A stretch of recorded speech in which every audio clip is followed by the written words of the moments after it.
po yun. Ngunit di tumigil ang aking opisina at nakapag-touch base kami kay Wang Fugu na siyang dating kasama sa selda ni Shi Zhejiang at may hawak at may hawak ng lahat ng files niya. Kasama di umano ang files ni Guo Huaping. Clip po ito sa documentary.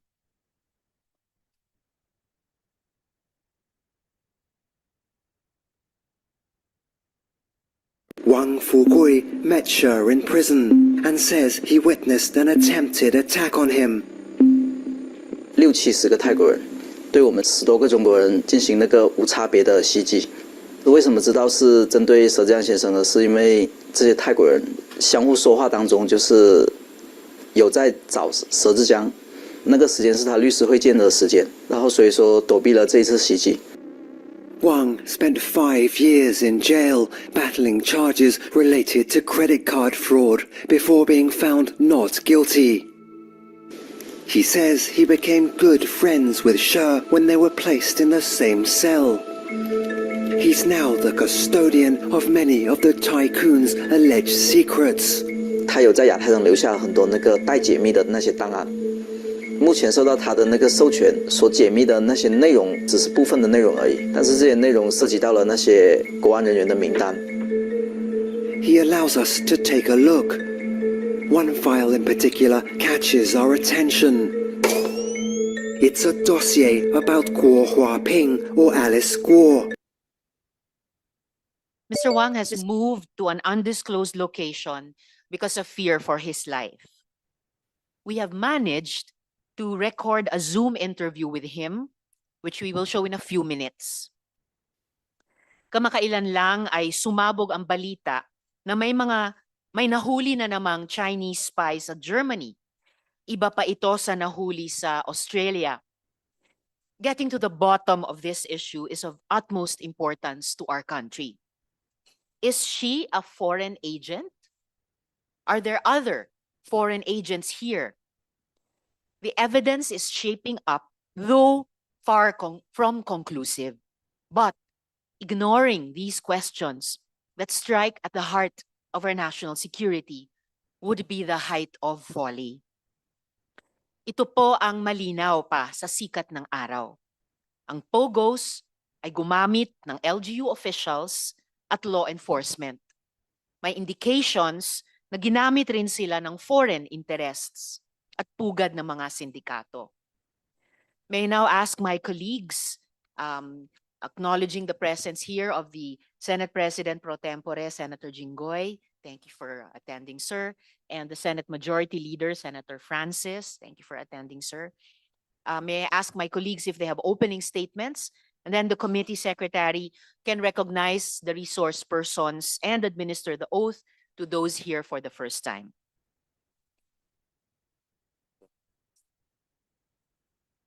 All right, Senate Majority Leader, Senator Francis, you have the floor. Madam Chair, just a point of order. During the last hearing, which was held last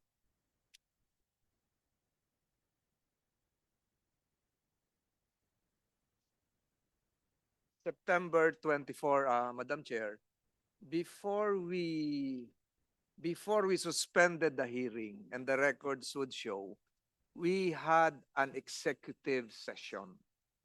And the executive session was attended by Ms. Alice Guo, as well as other members of this committee, Madam Chair. Unfortunately, the executive session was not consummated, not completed because of lack of material time, Madam Chair. So we agreed, the committee agreed, and in the presence of Ms. Alice Guo, as well as the lawyer in attendance then, I understand that there was a lady lawyer then, we agreed to continue with the executive hearing session upon the resumption of this committee's hearing today. Madam Chair, I raise a point of order because under our rules, when there is a suspension of a session or hearing, it amounts to an unfinished business.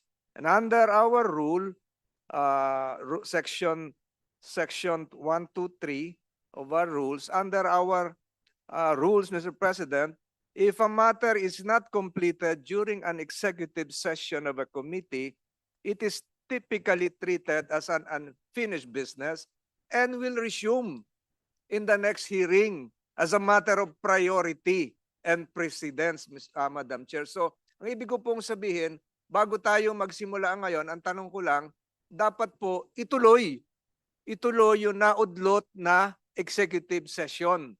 Kasi po, that would be translated as an unfinished business. So an unfinished business generally refers to a matter that were not concluded before the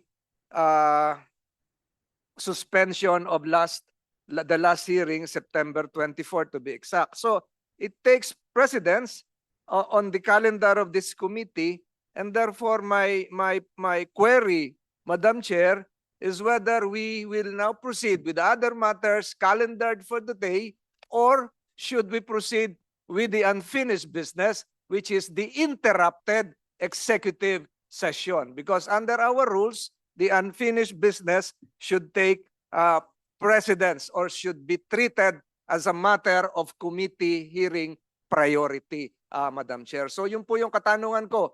Tatalakayin ba natin yung mga iba ngayon, or itutuloy natin yung naudlot na executive session na pumayag naman si Miss Alice Guo na ituloy? So yun lamang po, Madam Chair, kasi marami na pong matters na papasok ngayon. Baka si Miss Alice Guo ay mapagod na rin at sabihin niya wag na ituloy, pero under our rules, dapat po ituloy. Yun lamang po, Madam Chair, at sana po ay matugunan ito ng ating pamunuan ng committee ito, kung uunahin ba yung executive committee na naputol, executive committee session na naputol, o tatalakayin po natin ang iba't iba pang bagay ngayon bago po ituloy yung executive committee session, Madam Chair. Maraming salamat po. Maraming salamat din, Majority Leader. The intention of the chair is to finish showing the video that especially the interview, the Zoom interview that we were able to conduct with Mr. Wang, and then the committee can go into the continuation, the conclusion of the executive session bago po natin ipagpatuloy yung kabuoang hearing ngayong araw. Salamat po, Madam Chair. Salamat, Majority Leader. So, we will now show, before we show that Zoom interview with Mr. Wang Fugu, I will ask my other colleagues if they have an opening statement, and the Senate President pro tempore does also. Before he delivers his opening statement, the chair acknowledges the presence of Senator Joel Villanueva and Senator Sherwin Gatchalian. Thank you, sirs, for attending. SP Pro Temp, you have the floor. Thank you, Madam Chair. Good morning, and fellow members of this committee. Barely 2 weeks ago, talks have become rife that Alice Guo, or Guo Waping, was a Chinese state security agent after Al Jazeera came up with a documentary that interviewed a China-born gambling tycoon who is currently being detained in Thailand. In that documentary, the businessman has a dossier of his fellow agents at the China Ministry of State Security, or the MSS, which include Guo. Her files listed that her mother is Lin Wenyi, and that her residence in Fujian province, when checked, turned out to be a local office of the Chinese Communist Party. The MSS is the principal civilian intelligence, security, and secret police agency of China, and is responsible for foreign intelligence, counterintelligence, and political security of the Chinese Communist Party. As chairperson of the Senate Committee on National Defense and Security, I am particularly alarmed by this explosive revelation. Could this be a confirmation of what we have suspected all along, that our country now has a Chinese sleeper agents in our midst? Or could this revelation be just a ploy or another propaganda. This is a serious national security concern. There is a need to take a closer look into this and verify whether or not covert and illegal operations are being undertaken here as part of a foreign country's global influence operation. We must identify all those who exploited the vulnerabilities in our system, either for personal gain or for the benefit of a foreign entity, and make them accountable.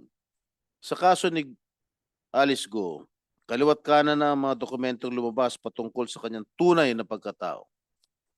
Pero ang taong ito na dinidiin na siya'y Pilipino ay walang maipakitang ebidensya para patotohanan nito. Puro hindi ko na maalala. I invoke my right against self-incrimination at denial pa rin ang narinig natin. But one thing is certain, defending against malicious foreign interference should be a top priority. Whether Guo Huaping leads a double life is up to the defense intelligence agencies to pursue, and the Senate must be updated on any development. And I think it is also high time to pursue amendments to the 83-year-old Commonwealth Act number 616 or the espionage law. This representation has already filed Senate Bill number 2368, and discussions to expand the coverage to include cyber espionage and provide stiffer penalties are in order. As the Senate hearings come to a close, let us remind everyone that our investigations are not all for naught. This investigation has exposed the weakness in our system, and the hardest part of it is that foreign nationals, especially Chinese nationals, are caught abusing our system. Amid the refusal of witnesses to truthfully answer our queries, this committee has been successful in connecting the dots to paint a larger picture of the extent of illegal activities involving Pogos, possibly in cahoots with public officials. And this committee deserves all the praise for being instrumental in the cases filed against several individuals. Congratulations, Madam Chair. At sa usaping ito, muling napatunayan na walang lihim na hindi nabubunyag. Kahit gaano ka pa kagaling magsinungaling at magpanggap, lalabas at lalabas din ang katotohanan. Maraming salamat po, Madam Chair. Maraming salamat din po, SP Pro Tempore. Any other opening statements before I show the Wang Fugu video and then we go into executive session? Madam Chair. Yes, Senator Joel, you Yeah. have the floor. Thank you very much, Madam Chair. First of all, good morning to everyone, especially to our dear colleagues here in the Senate. Let me, on the onset, commend our chairperson for leading this committee and this committee itself for unearthing a lot of very important information and initiatives to introduce in aid of legislation in helping our legislators, especially here in the Senate, to come up with better laws, more effective laws that will govern our beloved country. Madam Chair, mahaba-haba na rin po yung bilang at dami ng pagdinig dito sa Senado sa issue ng Pogo. I again still remember that time when I first call for in the Committee on Labor, Madam Chair, yung biggest human trafficking scandal doon sa Clark Air Base that led to the arrest and pagkakakulong ng dalawang commissioner ng Bureau of Immigration. Marami na hoong nalantad dito sa committee na ito, dito sa Senado. Masasabi, Madam Chair, na nalantad yung pong pambabalahura ng mga kriminal sa ating mga batas at maging sa ating bayan. Sunod-sunod na po yung mga kaso ng human trafficking, even killings, prostitution, torture, death bondage, forced labor, illegal detention, kidnapping, illegal drugs, etc. etc. Yung mga nadiskubre po dito sa mga Pogo. At nagpapasalamat po tayo dahil ang ating Pangulo nung nakaraang SONA, tinuldukan po niya itong Pogo. Legal pa, legal man o illegal. Pero hindi pa rin po natatapos yung problemang dala ng Pogo na mas malala pa nga po ngayon at tila baga hanggang ngayon kumikilo sila para impluwensyahan ang ating pamahalaan, ang ating gobyerno, maging ang mga elective officials ng pamahalaan. Mismong mga niluluklok pa nga po, Madam Chair, ng taong bayan sa pwesto ang nangunguna sa panloloko at pagpapalaganap ng krimen sa ating bayan.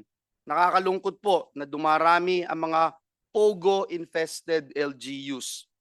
Pogo politics represents a new form of corruption where candidates for the 2025 elections could be sponsored by Pogos. Kaya maganda po ng taong bayan, pinakikinggan tayo, sinusubaybayan dahil alam nila yung evils of Pogo politics. Madam Chair, nakakasalukasok po ang isang kagaya ni Guo Huaping na napatunayang hindi tunay na Pilipino na nagpa-file ng Certificate of Candidacy para tumakbo bilang alkalde. This would be a mockery of our laws, especially considering that the office of the Ombudsman itself already determined that she is perpetually disqualified from holding any government position. Hindi po tayo papayag, lalo ang Senado, at tinatawag natin ang atensyon ng COMELEC na agaran ng ibasura ang Certificate of Candidacy ng mga kagaya ni Guo Huaping. Nakakalungkot din po, nakita ko si Mayor Kalugay, napapirma ho natin dun sa waiver, pero yung pinirmahan niyo pong waiver, napaka-general. Lahat po ng blanco doon, wala ho kayong nilagay na kahit na ano. Napakasimple ho, 2 pahina noong waiver. Kaya parang for a show lang yung waiver. Kaya mamaya ho, we will pound on this. Kung totoo na gusto nyo na tapat at ipakita sa taong bayan na wala po kayong tinatago. Kayo na, paalala din po sa ating mga elected officials at mga ahensya ng gobyerno, bukod po sa sinumpaan ninyong tungkulin na magsabi ng katotohanan, meron din po kayong mabibigat na katungkulan sa bayan at sa mamamayang Pilipino.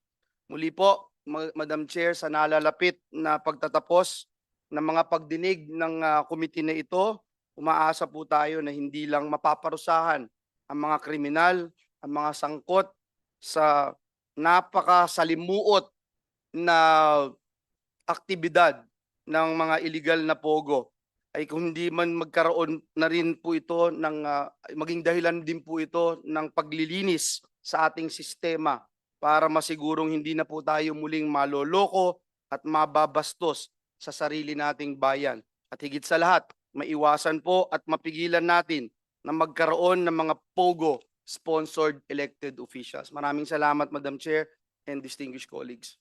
Maraming salamat din po, Senator Joel. Any other opening statement? Yeah. Senator Sherwin, you have the floor. Maraming salamat, Madam Chairperson.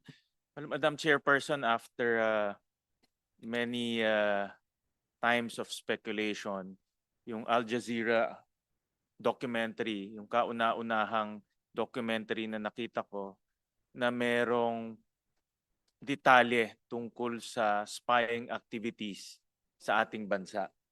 At nakita natin na ang Pogo hindi lang ginagamit sa criminal activities, no, for human trafficking, for money laundering, torture. Ito na rin ang naging gateway sa mga ibang bansa para gumawa ng spying activities, surveillance activities sa ating sariling lugar. At ang nakakatakot dito ay na-penetrate ang ating political system. Si Guo Huaping tumakbo, nanalo bilang mayor ng isang bayan. Hindi natin alam kung saan pa siya pwedeng pumunta, congressman, governor, even higher office. At ganitong asset at ganitong access ng ibang bansa ay nakaka-penetrate na, nakakapasok na sa sarili nating political system. Talagang obvious na napakalaki ang mga gaps o butas ng ating sistema na dapat nating takpan. Isa na dito ay yung late registration birth certificate na naging daan para sa maraming kriminal maging pekeng Pilipino at gumawa ng krimen sa sarili nating bansa. At importante rin ng ating mga defense at intelligence agencies na tingnan ito ng masinsinan dahil ito ay dapat nating gawing eye-opener, magbukas ng ating isipan na dahil sa kahinaan ng ating sistema, nakakapasok ang ibang bansa sa sarili nating political system. Hindi natin pwedeng baliwalain to. At importante na ang ating defense at intelligence agencies ay seryosohin itong bagay na ito. Maraming salamat, Madam Chairperson. Maraming salamat din po, Senator Sherwin. So, bago kami bumalik sa executive session, colleagues at lalo na Ms. Guo, gusto ko panoorin ninyo ang video na ito. Ito pong si Wang Fugu. Nakasama niya si Shi Zhejiang sa kulungan sa Thailand kung saan siya nag-serve ng time para sa credit card fraud pero eventually acquitted. News articles po mula taong 2023 ay nagkokumpirma din sa kanya bilang dating inmate kasama ni Shi Zhejiang. May ipapakita po kaming mga Epoch Times na mga news articles na kinukumpirma siyang kasamang inmate ni Shi Zhejiang. Ayan po. And ngayon, ipapakita po namin sa lahat ang video ng nagawang Zoom interview kay Wang Fugu. Can you tell us your full name? My name is Wang Fugu.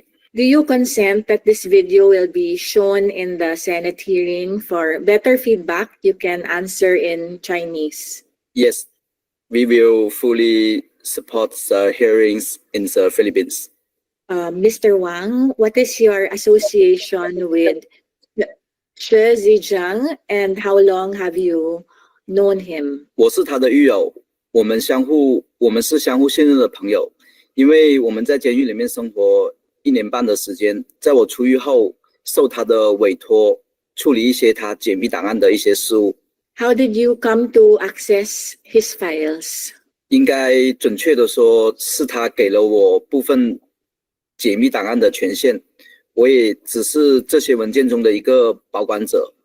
但每一个文件需要打开的话，都是要由佘志江先生本人的解密口令才能打开。 In the Al Jazeera documentary that just came out, you revealed that the file of Guo Huaping was found in the files of Mr. Shi Zhejiang. How did you come to the conclusion that Alice Guo or Guo Huaping is a spy based on the fact that her file is with Mr. Shi? 其实佘志江先生保管的解密档案的内容非常多，而且我也只是在他授权下解密了一部分内容而已。郭华平并不是什么特殊的，只是正好有一份他的国安背景的资料在里面。他的情况和佘志江先生有很多相似的点，我也只能说到这里了，因为我不是佘志江先生本人。按照我和佘志江先生的约定，我只能透露这么多了，抱歉。 When and how, if you know only that Guo Huaping was recruited to become a spy, would you know the circumstances of her recruitment and why she was specifically recruited? 这个情况，佘志江先生在监狱中就跟我说了一些。首先，所有的国安招募的外勤特务都会有非常详细的背景资料调查，也有专门的黑客小组和同乡会、商会负责海外的资料收集，包括背景资料里面会掌握一些人的秘密和弱点，这也是国安在海外控制外勤的主要方法。比如郭华平的假菲律宾身份。 就是这样的秘密和弱点，他只能听从国安的话。佘志江先生的经历也是有相似的特点。As a spy, what was Guo Huaping's assignment? Do you know what information she passed to the Chinese government and what kind of a spy was she? 这些问题的话，需要直接询问佘志江先生本人，因为他是最主要的知情人。 中共国安在招募海外特遣人员的时候，虽然包含专门收集情报的间谍人员，但是也有很多为了中国政府谋取政治和经济利益的，比如有些国家的官员和商人。Who else in her family and associates are involved in the spying operations? And if you know the answer, in what ways are they involved? 这个内容的话，我目前没有权限回答你们了，因为太复杂，涉及的面非常广泛。我只能告诉你们，中国政府的胃口非常大，手也伸得非常远。Can you try to explain to us how the casino, online gambling, maybe scamming businesses are related to the spying or espionage operations? 这些当然有关联的，这和中国政府旺盛的情报需求有很大的关系。还有一个就是这些和“一带一路”是绝对有关联的，而“一带一路”也是面向全世界庞大的统战和情报战略计划的一部分，包括对外的殖民策略。Why do you think that she is telling the truth? 我是当然相信的。如果你们看了这些文件，你们也会相信。To your knowledge, are there other Chinese spies in the Philippines? 每个国家的都有，而且并不完全是华人。我只能回答这些了。In the Al Jazeera interview, she talked about a handler who was the go-between between Guo Huaping and she. Who is this handler? Is he also working for Yatay, or is he connected to the government? Is he the handler of Guo Huaping? So all things that you can say about him. 这个人叫马东立，他是中共的党员。他是佘志良先生的国安联络人，是红二代的身份，当然他也有一个美国的身份，还有他是泰国华人协会的副会长。他在佘志良先生被非法诱捕之前，是亚太排名第3的高层，他很有可能是郭华平的上线。佘志良先生和郭华平之间的联系就是通过马东立。我也只能回答这些问题了，谢谢。To your knowledge, was Guo Huaping planted here as a spy, like when she was a child, or did she first become very successful, then became a mayor, before she was tapped to work for the Chinese government? 郭华平的竞选本身就是中共国安安排的。After the Al Jazeera interview, Mr. Wang, you had to move to an undisclosed location. Can you tell us why that was necessary? 这个是有必要的，因为不能小看中国国安的海外执行能力。我也希望听证会的议员们注意安全。Have you tried to contact Mr. She after the Al Jazeera documentary? Were you able to get in touch with him? 佘志良先生目前因为揭露郭华平女士涉及的间谍事件，据悉已遭到了中国政府的严密打压。由于此事件非常的敏感，泰国监狱方面对佘志良先生实行的严格的监控，已经限制了他与外界的联系。To the best of your knowledge, would she be willing to speak to Philippine authorities, Philippine government, if access to him was granted? 据我所了解，佘志良本人对菲律宾的感情是非常深厚的，因为的话，他曾经说过菲律宾给了他改变穷苦身份的机会，所以他很感恩于菲律宾。他本人也说过，他一生从未做过伤害菲律宾人民的行为，而且他在菲律宾所有的商业都是符合菲律宾法律的。So finally, before we move back into executive session, Can you tell us I your wish to full name? express that we really need to talk to Sir Zhejiang and the DFA. Hopefully, should make it happen. Of course, mga kaibigan, we know that Wang and She perhaps have their own agenda and interests, and we are in no way exculpating them from any crimes that may have been committed. The committee also makes of record that it does not necessarily endorse the comments on the illegality of the arrest of Mr. She or its motivations, geopolitical or otherwise. Ngunit, kung mayroon silang sinasabi na posibleng may implikasyon sa ating national security, it is our responsibility to listen and to investigate further dahil the stakes are far too high. Ginawa po namin ang aming homework and we validated some of the verifiable claims in both the Al Jazeera video and Mr. Wang Fugu's statement. Halimbawa, we looked into the travel records of Shi Zhejiang and kumpirmado ko po na he has deep ties to the Philippines at labas-masok po talaga siya ng Pilipinas bago siya nakulong. And we also have the travel records of the mentioned Mr. Ma Dongli. So at this point, ito po yung binabanggit ko pong travel records ni na Wang Fugu at Ma Dongli. So pinapakita po travel records ni na Shi Zhejiang at Ma Dongli. So pinapakita po iba't ibang klaseng mga visa mula sa SEZA at iba pa over a long period of time labas-masok sa Pilipinas. Before we go into back into executive session, the chair recognizes the presence of Senator De La Rosa. Meron po bang opening statement bago tayo bumalik sa executive session? Thank you, Madam Chair. You have the floor. I just would like to emphasize You have the floor, sir. the importance of this hearing. Siguro in the previous hearings that we had conducted, hindi pa masyado na-appreciate ng Filipino people yung importance nitong hearing na ito. Marami nagsasabi na grandstanding lang yan ng mga senador. Gusto lang kuberan yung mga problema ng Pilipinas ngayon. Kaya dyan sila nakapokus kay Alice Guo.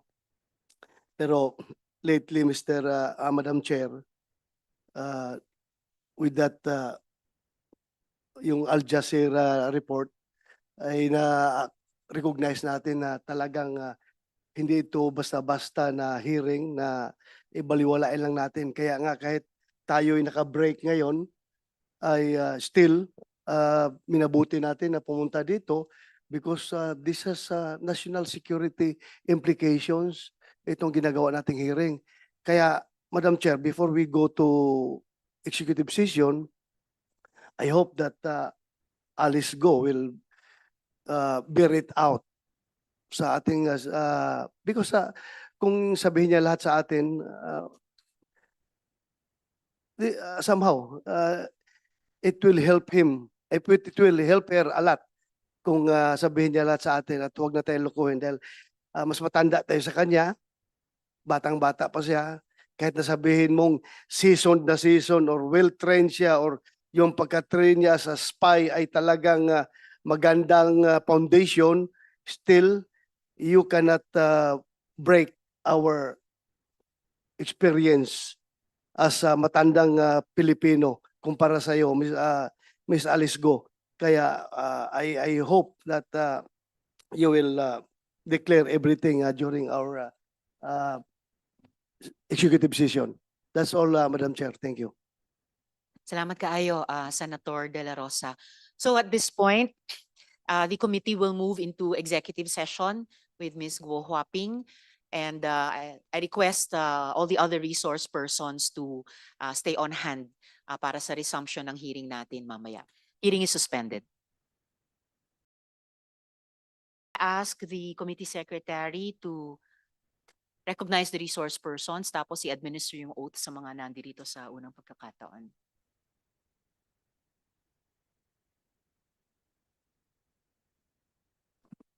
Good afternoon, everyone. The committee would like to acknowledge the presence of the following resource person.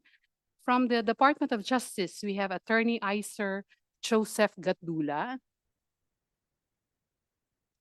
From the Office of the Solicitor General, we have Assistant Solicitor General James Lee Kondangan. From we have the former Chief of the Philippine National Police. We have Police General Benjamin Kasuga Acorda Jr. From the Provincial Director of Pampanga, we have Police Colonel J. Dimaandal. From the Department of Information and Communication Technology, we have a Deputy Executive Director, Miss Mary Rose Magsaysay. We have Miss Subita Soriano. From the Department of Foreign Affairs, we have Acting Director Von Ryan Pangwi, Attorney Amor Tagu. We have from the Department of Interior and Local Government, we have Assistant Secretary Romeo Benitez.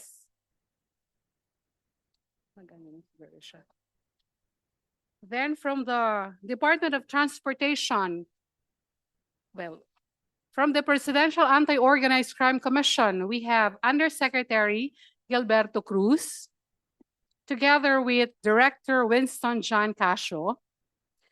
From the Philippine Amusement and Gaming Corporation, we have General Raul Villanueva.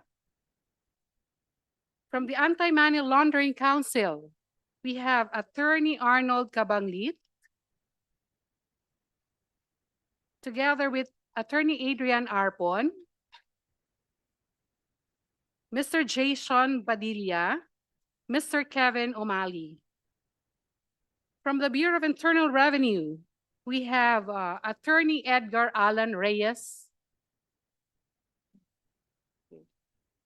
From the Bureau of Immigration, we have Commissioner Joel Antonio Viado, together with Fortunato Manahan Jr., Attorney Romaine Pascual, Attorney Maria Ana Deslin Pin Arroyo, Attorney Julian Princess Shaw Remigio.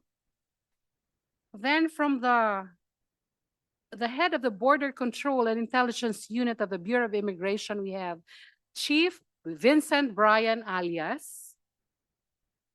The Bay Service Section, Chief Al Nasib de Campon.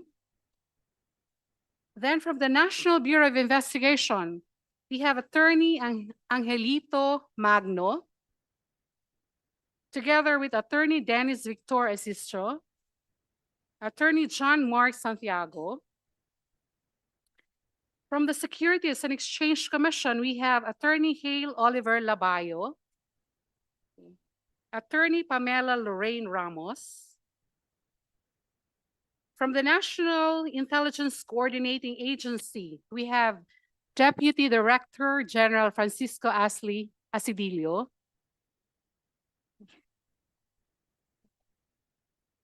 Okay, Asidilio. Nag-CR lang. Then from we have with us online from the NSC, Assistant Director General Maria Carmina Acuña. She will be joining us online. Then from the Philippine Statistic Authority, we have Engineer Marisa Grande, Attorney Eliezer Ambatali, Attorney Joyce Buyongan. From the FIBIDEC Industrial Authority, we have Attorney Benjamin Mendrano, Attorney Les L. Suico Gusay. Okay. From the Manila International Airport Authority, we have Attorney Bernardino P. Salvador. From the Civil Aviation Authority of the Philippines, we have Attorney Joy Gabriel Bedania.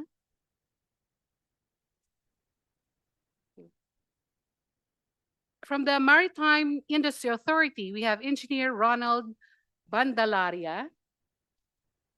From the Philippine Coast Guard, we have Commander Maria Gloria Bermido Salcedo. Okay. Commodore Eugenio Federico, Commodore Arnaldo Lim, Lieutenant Mar Turita. Okay. Then from the local government of Sual, we have Miss Cheryl Medina, Miss Geraldine, from the QJJ farm, we have with us Geraldine Pipito, Catherine Salazar, Claire Garcia, and we have attorney Elmer Galicia.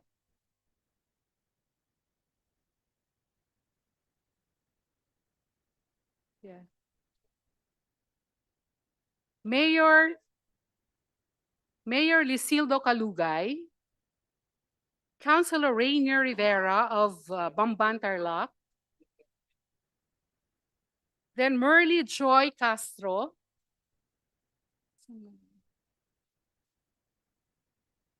okay. We have Mr. Jose Antonio Feliciano. We have Miss Alice Guo, also known as Guaping, Miss Sheila Goo, also known as Shang Mir, Miss Catherine Cassandra Iyong, Mr. Xiao Shoki, Mr. Xiao Long, Mr. Jiang Xin, also known as Tony Yang, Mr. Roderick Paul Pujante, Mr. Juan Miguel Alpas, Miss Jamelyn Santos Cruz, Miss Thelma Barogo Laranan, Miss Rita Sapno Iturralde, Miss Rowena Evangelista, Miss Rachel Joanne Carion, Miss Mary Ann Maslog, okay. Where is she? Please, can you please stand up, Miss Maslog? Miss Maslog, pakitayo stand para up. makilala ka namin. Can you please sit down here? Come forward. Here na lang siguro. Comsec, pakipaupuin si Miss Maslog dito.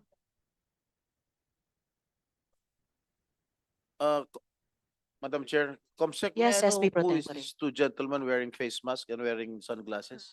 They are the surrendery from NBI, the QJJ. So, Mr. Cruz and Azunyuan, Paulate ba yung apelyido ng isa? Azunyuan yung dalawa. Comsec, ano yung apelyido ng isa? Roderick, Cruz. ano yan, Paulate? Jemil, no. Pohante po yun. Pohante. Mga incorporators sila ng Zunyuan, SP Pro Tempore. Miss Merly Castro.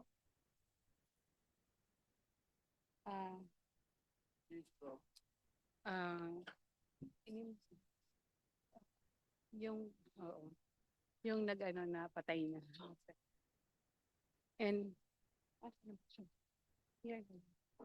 And we have our Chinese interpreter, Miss Caroline Bapay. Miss Caroline, pakilapit din sa isang mic para, kapag mag-interpret kayo para sa isang resource person. That's Salamat. all, Madam Chair. Salamat, Comsec. Paki-administer yung oath sa mga kailangan. May I request those who have not taken their oath during the last hearing to please stand up. Raise your right hand and repeat after me. Sandali. Okay. I, please state your name.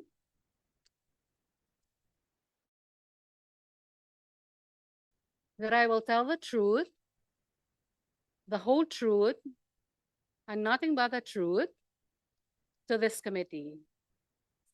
Thank you. You may now take your seat. Salamat, Comsec. So itutuloy natin yung hearing. Gusto kong unang makapagtanong kay Go Huaping. Following yung video na ipinakita namin, Zoom interview kay Wang Fugu. Wang Fugu. So, Ms. Guo, ang sabi mo, hindi mo kilala yung binabanggit na si Shi Zhejiang. We independently vetted that report of Al Jazeera at nalaman namin na yung si Shi na yan, Shi Zhejiang, has had quite a presence here. supposedly nag-aambag pa ng pera sa mga prestihiyosong universidad dito sa bansa. So ipa-flash po namin yung mga photos niya. So yan po siya. Sa photo na yan, siya po yung nasa kanan nung framed document. Hindi mo pa din siya nakikilala kasi kilala siya sa community. Madam Chair, hindi ko po siya kilala. So ngayon, Ms. Guo, gusto ko pong ipakita sa inyo ang photo namang ito ni Ma Dongli. Itong Ma Dongli, yung sinabi sa video Zoom interview or actually, sinabi sa Al Jazeera report na siya daw yung handler ni Shi Zhejiang, siya rin daw ang handler mo ni Guo Huaping. Itong photo na to, ipinakita to actually nga sa documentary ng Al Jazeera, pero doon binlur. Kilala mo ba siya, itong si Dongli? Siya yung naka-blue sa kaliwa ng either Cambodian or Myanmar monk. Madam Chair, hindi ko po siya kilala. So siya ba yung handler mo? Wala po akong handler. Hindi po ako spy. Hindi ko po siya kilala, Madam Chair. Meron bang ibang lumapit sa iyo para rekrutin ka para magtrabaho sa gobyerno ng ibang bansa? Madam Chair, never po. Wala po. Ms. Guo, anong alam mo sa yung terminong United Front? Madam Chair, hindi ko po alam yun. Pero yung ama nyo, si Jian Zhong Guo, di ba honorary member siya ng Philippine Chow Tai Organization? Tama ba? Madam Chair, yung Chow Tai Organization po, yan po yung pangalan po ng barangay po nila. Pangalan ng barangay nila saan? Opo, sa China po. Saan sa China? Fujian, China. Yung Chow Tai po, yan po yung mismong barangay po. Okay.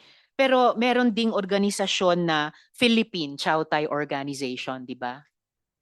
Yung Philippine Chow Tai Organization po, ang ibig sabihin po noon, Madam Chair, lahat po ng galing po dun sa barangay na yon ay nagkaroon po sila ng organization po na parang pangsama-sama po nila dito, association po nila dito sa atin po. So merong ganitong klasing association dito sa Pilipinas, Philippine Chow Tai Organization, Opo, tama? Madam Chair, yung Chow Tai po, yan po yung pangalan po mismo ng barangay po nila.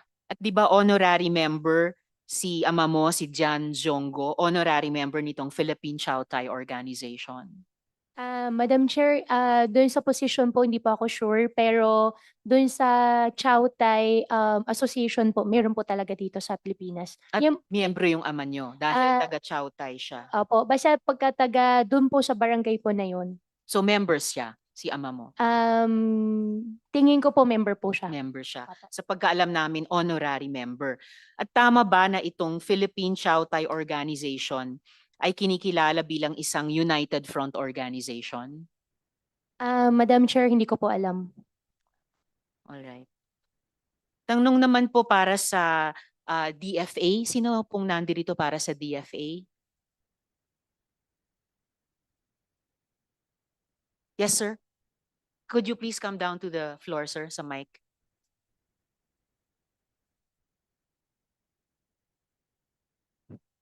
Madam Chair, Yes, just a SP related Pro question. Tempore. Madam Alice, spiya ka ba talaga? Sen, hindi po ako spy. Hindi po ako spiya po. Bakit nasabi ni Shezing yan yung nirecord yun sa Al Jazeera? Sen, kaya hihingi din po ako ng tulong po sa inyo. Tulungan niyo po ako mag-imbestiga. Hindi po ako spy. At para naman po, hindi po ako magmukhang kawawa Bakit sa talaga. dami ng tao na pwede niya banggitin, ikaw pa binanggit niya? Tingin ko po, baka gusto lang din po niya ng media mileage ko po ngayon kasi sobrang taas po ng media mileage ko po ngayon. Possible po. Ibig sabihin, ginamit ka lang nitong si Zhejiang? Para sa akin po kasi hindi ko po siya kung kilala. walang apoy, walang sunog. Kaya nga, inulit ko, bakit sa dami-dami ng tao, ikaw ang pinili niya na sabihin ikaw ay isang spiya? Sen, tingin ko po, dalawa lang po yan. Para sa akin po, Kailangan po niya siguro ng media mileage po ngayon. Baka meron po siya ibang motibo po. Pero ako po, hindi po ako spy at hindi ko po siya kilala. Sa tingin mo, ano motibo niya para banggitin ang pangalan mo na isa kang espiya? Maganda rin po yung narinig ko po kanina kay Madam Chair na through our government agency po, sana po ma-invite po natin siya kahit through Zoom meeting lang din po para malaman din po natin kasi hindi po ako spy at hindi ko po talaga siya kilala. Madam Chair, I will just reserve my line of questioning later. Thank you, SP Pro Tempore. And for the record, ang Al Jazeera po ay isang internationally renowned media outfit. I think opinion yan at kaalaman yan shared across this committee. So I think nasa floor na, yes, yung ating DFA resource person. Sir, for the record, yung pangalan po ulit ninyo at saka katungkulan sa department. Madam Chair, I am Acting Director of 19 Pang with the Passport Division. I am also accompanied by Assistant Director Amer Tago of our Legal Affairs Office. Thank you, Director Pangwi. So 4 days ago, sinabi po ng department nyo na it's closely monitoring reports of foreign covert operations in the Philippines. So yung mga revelations po ba ni Mr. Wang Fugu dun sa Al Jazeera report at pati sa Zoom interview namin, nagda-dovetail po ba sa na-monitor ng DFA so far? Regarding this issue, I think I should defer to Attorney Amer Tago of our Attorney Legal Affairs Tago, Office. pakibaba po sa floor at sa mic.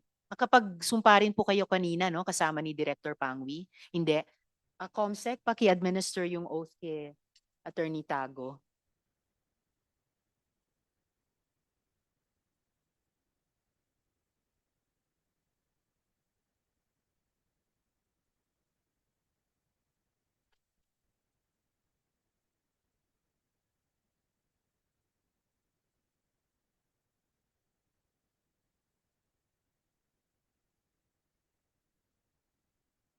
Salamat, Comsec. Salamat, Attorney Tago. Yes, please. Attorney, nagtanong po ako sa department if you could seek help from the Thai government to allow us access to Shi Zhejiang, considering that he may have possibly material information pertinent to this hearing. At bakit nga po pala hindi napaunlakan yung request namin na magka-access kay Shi Zhejiang? Ang sabi po sa amin ng Philippine Embassy sa Bangkok na iniintay pa po yung advice ng department. Good morning, Madam Chair. Recently, we received a communication from the Philippine Embassy in Bangkok, Thailand, regarding your request, ma'am, for assistance regarding the possible interview of Mr. Ji Jiang in Bangkok. And they informed us that they reached out to your office, ma'am, raising particular certain political concerns that may have diplomatic consequences. And they are seeking the advice of the Department of Foreign Affairs on other possible avenues in order to accommodate the request due to the political diplomatic consequence that may be born because of the request.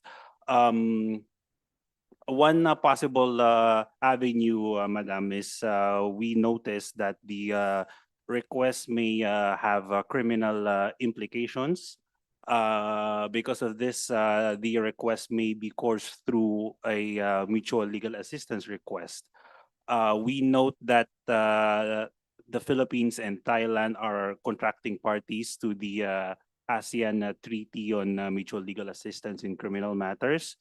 And under the treaty, it provides that the contracting parties may provide the widest possible measure of mutual legal assistance in criminal matters, namely investigations, prosecutions, and resulting proceedings. So under the treaty, it's not even required that there be a pending criminal case in court. It is sufficient that there be an investigation. It is also not specified under the treaty on who will conduct the investigation. So the Senate may investigations in the Senate may be sufficient to cover the request under the MLA.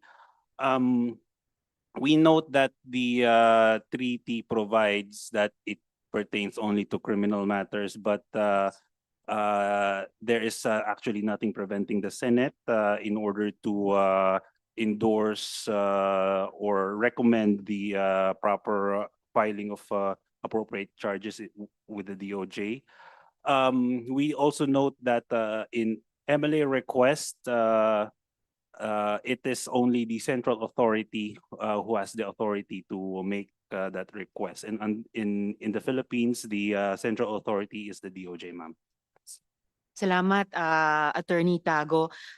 Very respectful yung aming komite at yung buong Senado dun sa inexpress na political concerns or diplomatic concerns ng embassy natin sa Thailand seeking advice of DFA. Well noted na this situation may have criminal implications, and helpful din yung input nyo na baka ma-course through yung initial request namin na receive ng embassy, naghihintay ng payo sa department through the Mutual Legal Assistance Treaty. Gayong contracting parties nga ang bansa natin at ang bansang Thailand. As to the filing of appropriate charges with the DOJ, nandito rin naman po ang DOJ, and I'm sure and I hope that magko-coordinate sila sa inyong department. I hope also, Attorney, narinig niyo po kanina, pinahayag ko na we really need to talk to Zhejiang. By we, kung hindi na timely na ang aming komite, then the government, the executive, no? Sa pamamagitan ng inyong department, binanggit nyo na nga po yung DOJ, and of course, our intelligence community na may mandate at expertise tignan yung ganitong mga issue. I hope that your department can make these things happen, na hindi lang maiwan sa isang Al Jazeera report or Zoom interview namin sa Senate Committee at sa office ko, pero ma-take up talaga ng executive natin through the DFA. Ang DFA po ba nagko-commit para kung kakayanin, no, within this time to make the necessary arrangements so that the Senate can speak to Zhejiang, Attorney Tago? Madam Chair, we will coordinate with the Philippine Embassy in Bangkok because they are the best persons to analyze the political climate in Thailand and whether our request can be accommodated by the government of Thailand. We will coordinate with the Philippine Embassy to make a formal written reply to your request, ma'am. Salamat para doon, Attorney Tago. And pwede bang makuha din yung commitment ng DOJ? Sino nga po ang nandirito para sa DOJ? Comsec, sino yung ating DOJ resource person? Yes, pakibaba po sa floor, sir. Were you able to take the oath today or previously? Yes, sir, if you could come up to a mic. Pwede bang mahingi yung commitment ng department para i-access yung binanggit na mutual assistance treaty soonest? Your name pala, sir, again for the record. Yes, Madam Chair, good afternoon. Prosecutor Gadula po from DOJ. Yes, Prosecutor we Gadula. will coordinate with DFA, Madam Sen, regarding that treaty, and we will exert all efforts so that we could be able to get the cooperation of the witness that we would like to get the testimony form. Thank you, Prosecutor Gatdula. And just back to DFA, kasi kayo nga po daw po yung mas proper person sagutin yung naunang tanong. Itong mga reports of covert activities, foreign covert operations in the Philippines, lumilitaw na po ba sa monitoring ng DFA? Yung revelations, particular ni Wang Fugu, both sa Al Jazeera documentary tapos yung aming Zoom interview sa kanya. Madam Chair, with respect to any possible covert or espionage cases, the Office of the Treaties and Legal Affairs has not yet received any information with regards to this matter, but we will coordinate with other offices of the Department of Foreign Affairs, particularly our geographic offices and our Office of the Consular Affairs, who has data with respect to passports, the data passport of possible Chinese or foreign citizens who are able to secure a passport with the DFA. Oh, salamat para doon, Attorney Tago, kasi nung pagkatapos naming ipakita yung Zoom interview kay Wang Fugu, pinakita din po namin yung nakuha naming travel documents nila. So apparently they have passports, itong si Shi Zhejiang at yung Ma Dongli, and may record ng sangkatutak na mga visas na nagamit nila. I think, if I saw correctly, since the 1980s, both CESA visas and at least 2 other kinds of visas. Di ba importante po sa department na posibleng may impormasyon si Shi Zhejiang tungkol sa foreign influence agents dito sa Pilipinas? Kasi kung kayo ay closely monitoring, dapat po ay itong malinaw na action point ay gagawin nyo na po, Attorney. Ma'am, Madam Chair, with the respect to the passport matters, I will defer, ma'am, to our acting director, Von Pangui, ma'am, who is the acting director of the Office of the Consular Affairs. Okay. Madam But Chair, again, Madam Chair, if I yes, may, if I may. Sen May I just Joel and then Sen pause a parliamentary inquiry? Senator. Yes. You know, Madam Senator Chair, Joel. first of all, I'm just disappointed, Madam Chair, that every single department, agency that would come here seems to be not aware of our topic and what we will be discussing here. And there's not much preparation at all going on. I've been here for 4 hours today. 4 hours. I've been here 9:30, 9:40.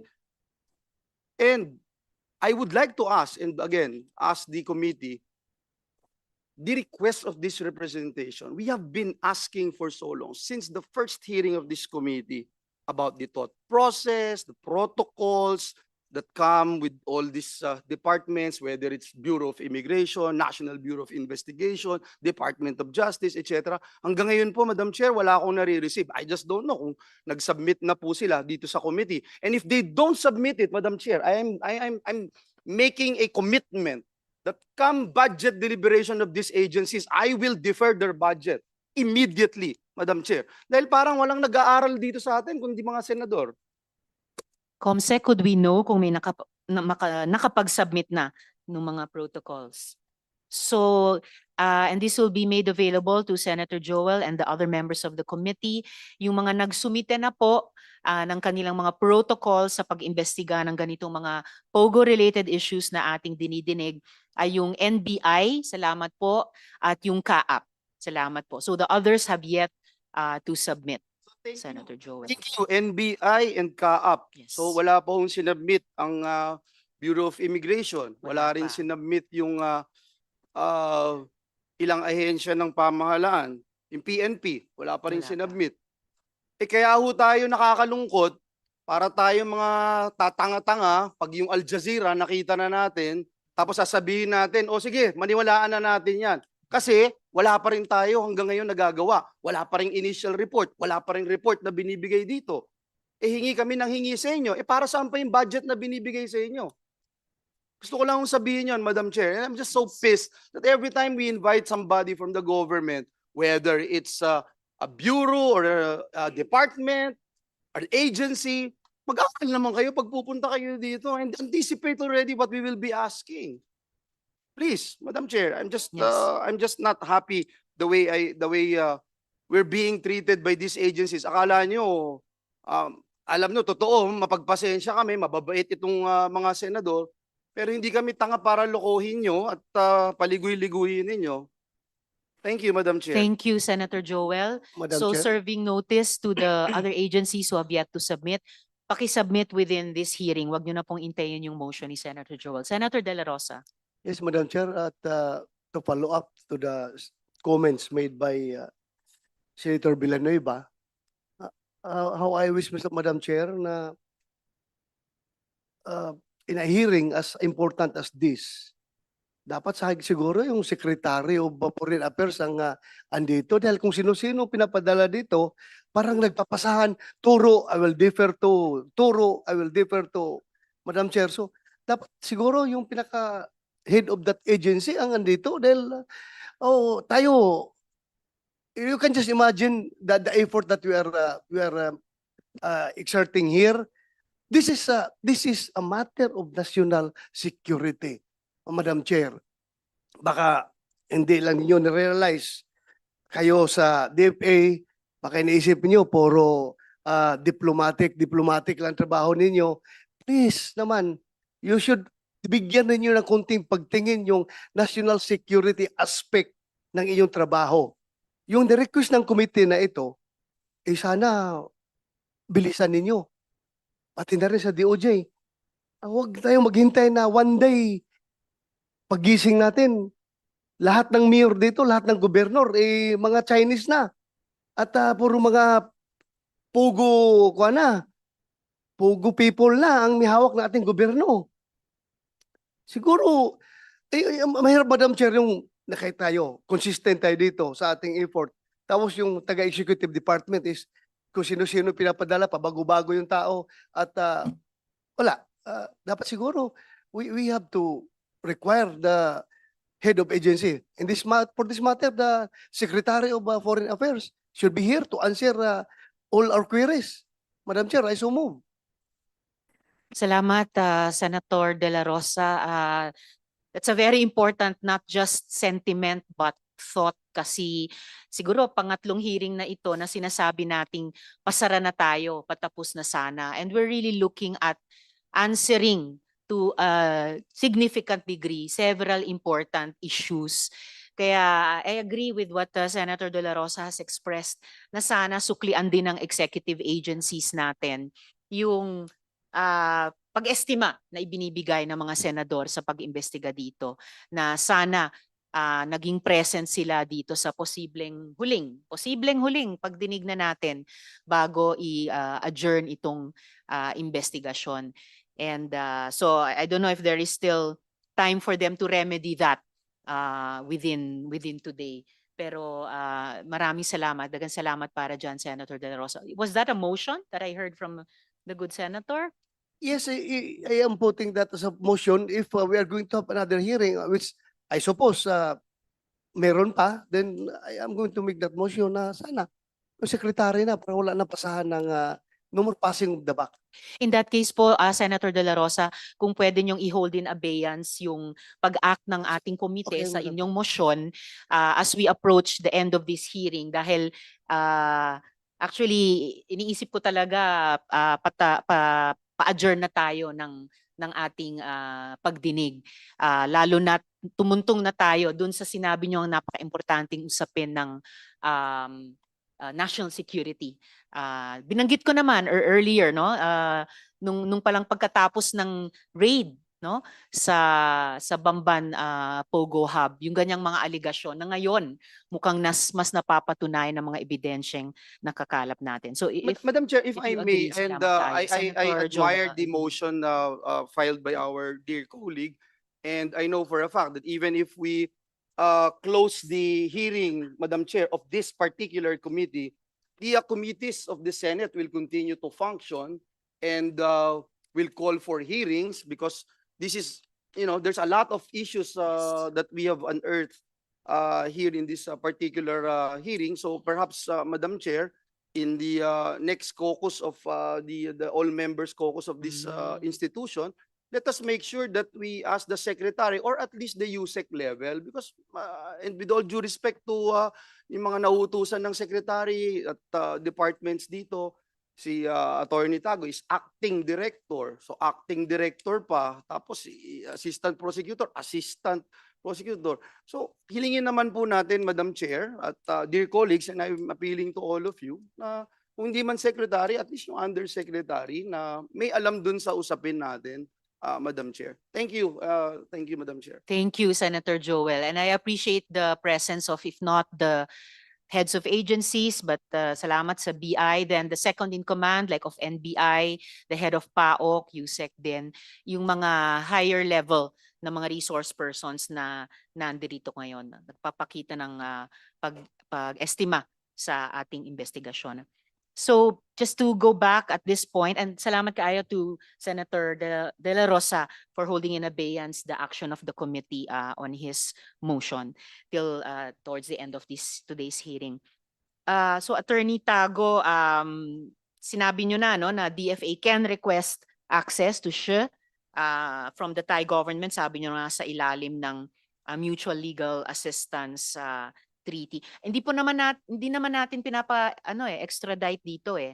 Ang hinihingi lang natin ay makausap siya ng ating mga otoridad. Kayo din sa executive. And I just want to make this of record, dear colleagues. The reason this is important to me is this. I have persuasive information that the file of at least one young brother is with SHE, conforming that young brother as a foreign agent.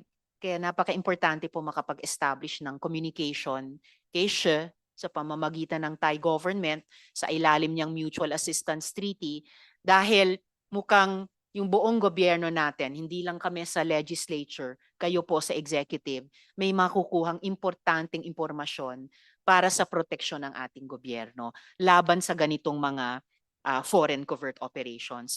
And lastly, Attorney Tago, for the DFA today, yung pangalan po bang Ma Dongli, lumitaw na po ba sa radar ng department?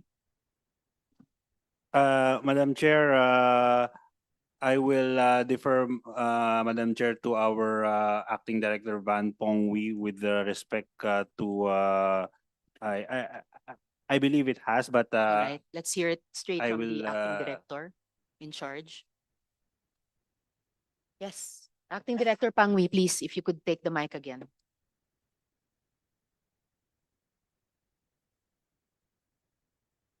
So, lumitaw na po ba sa radar nyo yung pangalang Ma Dongli? Good afternoon, Madam Chair. The name Ma Dongli so far as for consular has not yet been raised.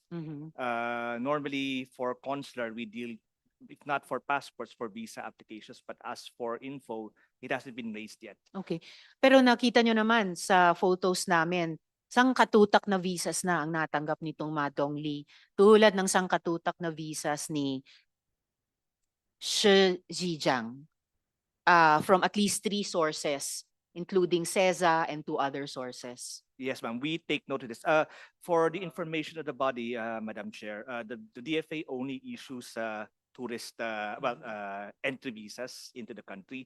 And normally before we issue entry visas, we need to get clearance from 2 other agencies, the Bureau of Immigration and the and NICA, before we issue from our foreign service posts visas, tourist visas for entry to the Philippines. Upon entry to the Philippines, it's up to the other agencies whether they will grant other SRI visas or other visas for longer stay here in the country.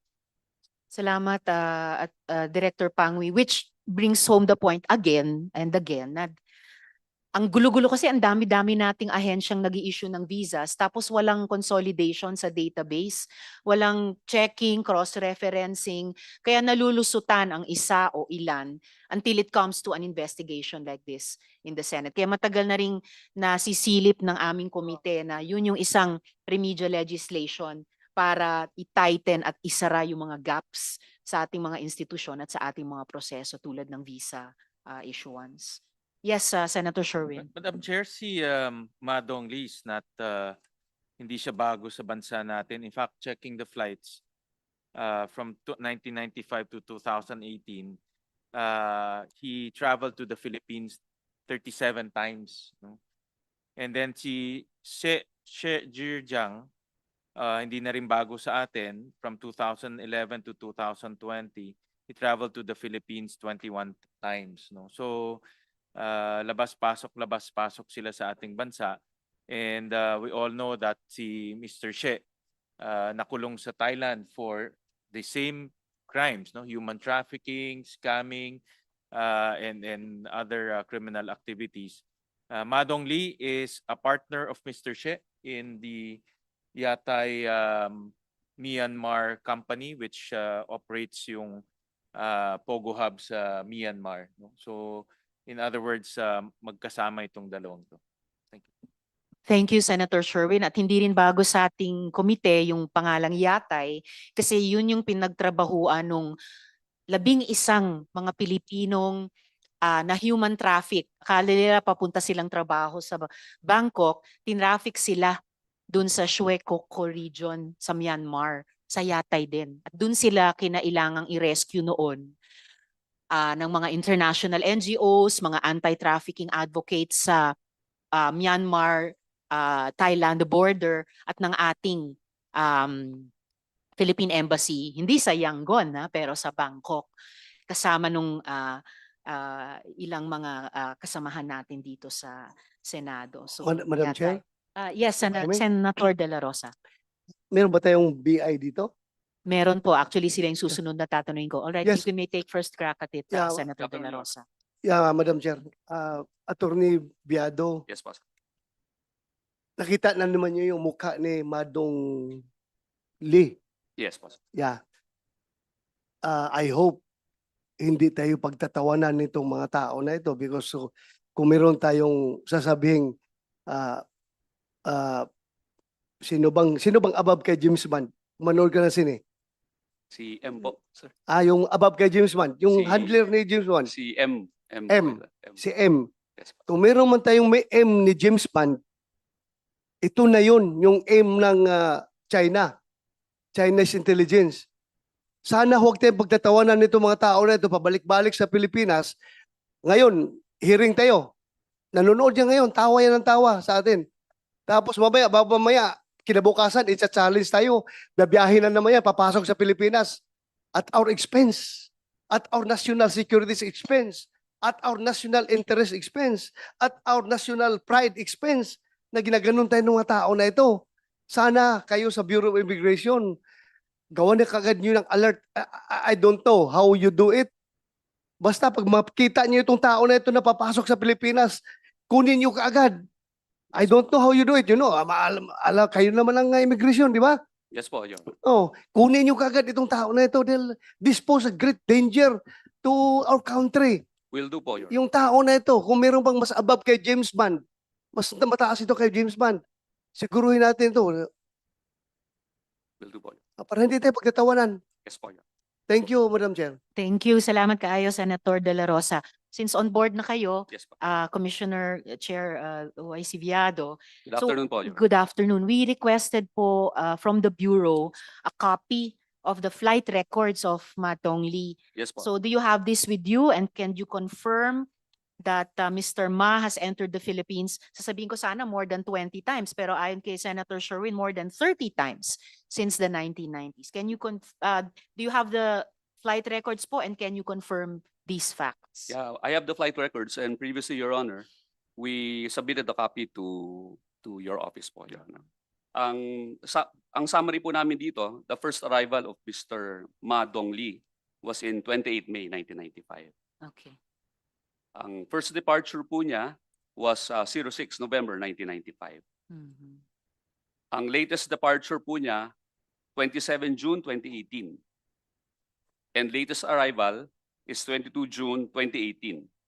And as per our record, he already left the country on 27 June 2018 and has not yet returned.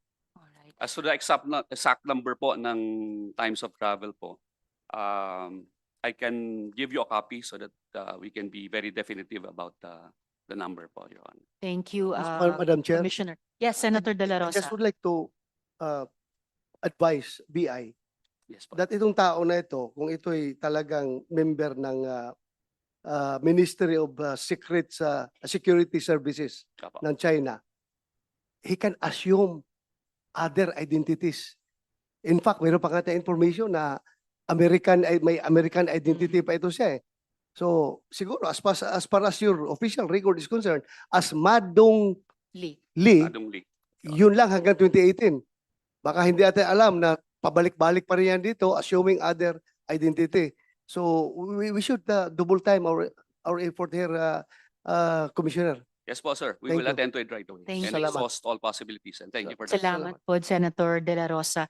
And Commissioner Viado, Yes po, Your can you also confirm na si Ma Dongli has used various visas from a CESA visa to a 9A visa to an MCL 09-006 visa. May pang-apat pa pala, E0408 visa. Can you confirm po? We confirm that, Your Honor. Yan po ipa-flash po namin. Ayan, ang dami-dami po. Yung MCL po, Mas marami pang visas kesa sa natanggap ko sa tanang buhay ko. sa 22 June 2018, naka-MCL 006 po siya. Okay. And in 1997, meron ho siyang Special Investor Resident Visa. Mhm. SIRV tulad ng SIRV meron po. dati si Lin Wenyi. Yes, Your Honor. Mhm. And meron ho siyang CESA Visa in 2014. Mhm. And yung 9A visa, Yung magkaroon 9A din siya. visa, meron din po siya. Your Honor. Okay. And kung totoo po yung sinabi ni Mr. Wang Fugu sa Al Jazeera at sa Zoom interview namin, kung totoo yun, ibig sabihin, may miyembro ng Ministry of State Security ng China na nagkaroon ng multiple visas dito sa ating bansa. So, and tiningnan din po namin ang mga visa naman ni Shi Zhejiang. Ganun din. May 9A visa, may CESA visa din. Meron po. Your Honor. Meron din po. And Meron po, confirmed Your po ng BI. Yes po, Your Honor. Wow. Okay. By the way, can you give us an update po dun sa status ng investigasyon nyo dun sa pag-eskapo ni Guo Huaping at yung party niya? Thank you very much for Your Honor. Yung first theory po namin was the subject entered Malaysia via sea. Mhm. Ang second theory po, she entered it via air. Now, meron po, Your Honor, initial report that we submitted informally to your office. I would like to take this opportunity also to apologize to Senator Villanueva. Ma'am, sir, nagbibigay po kami ng updated reports ko po kay Madam Chairperson. Yun lang po, informally po, Your Honor. Because as committed by the Bureau of Immigration, we wanted to give you updates as to how the investigation is ongoing. The investigation is still pending and we will get into the truth of the matter. Ito po yung second phase ng report po namin, albeit admittedly incomplete pa po, ay ibibigay po namin ngayon. Ang naging basis po namin in making the report on the international airports of entry and exit are the following. First, we got the attendance record of all international airport terminals from July 1 to 2024. Second, we got the submitted reports of flights by terminal heads in all international airport terminals from July 1 to 31, 2024. We also got the submitted reports by yung IPROBS team po namin, yan ho yung nagko-conduct ng secondary inspection in the international airport terminals from July 1 to 2024. We also got the consolidated summary of documents evidencing chartered and special flights in selected international airport terminals from July 1, 2024 to August 15, 2024. We got the certifications from terminal heads of international airport terminals attesting that the persons in interest did not pass through inspection in their respective jurisdictions. We also got subsequent sworn certificates from the terminal heads, reiterating their declaration in compliance with the directive of the Bureau for them to submit the reports and certifications. We also got Pag-asa weather forecasts and advisories issued for the period of July 1 to 25, 2024. And lastly, we got other information from personal inquiries with terminal heads. This report, Your Honors, can be provided to the members of the committee for your perusal and for their study. If I may, Please Madam do. Chair, I think Senator Joel. the million-dollar question is, in that particular documents that you were sharing with us, saan po doon yung unang na-citan sila Guo Huaping? If Your Honor would permit me, if I can continue on with the report and then I will reveal it later. Please include that sige. in the course of Yes, your okay. full report. Thank you. Senator One Joel. relevant data that we were able to gather was the July 2024 weather, Your Honors. Based on Pag-asa, there was no existing tropical depression or significant weather anomaly that may negatively affect small boat travel in the west and southwest area for the period July 1 to 15, 2024. However, relevant data will show that there may already be significant adverse effects in sea travel starting July 16 because of the buildup of Buchoy. It was on 19 to 21 July 2024 that both Buchoy and Karina fully developed from being a tropical depression in the southwest monsoon to tropical storms. Buchoy left the Philippine area of responsibility on 20 July 2024, while Karina wreaked havoc in the Philippines until 25 July 2024. Notwithstanding the foregoing, air flights were only delayed or moved. But this lowers the possibility of going the route via sea because of the tropical depression and then the typhoons which eventually developed.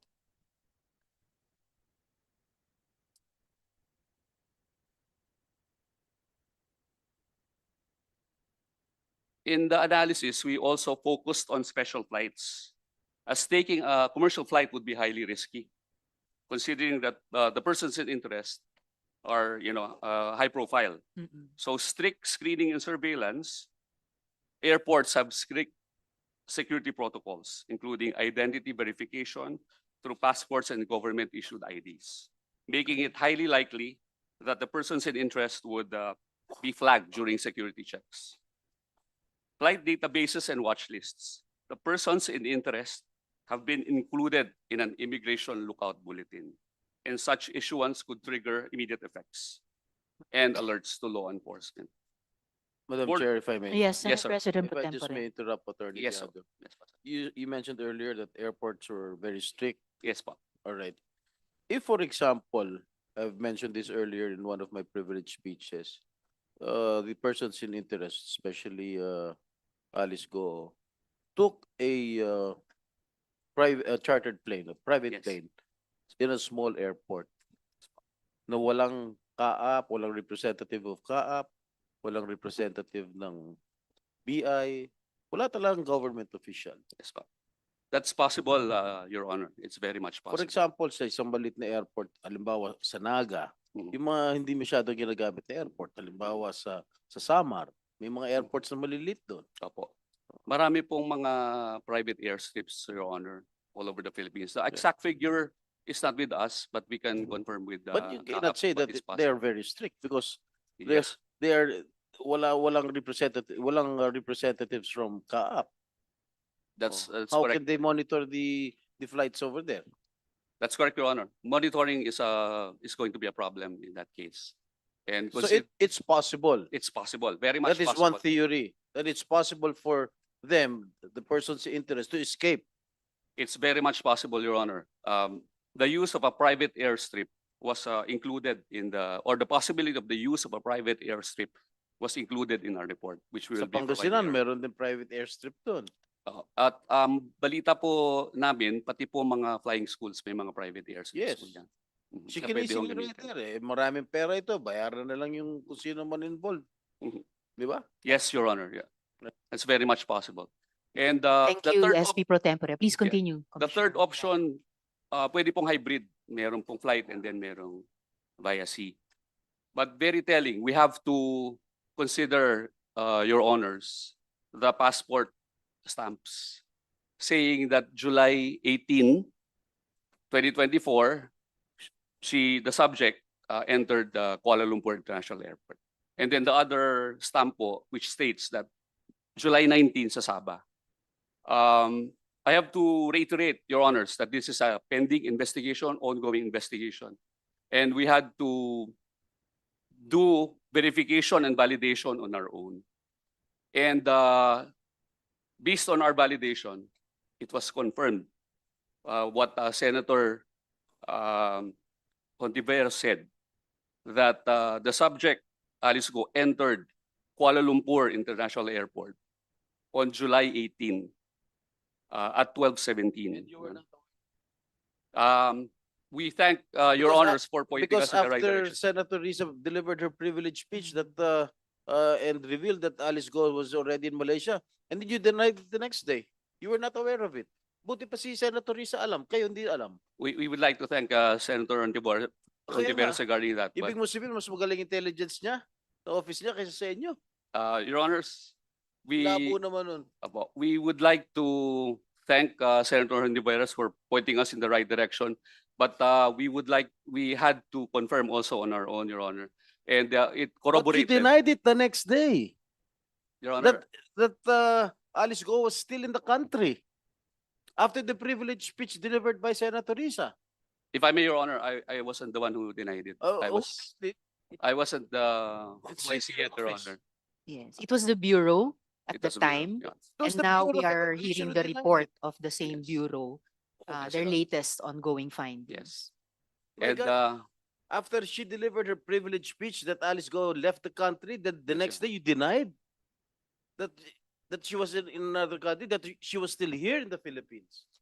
Commissioner, I hope sir. you understand why we feel very strongly about this. Yes, Your Dahil Honor, nung panahon I pong understand. iyon, just before we discovered and shared in plenary na nakatakas na pala si Alice Guo, I remember there was a hearing, pangako po ng BI noon sa Yes, amin, Your Honor. ni SP Pro Tempore, based on his questioning, na andito pa si Guo Huaping sa Pilipinas at hindi siya patatakasin ng BI. Yun pala at that time, she had already escaped. So, kaya po, I'm sure you can understand how strongly we feel po about this. At the same time, understand, Your Honor. na-appreciate ko po yung the report that you are making to us now sa Yes, inyong ongoing investigation. It's good to hear. Yes, Your Honor. Kino-confirm nyo po yung information namin na talagang pumasok sa KL International And- Airport si Guo Huaping And it was also July 18. Yes, Your Honor. It was also stated that there is no record of entry into Sabah on July 19, 2020. Opo, similar dun sa napag-alaman namin na yung stamp supposedly entering Sabah July 19 was fake.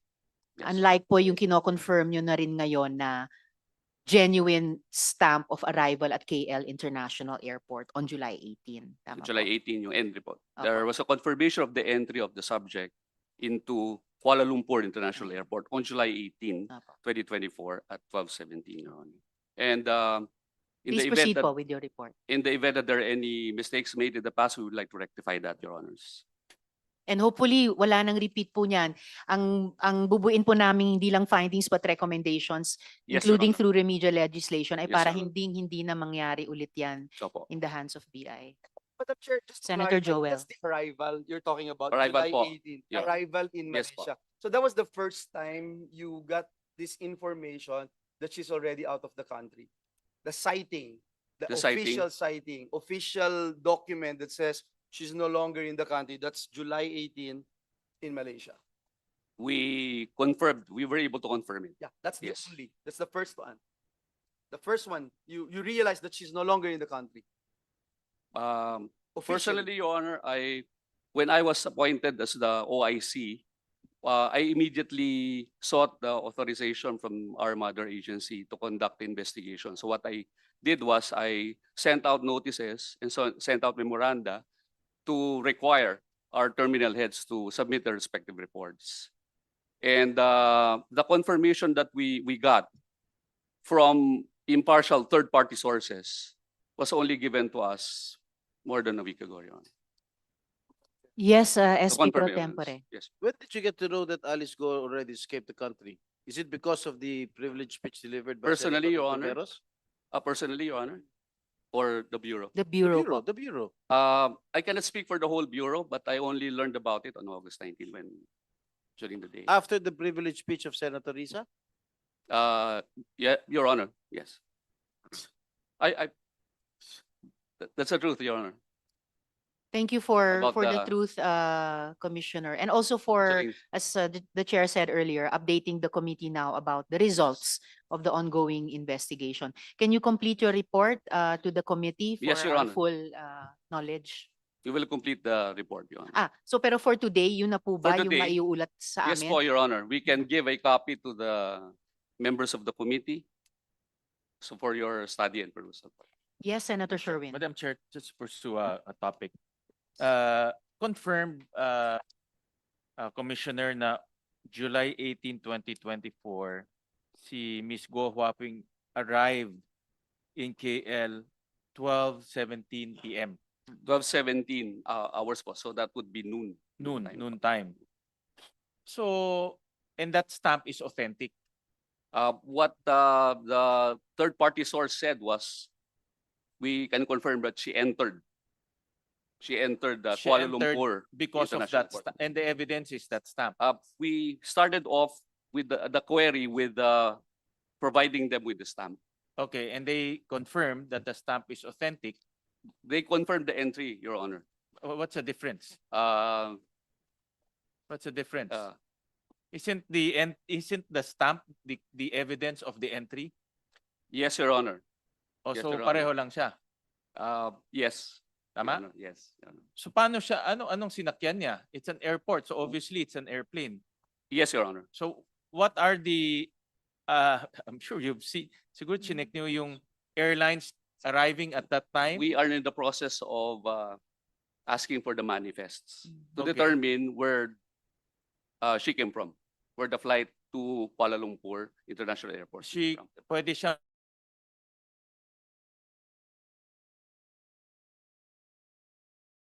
That's we're in the process of verifying that. Your wala Honor. pa tayong information. Wala pa po kami At sigurado information. tayo nag-eroplano siya. at Yes that time. po. Oo. Okay. Papasok ng Malaysia. When can we get that information? We are Because in the it's only government to government that can get that information. We will try with the different airlines, Your Honor. Can to get the the KL manifests. authority in KL airport provide that information? Alam nila lahat ng mga eroplanong pumapasok doon at that time, at that particular time. There might be issues concerning diplomacy or Then we are not within- sure, Your within- Honor. We had to frankly, Your Honor, we had to do some back channeling. Your Honor. Yeah, but what's the issue with diplomacy? It's only a flight manifest coming from an airport. Yes, Your Honor.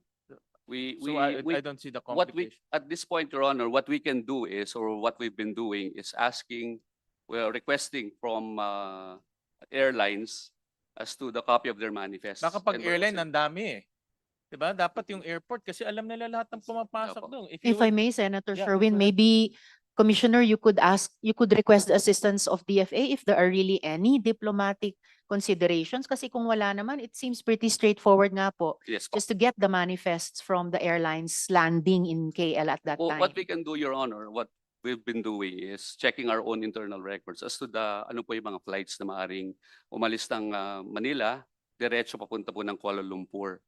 Aside from that, we have been making representations with airlines para kung ano po yung pwede lang i-reveal in accordance with their flight manifest. But I think it's harder, sorry, Madam Chair. Senator Joel. Sorry, but I think it's harder, sir. Yes, sir. Attorney Joel, no, with all due respect, parang it's harder. It's easier to go straight to the airport and find out anong airline yan. Is it Yes a po, Your commercial Honor. flight? Is it a private plane? We will do that. Your Honor. No, but as of now, you don't have any idea Hindi po ho namin ginagawa na to go directly to the airports, to the Your Honor. airport. Oho. Panay I- ano po, I- yung records po namin na I just wonder why. And one more thing that I'd like to ask, how sure are you na siya yun? Because Guo Waping and Alice Guo can't even, ayaw nga niya aminin na siya si Guo Waping eh. We had to go through channels, Your Honor, and it is a impartial third-party source, which And we that can is cite. that is what you believe in, that it is really her who arrived Yes, in Your Malaysia, July 18, That's 2024. correct po, Your Honor. Madam Chair, if I may. Thank you, Senator Joel. Yes, and before I call on the SP pro tempore, I agree with Senator Joel. Rather than starting from here, Pilipinas, hindi pa nga ma-identify paano siya umalis, saan exactly, when, since na-confirm yun na po na she arrived in KLIA July 18, 12:17 p.m., then obviously it's easier to work backwards Yes po. from there. Kasi, and earlier, kinonfirm ko rin through our corroborating party in Malaysia, yung DAP, Member of Parliament, na genuine yung stamp, yung tinatanong din ni Senator Sherwin kanina. So I think it's easier to Yes po. start from the KLIA na alam niyong lumapag siya doon kesa mag-search sa maaring pinagliparan or sampahan niya dito sa Pilipinas. SP pro yes po. tempore. Yes, Thank SP you. pro tempore. Attorney Joel, kasi dito, pag uwi ng pasahero dito sa atin, tinatatakan ng immigration officer passport natin, Yes po. arrival. Yes po, Your at meron sinusulat yung flight number. Opo, Your Di ba? Doon ba sa Kuala Lumpur, kung nakita niyo yung passport ni Alice Guo, wala bang tatak na walang sinusulat na flight number or vessel number? Wala pong negligible, wala pong nakalagay. Walang nakasulat. Pero meron blankong doon sa stamp nila, meron nakalagay na kung paano ka nakarating doon sa Kuala Lumpur. It's either through sea or by air. Wala pong nakalagay, Your Honor. Ang nakalagay lang po doon, meron hong stamp ng isang airline, but the thing is, upon verification, it was an outbound flight, hindi yung papasok ng Kuala Lumpur. Sa arrival nakalagay outbound flight? Doon sa ano po. Yun hong flight number. ID 177 if I'm not mistaken. Is an outbound flight. Hindi yung siya papasok What airline was that? I think Batik Air po, Your Honor. Huh? Batik Air po yan. Indonesian Batik Air. Indonesia. Batik Air. Pero palabas po ng Kuala Lumpur yon, hindi po papasok. Salamat, SP Pro Tempore. So, if kompleto na po yung report nyo sa amin of your ongoing investigation, Yes po, Your Honor. ano yung pinaka-conclusion nyo about the escape of Guo Huaping and her party? She- As of now, no? Ano yung She, preliminary conclusion? she entered Malaysia via air. Your Via Honor. air. Via air. On So, July 18. Okay. She entered Malaysia via air. Yun Are yung you, malakas are na you sure? theory Are you mo. sure? How many percent are you sure that she flew to Indonesia by air? To Malaysia To po. Malaysia. po. Malaysia.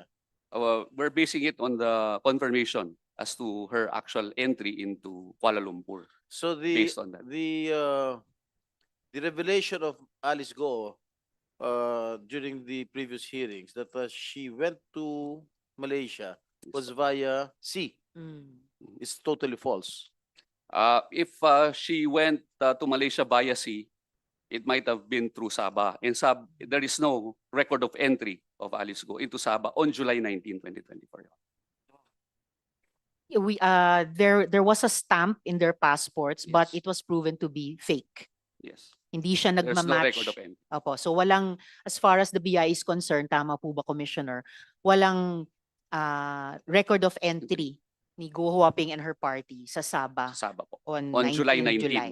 Wala po. 2024. Your Honor. So yung sinasabi din ni Sheila Guo during the first time that she appeared, na sinasabi niyang sumakay siya sa boat is also totally false. If you conclude that We might presume that, Your Honor. if you conclude that they flew by air, by plane. Yes, Your Honor. You might presume that, Your Honor.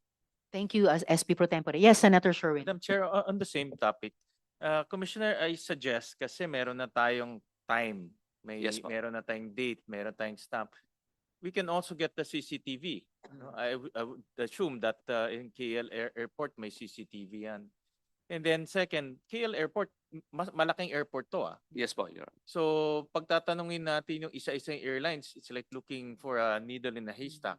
So it's we need to go to the airport. They have all the manifest. Lahat ng airline na pumapasok on that particular day, pwede nating kunin yung mga airlines and work. Tama nga, sabi nga ni Chairperson, work back para makita natin. We're Kasi tracing that it back, is- Your Honor. That is an important clue . Yes po, Your Yung Honor. stamp on July 18. It's a clue that we can already start working on. Yes, Your Honor. We will do that, Your And Honor. of course, pag galing Pilipinas yan, then there's an issue on how she managed to board a plane Opo. and leave the Philippines. At least natuldukan na po yung date of entry niya at oras papasok ng Malaysia. So all we need to do is trace back. So at least yung pong time frame at timeline natin na limit na po natin. Pwede ba na, pwede ko bang tanungin, Madam Chair, si Ms. Guo? Yes, Bakit Ms. nga may Guo. time, bakit nga meron kang July 18 entry in KL? Sen, regarding po that I invoke my right against self-incrimination po. Thank you po. Salamat, Sen Sherwin. Okay, since salamat Commissioner Viado. You're welcome po, Your Since Honor. sinabi kanina ni Attorney Tago ng DFA na may coordination ng department sa BI at saka sa NICA sa matters ng visas, pwede pong matanong ang NICA. Sino po yung ating resource person from NICA? Yes, Secretary. Director General, Deputy, Madam Chair. Deputy Director General Asedillo. Yes, sir. So after the Al Jazeera documentary, anong steps ang in-undertake nyo para i-validate yung mga claims doon? Good afternoon, Madam Chair. Without going through the details, we would like to confirm we have parallel efforts to verify as to first, whether or not Xie Zhijiang is a bona fide MSS personnel. Two, to check on his story regarding his so-called recruitment in our country. And of course, Madam Chair, its implication as to the person and the circumstances of one Miss Guo Huaping. Okay. As far as you can tell us, ano yung pagkaalam nyo sa bona fides ni Xie Zhijiang? While we await the results of our parallel efforts, Madam Chair, what we could initially inform the committee are the parallels between Mr. Xie Zhijiang and Guo Huaping. We will deal with those specifics. Again, we'd be happy to provide the committee during closed-door discussions and tie it up, Madam Chair, with our current efforts in the National Intelligence Committee as to the extent of the united front work of the Chinese Communist Party and mainland China, Madam Chair. Madam Salamat, Chair? Deputy. Madam- Yes, Senator De La Rosa. Yes, I would like to ask the Deputy Director General ng NICA. Are you optimistic, Madam Chair? Are you optimistic, the Deputy Director is if we can get that official confirmation or denial coming from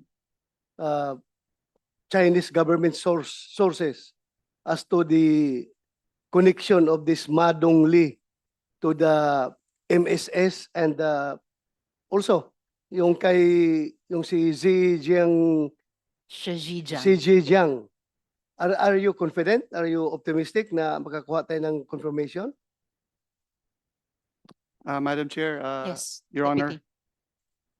given the state of our affairs with mainland China, it would be hard to speak as to the level of cooperation we can expect from said country. However, there are still two other factors that may determine whether or not we can establish if Xie Zhijiang is a bona fide MSS agent.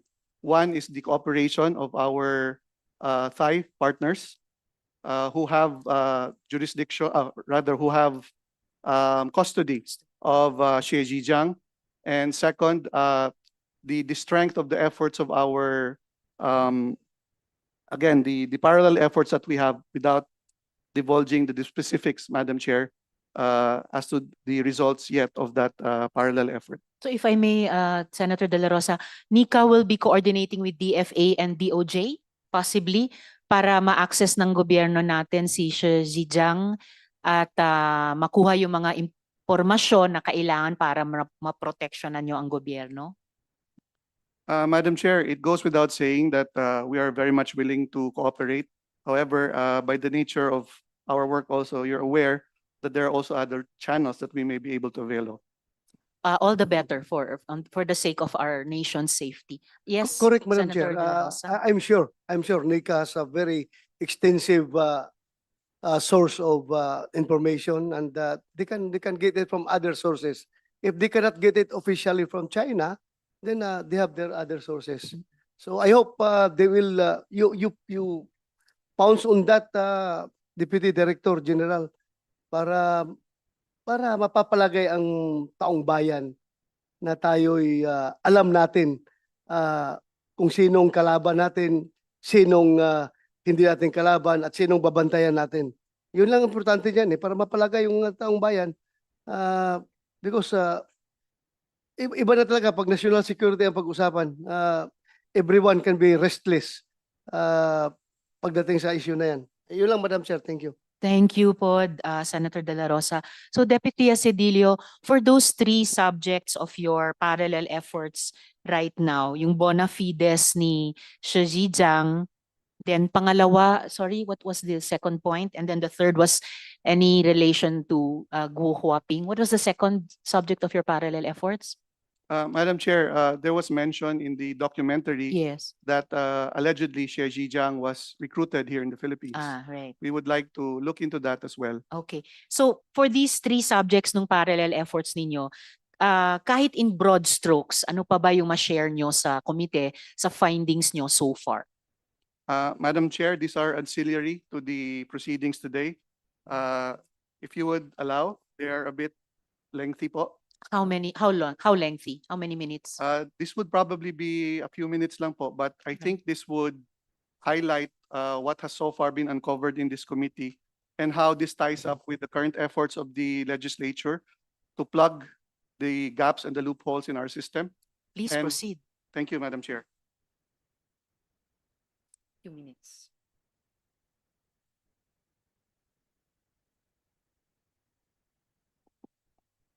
Once again, good afternoon to the committee, Madam Chair. Thank you for this opportunity. Without causing undue anti-Chinese hysteria, If I may, Deputy Cedillo, this is not anti any country. This is really anti abuse of the rights of women, children, workers. In fact, alam naman po ng lahat, marami sa ni-rescue na human trafficking victims ay mga Chino mismo. So this is anti yung pogo and criminal activities na kinakanlong nila. So please proceed, Deputy. thank you, Madam Chair. Very well understood. I think it is important for the committee and our nation to understand the three possible trajectories of massive Chinese presence in our country. One, we have been host to, at various points of our history, we have been host to massive Chinese diaspora. Is this latest influx part of that long-standing trend, or is this something else? Two, there is also the potential that Chinese criminal elements have relocated into our country, having found a safe haven here. Three, this could be related to the first and second, part of a genuine Chinese Communist Party and Chinese government effort to infiltrate, establish a foothold, and ultimately undermine the Philippines and its national interests, whether our foreign policy or our domestic affairs. The three I mentioned cannot be viewed in isolation anymore, generally because of the authoritarian nature of the Chinese government, and specifically because of a piece of Chinese legislation, the National Intelligence Law of 2017, that compels Chinese citizens and entities, even foreign ones operating in China, to cooperate with security and intelligence agencies. And it is a very broad mandate, specifically Article 7. The United Front, which the chairperson earlier adverted to, must be understood not just as a Chinese Communist Party arm, but also as a broad system involving agencies, social organizations, businesses, universities, research institutes, and individuals carrying out United Front work activities. It is at once a dedicated body within the Chinese party state apparatus and a galaxy of actors orbiting around it. Another aspect to United Front work, Madam Chair, is its broad spectrum, whose depth is often underestimated, ranging from open operations, that is, public diplomacy undertaken by ambassadors across the world, to clandestine operations, which we are now seeing part of, to undermine social cohesion, exacerbate racial tension, influence politics, harm media integrity, facilitate espionage, and increase unsupervised technology transfer. While United Front work is not an intelligence service per se, it can nevertheless offer a cover for intelligence officers carrying out clandestine actions and recruitment of local agents, our very own Filipinos, acting for and in behalf of the CCP and the Chinese government, whether or not they are conscious of it. Since coming to power in 2012, President Xi Jinping has reinvigorated the United Front which he was already familiar with, his father being a contributor to it during his early days. In May 2015, the United Front work was raised to the rank of Central Conference, thereby acknowledging its increased importance. The most distinctive characteristic of United Front work in the Xi Jinping era consists more than ever on the strategic importance of the United Front and the necessity to improve its coordination. Lastly, Madam Chair, the United Front is therefore a Communist Party policy devised to develop and reinforce its hegemony. The activities of the United Front consist in allying with or neutralizing groups situated outside the sphere of control of the Chinese Communist Party to ensure its role as the sole legitimate representative of the Chinese people. Concretely, this means eliminating domestic and external enemies, controlling groups that could defy CCP authority, building a coalition around the party in order to serve its interests, and projecting influence abroad in such a way that even individuals and groups based in liberal societies such as ours are brought to censor themselves and avoid taking a position against the Chinese Communist Party. So in conclusion, Madam Chair, whether or not we are able to establish the espionage activities of both Xi Zhejiang and Wang Guo, we already see, Madam Chair, the extent of malign activities of a certain nation in our country. And as a, Madam Chair, if you will permit, this has an impact on the current efforts of the Senate, especially in one, encouraging all our government agencies and even our local government units to pursue prudence and due diligence in their dealings with entities from mainland China.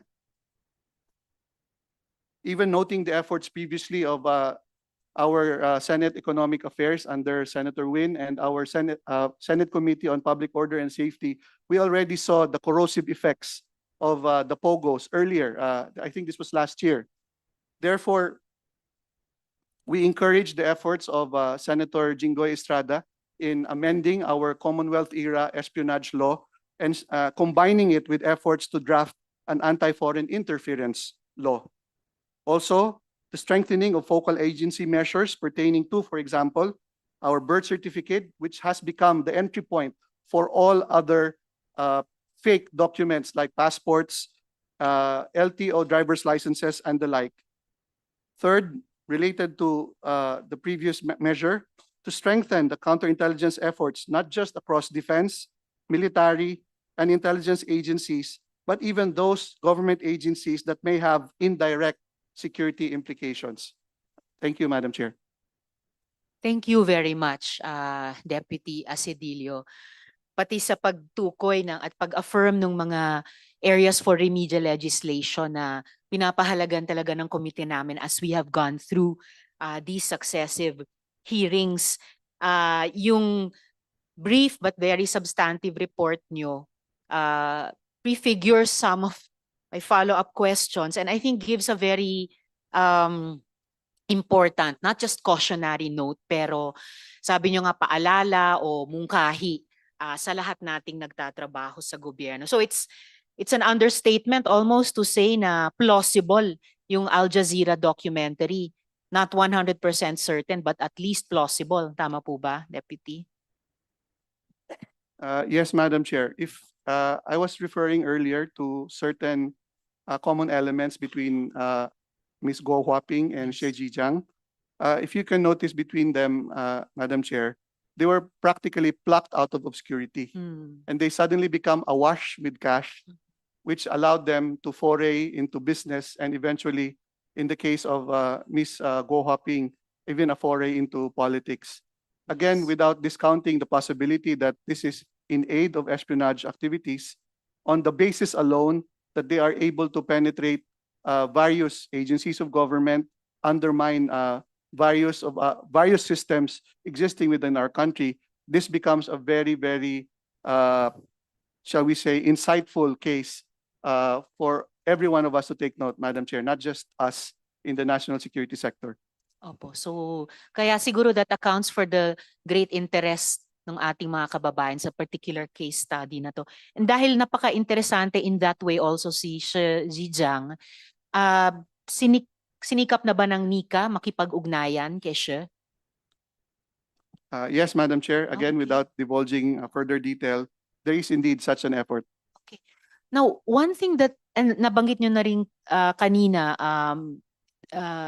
almost indirectly, Deputy, one thing that stood out for me dun sa Zoom interview namin kay Wang Fugu, yung sinabi niyang not all the spies are Chinese. Tumitingin din ba kayo sa mga alegasyon na may mga kababayan nating espiyang Pilipino pero nagsisilbi sa interes ng dayuhang bansa? Madam Chair, there are at least 3 ways that this may be achieved. One is for the Chinese government to make use of their massive diaspora, not just here in the Philippines, but all across the globe. Second is the use of our own citizens, either through the promise of money and other enticements, whether or not sila po ay sold doon po sa gustong gawin ng CCP. On the mere fact po that there are enticements, madali pong makuha ang loob nila.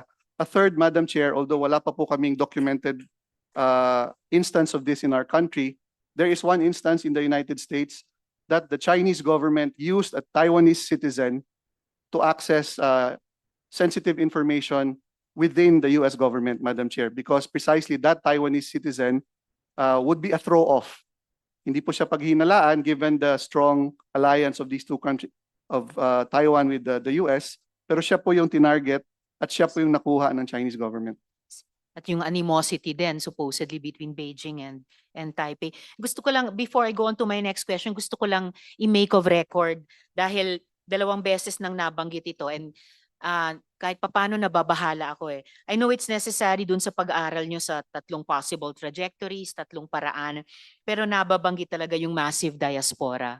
And gusto ko lang ulit i-affirm na Chinese Filipinos are Filipinos. At yung Chinese Filipino community dito sa atin, on many occasions, ang majority sa kanila talagang explicit sumusuporta sa Philippine national interest. And in particular, ilang pagkakataon tumulong mismo sa investigasyong ito ng Committee on Women.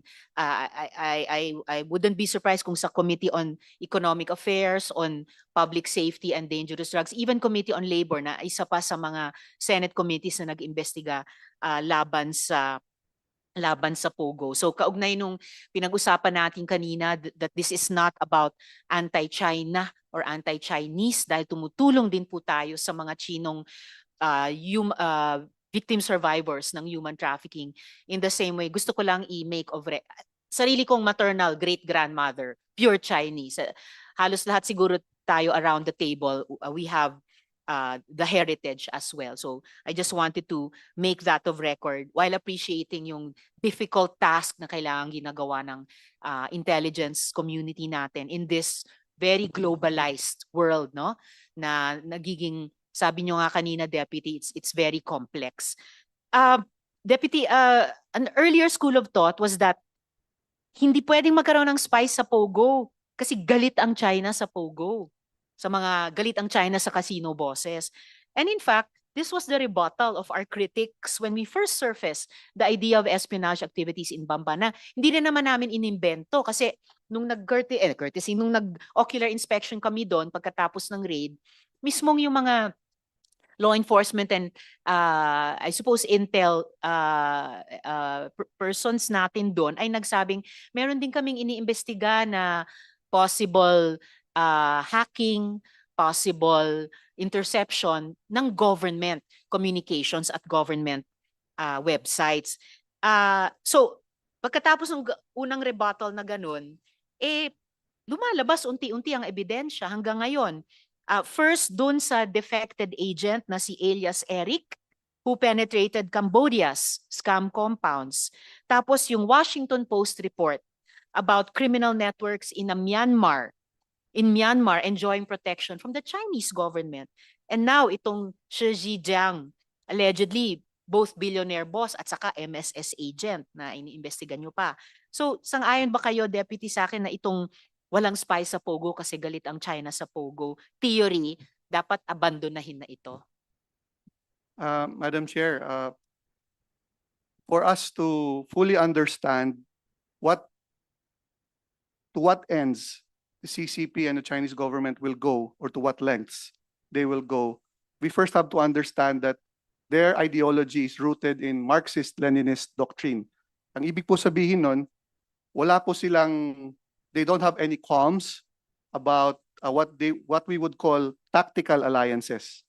And these tactical alliances may involve, for example, what we call whitelist parties. Ano po itong mga whitelist parties? Ito po yung mga partido, political parties that don't have very strong ideological leanings. So, pwedeng-pwede po silang makipag-alyansa sa mga ganong klaseng partido. But more importantly, Madam Chair, there has now been there's been established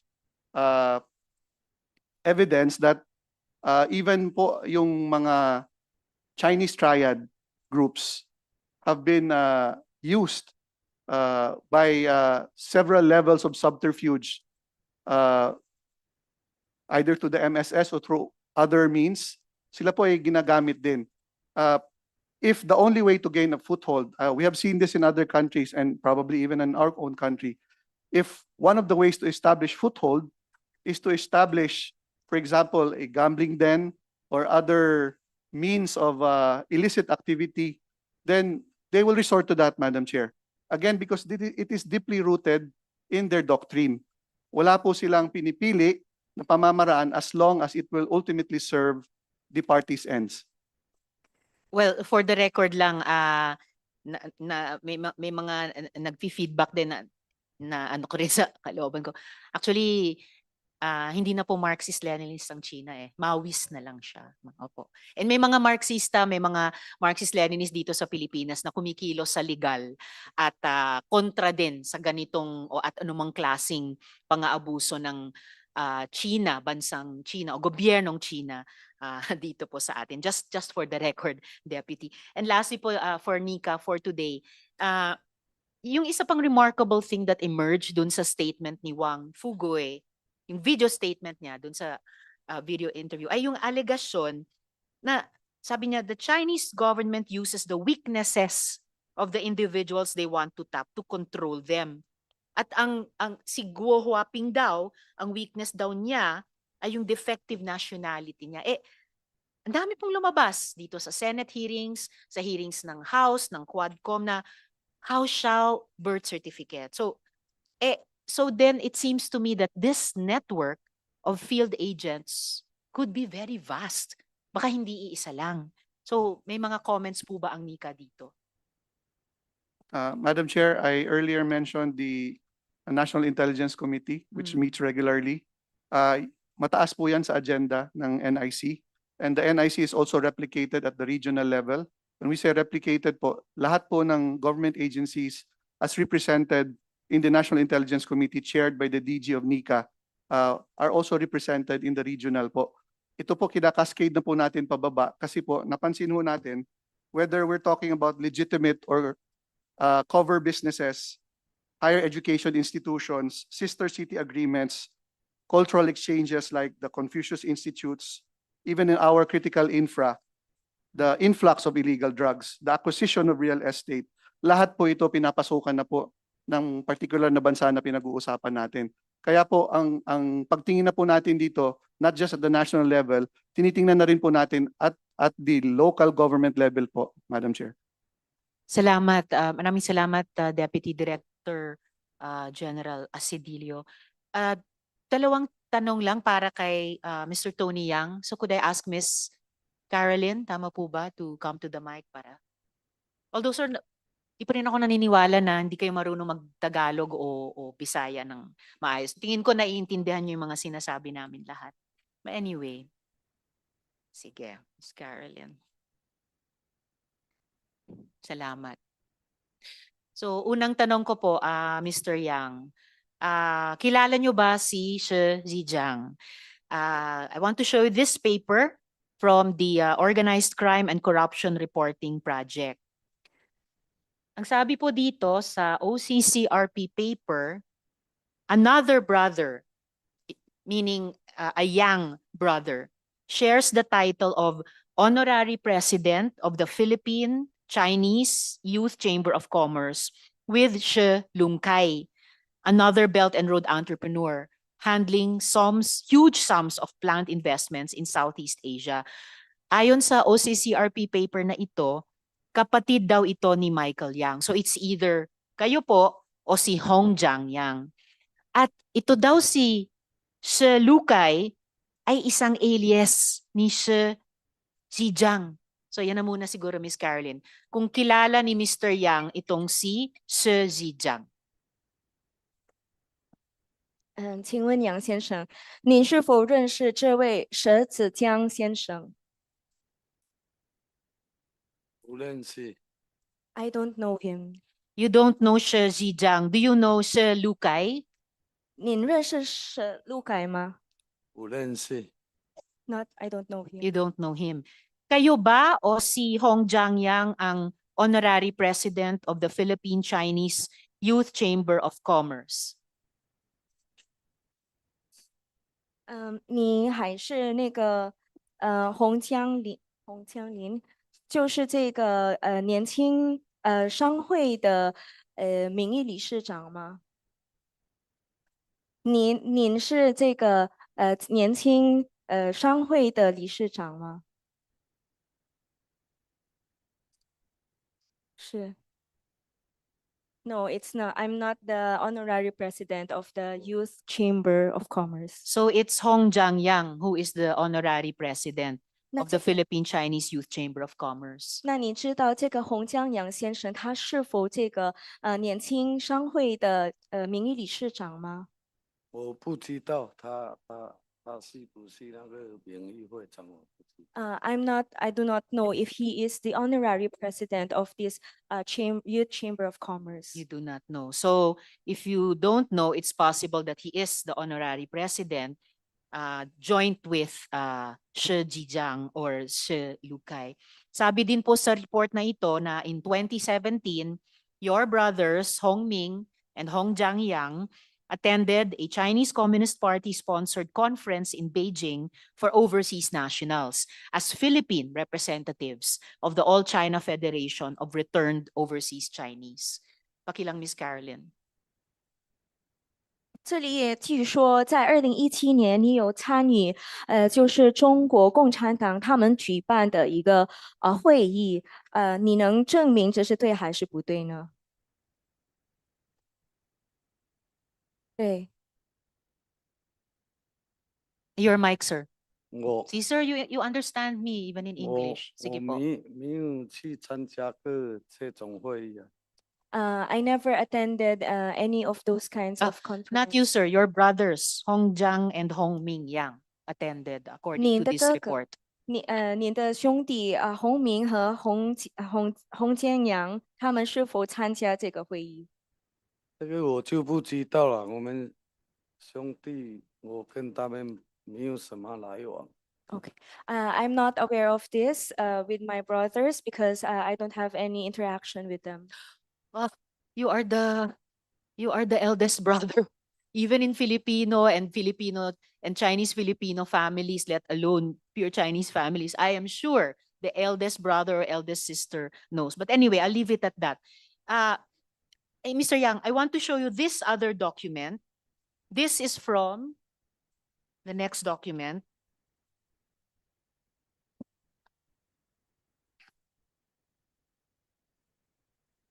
Okay. This is from the 10th National Congress of Returned Overseas Chinese. This is under the auspices of the Communist Party of China. And there are names here, Yang Hongjiang and Yang Hongming. So are you and your brothers assets of the Chinese Communist Party? 看看这个文件里面，这个名单有你的弟弟的名字，就是杨洪江，还有杨洪明。那您是否能确认他们俩是否这个党员？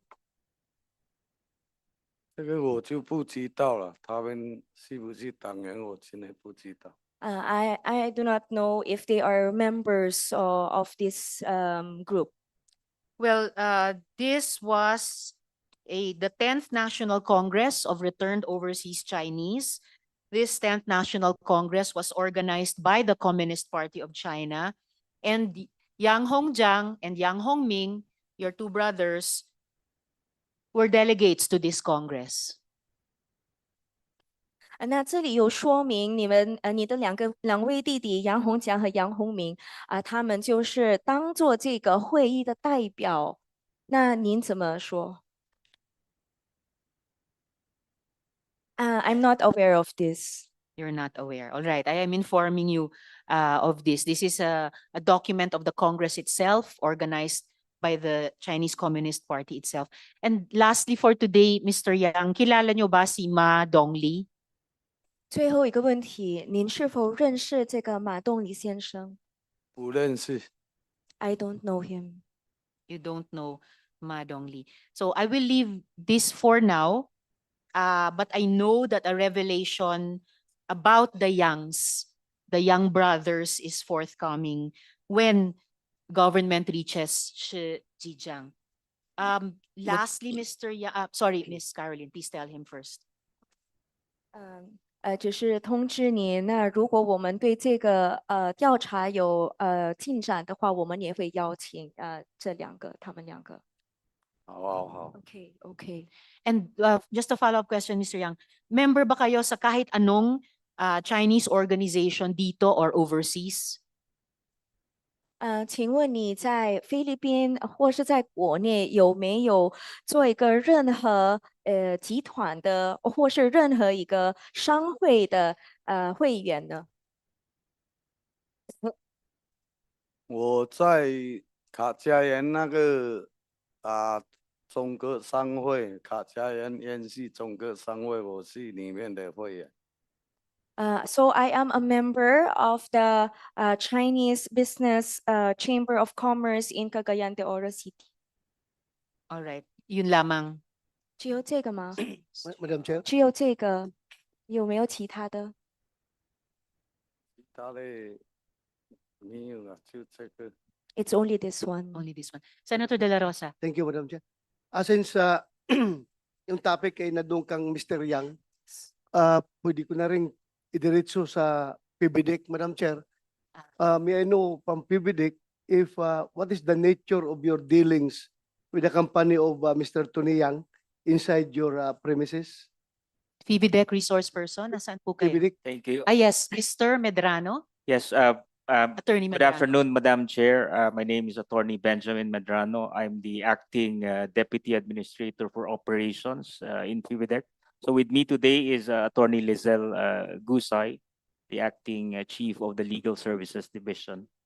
Thank you for your time. So the question is, what is the dealing between Tony Yang and PBDEC? So what? Yeah, because lumabas during the last hearing that yung kanyang steel company is situated inside your premises. So ano bang arrangement ninyo? Locator lang ba sila? Nagrerenta ba sila or what? Yes, Madam Chair. So PBDEC is essentially a landlord. So it is the Subic of the South, right? So it's located in northern Mindanao. It's a 3,000 hectare estate. And then Phil Sanjia registered as a locator back in 2019 during the term of Administrator Quijano. So they are a registered locator. I'm referring to the company, Philippine Sanjia Steel Development Corporation. Madam Chair, If if I I may. Go ahead. No, I would just like to Senator Joel. ask Madam Chair, ano yung kontrata nitong Sanjia sa inyo? Locator siya, and you were talking about some number of hectares in the land, if I'm not mistaken, in Tagoloan. Is that where it is? Yes, so it's situated in Tagoloan and Villanueva. It's composed of two municipalities in Misamis Oriental. So Yes, but Sanjia is a locator operating in Tagoloan lang. Yes, And how many Madam Chair. hectares are they leasing? If I recall, it's from our records, it's around 62 hectares. 62 hectares. Can you also, Madam Chair, we asked that we be given a copy of their contract. You have a contract for sure, right? Yes, in fact, Madam Chair, we provided the committee through the Chief Legislative Officer all the copies of the documents relating to Phil Sanchia. Last weekend, the team worked day and night to collate all the documents and provided them last weekend. Okay, so they started when? You made mention 20 or So the application was made back in 2018. 2018, and and that's a then 25-year lease. Is that correct? yes, Madam Chair. Yeah, Madam Chair, if I may, just one last, because I've seen this report about PBDEC's own report, and it was noted that PBDEC actually flagged Sanjia for alleged rice and drug smuggling. You know, I was just wondering because I don't think that when you came up with the contract, ano ba yung parte ng contract na yon? Yung contract ba na yon ay because I can show you the site development plan. Nagulat ho ako, may wharf dito, mayroong pumapasok na mga shipping companies or malalaking barko. So, kung ganoon, hindi ba dapat merong customs at ano ito? Meron po itong nagma-manage, nagre-regulate nito because it is no longer part of PBDEC's jurisdiction. Napapasok ang international shipping company doon sa lugar na yon. Is that correct? So it's like this, Madam Chair, if I may. So PBDEC owns the foreshore and the offshore of Tagol 1 and Villanueva. It has title to the foreshore and offshore. The locators, some of them, they likewise lease the foreshore and offshore. So we have several locators there, like San Miguel, like FDC. They have their own. They lease the foreshore and offshore of PBDEC. My only question, Your Honor, is that is Sanjia allowed to operate a commercial port? They are not. They did apply for They can apply through PBDEC. they did lease the foreshore and offshore and applied to register as a commercial port operator back in 2019 or 2020. And live pa rin po yan, hindi nyo yan terminate. It is currently a live contract. Live. In section 19 of the contract, Madam Chair, section 19, signed by alias Antonio Lim. Are you aware of this? It provides that the lessee agrees to not use or permit the use of the leased premises or any part thereof for any immoral and other purposes prohibited by law. In 2021, in your own report, PBDEC noted that Sanjia allegedly meron pong mga rice and drug smuggling at their port inside PBDEC. Anong ginawa niyo ho dito? So that report we've submitted to the committee, right? So there was an alleged incident back in 2021, which was the PBDEC side was alerted, and initially, from what I read from the report, initially the administrator back then halted the shipment because of at that time they did not yet obtain a permit to operate, right? But eventually the agency which has jurisdiction over the control of the borders and as well as the collection of the fees and tariffs, they intervene. That is your opinion, sir. I'm sorry. That is your opinion. Is that your opinion or that is what your report says? That is what our report says. That is not under your jurisdiction. It is under your jurisdiction because Because Sanjia is inside the PBTEX area. No, may I clarify, Madam Chair? So FIVIDEC, right, is the owner of the as the owner of the foreshore and offshore. It is also the the powers of FIVIDEC is control over the safety of the port. It is another agency which has jurisdiction over the cargoes. So in that sense, we do not have a say in the No, sorry, sir. Sorry, sir. Number one, are you allowed to operate a commercial port? You are allowed under your yes, we are. In charter? fact, Under your charter, and no national government agency is actually regulating the ins and outs of that commercial port. And that's absurd. no, we were Can created. you just answer my question, sir, so we don't go around the Yeah. bushes? Are you allowed? Yes, Madam Chair. And you are not being regulated by any government agency, national government agency, customs? We have The customs. here. PTA. PTA? No, we are not. PPA? Well, you're not. And when you made that report that you flagged Sanjia for alleged rice and drug smuggling, what happened? Isn't it, again, I mentioned you section 19 of the contract. Yeah. Isn't it that is already a ground to terminate the contract of Sanjia to FIBIDEC? Senator Joel, if I may. Yeah, just Senator De La short, Rosa. short interjection. Attorney, who was that administrator during that time that made that report of rice and drug smuggling inside that facility? Back in 2021, Madam Chair, the administrator was Pompey Lavinia. Still the administrator today. No, no more. What is he now in PBDEC? Kasi inimbitahan po siya ng komite, nag-reply sila. He's no longer with FIVIDEC. Ano na po siya sa... Wala na siyang position sa PBDEC? No more, Madam Chair. Alright. Pero at least sinagot niya yung imbitasyon ng komite. Hindi lang sila makapunta ngayon.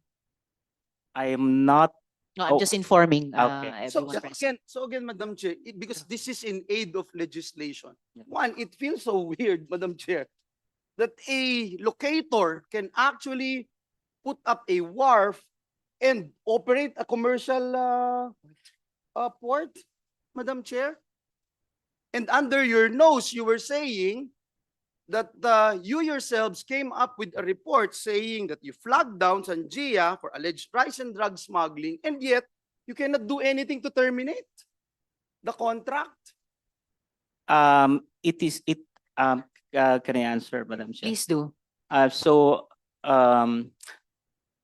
report stated that the agency which has control over the cargoes, right, cleared it, and at that time the management did contact NICA, and then NICA also confirmed that there was no alert order which was issued on the cargo.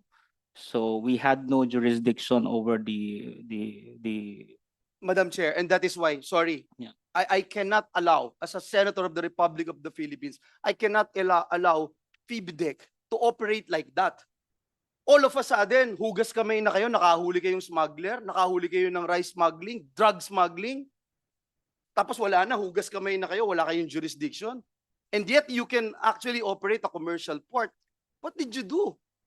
There are reports, I have gotten different kinds of reports, and they were saying that a certain person from the, please correct me if I'm wrong, a certain person from the Bureau of Customs, inarbor ito, at kayo naman, binigay nyo na lang. At sasabihin nyo ngayon na wala kayong jurisdiction. How could you say you don't have any jurisdiction? it's just not the mandate of FIVIDEC, Mr. Chair. How could you have a mandate, first and foremost, to operate such and give the lessee, the locator, to actually operate a commercial port? And then you're now saying wala na kayong jurisdiction. But please answer my question. Is there someone from Bureau of Customs na nagsabi na kami na ang magte-take over niyan? I believe it was stated in the report. In the report, that's why. So it's in the report. Why are you not saying it? Because you did not follow it up. Because you did not do anything else afterwards. Is that correct? Um, I'm That not is the sure what problem. happened. Kung inutil na yung PB deck natin, eh wala tayong aasahan talaga. Magpasmagel tayo ng kahit na ano dito. May ask PAOK, sir. PAOK, why was there undue haste to allow Sanjia to become a commercial port after the smuggling of rice was reported? What we could share to the committee is merely based on a report that we were able to obtain. But this report is from 2021. The report is for the chairman and members of PVDEC, IA Board of Directors. Part of the report indicates paragraph 8 at 1:11:15 p.m. of February 2021, Attorney Gusay informed the administrator that she has verified with Bureau of Customs Collector John Simon by phone call that the documents of the importation are in order, and that the Bureau of Customs has also verified with the regional director of NICA that there is no alert order for the importation and so on and so forth. And towards the end of the paragraph, a certain attorney Noe L. Espidillo Jr. disclosed that PVDEC will be in trouble if the cargo was not released immediately. For the record, that was Director Casio of PAOK. And I think the Attorney Kusay mentioned in the report is also present as a resource person today for PVDEC. Madam Chair, may we ask if the one who signed the contract, itong si Antonio Lim o si Tony Yang also, is he aware of this incident? And Ms. Carol, if you can relay, kahit na alam ko na intindihan niya na tayo dito, anong nangyari dito? Is he denying the fact that there was rice smuggling that's happening in his company? Ms. Caroline, please. 请问一下，因为我们现在在讲关于这个合约，上面有写上你的签名，有 Antonio Lim 的签名。那请问您是否对这件事，这个大米走私的事件，您是不是知道这件事？这件事我知道，不是走私啊，正规到了啊。I know of this incident, but I know that this is not smuggling. This is through a legal process.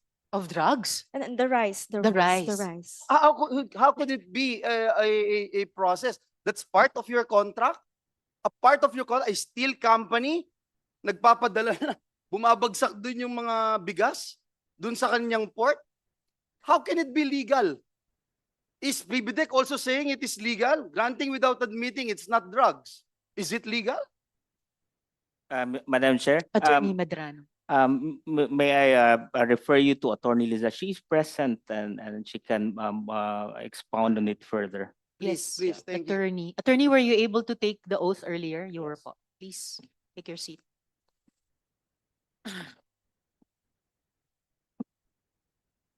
Good afternoon, Madam Chair and honorable senators. The question is if it was illegal or if it was legal importation. In the first place, when PVDEC entered into a contract of agreement with Philsanja, everything was in order. We relied on the proper government agencies to vet the identities of the persons who were doing the contract signing with us. Who are these government agencies? SP Pro Tempore. They actually, Senator Patempore, they actually gave us a copy of their application, and it was a Securities and Exchange Commission who provided us the articles of incorporation telling that Mr. Antonio Lim was a Filipino. Oh, wow. Comsec is SEC here today. Please come forward for any questions. And if I may, Senator Madam Chair, Joel. in the contract that Sanjia signed with PVDEC, was it part of the contract to actually allow Sanjia to become a commercial port, Your Honor? Yes, please, Attorney. Kusay, Yes. no? Attorney Kusay. Yes, po. They applied for a permit to operate as a commercial port. However, the board of directors provided the approval subject to conditions. And what are One, these conditions? they have to go through the process of publication, and they have to have a public consultation on the stakeholders on their operations. And the second was that they will not engage on containerized cargo. They can Exactly. go bulk and break bulk because it's another port operator or concessionaire who has, yes, the containerized cargo. We will no longer belabor the point, Madam Chair. It's clear as crystal, Madam Chair, that the company of Tony Yang has been violating all sorts of lahat po ng pwede mong i-check na violation ginawa po nung Sanjia dito sa PBDEC, but unfortunately hindi po na-terminate itong kontrata nila to the point na mismong sila fin-lockdown nila yung Sanjia na merong rice smuggling, drug smuggling, and if this will continue to go on, magiging banana republic na po tayo, Madam Chair. I'm just stating facts here, and we have to act on it, and I wanted to make sure that this will be part of our committee report. Thank you, Madam Chair. Thank you, It dear will, colleagues. and thank you, Senator Joel. Madam Chair, At this, yes, in SP Pro relation to Tempore. the line of questioning of Senator Villanueva. Attorney, how many hectares is Sanjia leasing? Sinabo ka kanina 62? Sabi ni, 62. yes. Opo. The exact land area po nasa report po that we submitted. All right, to the how committee. much are you leasing it for per square meter? 150 pesos per square meter per year po. 150 Yung pesos? original po. Hindi ba disadvantageous sa gobyerno natin yan? We do have an official gazette publication of our revenues, and that is one of the items that have already been published. We Okay. pride How ourselves much is in the prevailing rent sa 150 PVDEC? to 200 po, depending po on the location of the property. Okay, who are the other locators there in PVDEC? We have Aside from Sanjia? marami po. We have San Miguel, we have Gardenia, we have Jacoby, we have marami po talaga. We have been successful in as an IPA in inviting locators to locate and invest in PBDEC Industrial Authority. Okay, is it,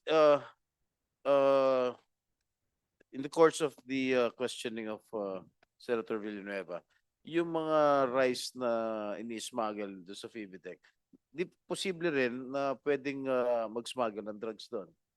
Am I We correct? have no reports on that po. But that is possible. It's possible. We can Didn't you concede it's exercise possible. due diligence? Madam Chair, sorry, SPPT, there's already a Senator report. Joel. Yung report kay alleged drugs Tapos Oh. sabihin mo there's no report. Oh, Huwag mo kami sabihin inamin ko ganon. na pala. Thank you, Senator Nasa Joel. report SP Pro Tempore. Inamin na pala. Sabi ni Senator Joel, meron na pala report it's na may possible drugs. po.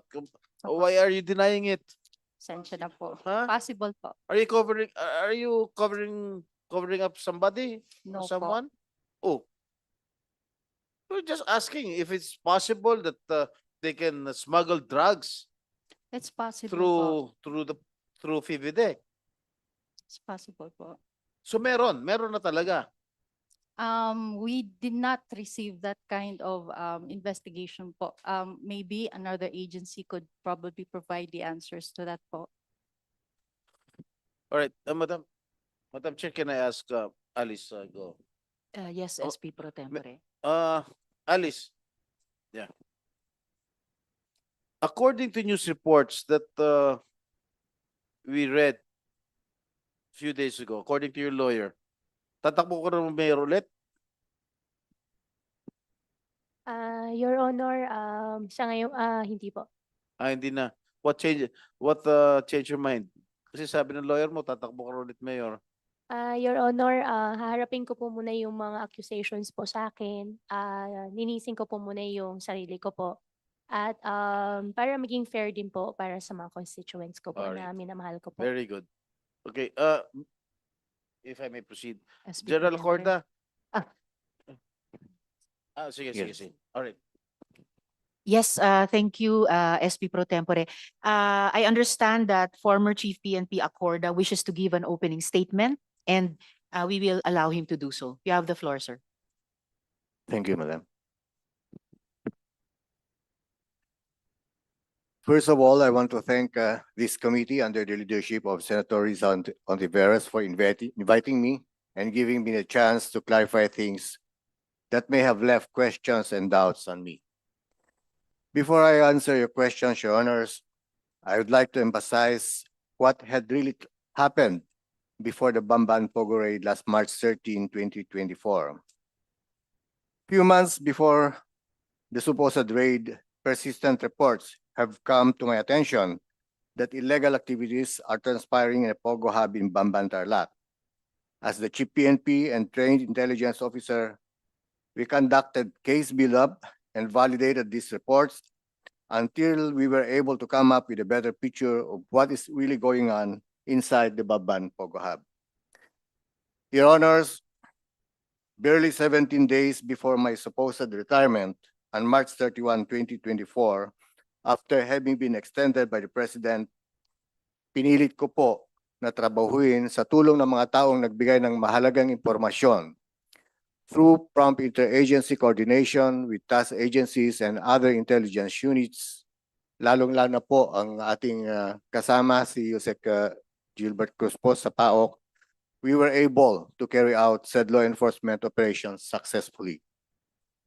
Indeed, that operation played a crucial role in exposing the truth about the Pogos operating in the country, wherein it involves various illicit activities, including the proliferation of illegal drugs, human rights violations, human trafficking, and other criminal acts.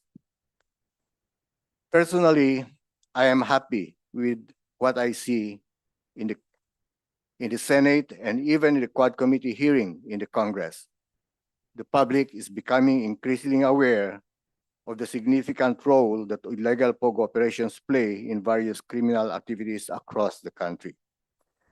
At this point, Your Honor, may I clarify the photos of me with some persons of interest that have surfaced during the previous Senate hearing. As with regards to the photo with Mr. Tony Yang, una ko po nakita at nakilala si Mr. Tony Yang last December 2020 nung ako po ay naging Deputy Regional Director for Administration ng Police Regional Office 10 in Cagayan de Oro City. I met him acting in my capacity as the DRDA in some official and social occasions, him being a member of a local Filipino-Chinese Business Chamber of Commerce. Sumunod po ay nung ako po ay naitalaga bilang Regional Director ng nasabing rehiyon noong November 2021. Masasabi ko po ng aming pag-uusap ay patungkol sa seguridad at peace and order ng rehiyon and to promote conducive business environment. I met him not on personal basis, but him representing a business group in Cagayan de Oro City. Honestly, Your Honors, during that time, wala pa akong natanggap na impormasyon patungkol sa warrant of arrest niya o wanted siya sa bansa o maging sa China. As Regional Director and Intelligence Officer, all my dealings with him were purely professional. With regards to the photo with Mayor Dong Kalugay and company, as to my association with Mayor Kalugay, if I remember it correctly, Your Honor, I first met him when I was assigned with the Directorate for Intelligence sometime in August 2022. He was inviting me then to be their guest of honor and speaker for their incoming town fiesta in Sual, of which I respectfully declined. Dati po kasi akong Chief of Police ng Bayan ng Sual sometime in 1995 when I was still a young lieutenant.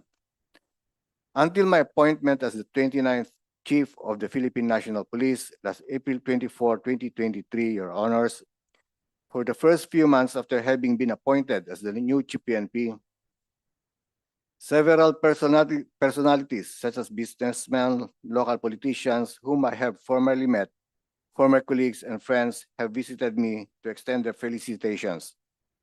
In this case, I presume that he called my office and sought for a courtesy call visit which he had secured. As to his entourage during the visit, I have no personal knowledge whom he was tagging along with. Based on my recollection, the photo that was shown was taken last May 6, 2023, barely 2 weeks after my appointment. And as I recall, marami po akong bisita during that time, hindi lang po ang grupo ni Mayor Kalugay. I hope this explanation clarifies any misunderstanding and dispels any doubts regarding my character.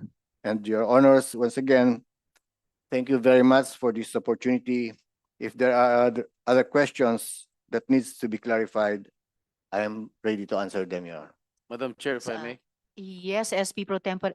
But before I call the SP Pro Tempore, una po, former Chief PNP Acorda, before my follow-up question sa inyong statement, at least importante po na ibinalita nyo sa aming komite yung naging papel nyo, leadership and approval of that successful raid in the Bamban Tarlac Pogo Hub. Dahil hindi po yon naunang lumabas dito sa aming pagdinig at para sa kaalaman ng ating publiko. Importante po yun at salamat po sa impormasyong iyon. So for follow-up questions, I'll call first the SP Pro Tempore. Sa sinabi ni Senator Risa, I would like to commend the former Chief PNP for initiating the second raid during his tenure as Chief PNP dito sa Bamban, together with the assistance of the PAOK TF. Am I correct? All right. General Acorda, how long did you know Mr. Tony Yang? At ano talaga ang pagkatao nito? Your Honors, as I stated, una ko siya nakilala nung naging DRD ako, and yung pagkatao niya po, I've heard about his relationship, about his brothers, and sa negosyo po doon sa Cagayan de Oro, I understand marami po siyang negosyo doon. Kasama na po yung pagpaparating po ng bigas po, Your Honor. Pagpaparating ng bigas, pag-smuggle?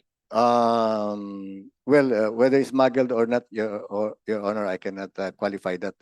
Maybe it's up for the... All right. How did he seek an appointment to your office? Usually, Your Honor, when I was in Region 10, we have direct contact because I gave him my calling card, and sometimes through my staff, but it's not that frequent, Your Honor. Kumbaga, nagkakataon lang pag may mga pag-uusapan, especially when there are activities in the camp or yung mga gift-giving operations namin, Your Honor. So, yung litrato niyo ni Mayor Kalugay, paano ka na-contact ni Mayor Kalugay? Paano siya nakarating sa office mo when you were then the Chief PNP? The same way, Your Honor, kasi may gate po kami doon. Usually, pag may papasok po sa aking quarters or sa White House, dadaan po sa gate and itatawag sa gate, i-clarify kung may Ibig sabihin, appointment. wala siyang appointment nung pumunta siya sa inyo? Ikaw ng Chief PNP no, dapat may appointment bago makipagkita sa inyo. Your Honor, Unless if it is really very important.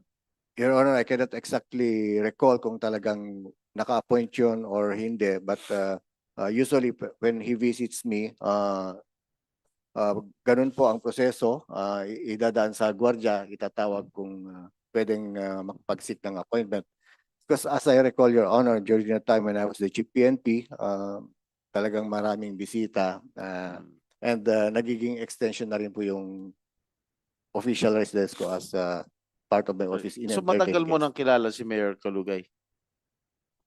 Since I became the director for intelligence, Your Honor. Nakikita mo si Mayor Alice doon sa SWAL? I never went to SWAL during his term as mayor, Your Honor. And ano narinig mo sa kanilang dalawa? Meron ka ba narinig? Aside from the vlog, Your Honor, wala na po kung personal knowledge, Your Honor. Wala na talaga. Anyway, Gerald Villanueva, if I may. Gerald Villanueva. All right, you mentioned before during the previous hearing that there is a Chief PNP that was involved in the escape of Alice Guo. And of course, si Senator Bato already questioned you about it. At hindi naman si Senator Bato yon. Now, General Acorda is a former chief PNP.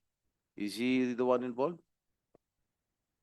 Actually, sir, Your Honor, I already clarified this in the past two sessions that I do not even have a name. I don't have a name. So even if I have a name and I don't have any confirmation, I won't divulge it here, sir. You would not? Divulge it if I'm not sure it's confirmed. Confirmed, sir. Why Your did you Honor. give that kind of That's why statement? I said, sir, I dismiss it as rumor only, sir.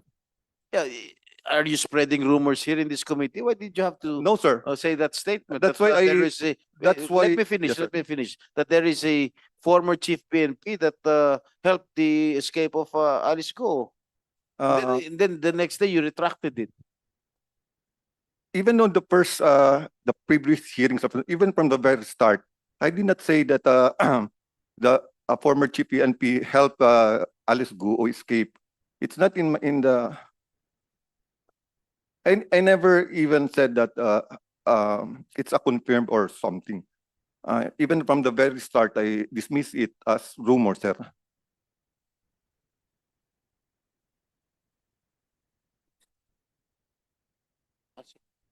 Thank you, Madam Chair.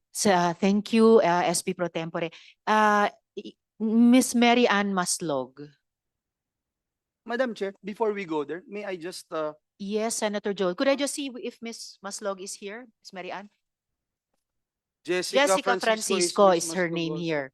Okay, I'll get to you in a minute. Senator Joel. Chair, just to inform the body, I just got a message from the Commission on Election, the minutes of the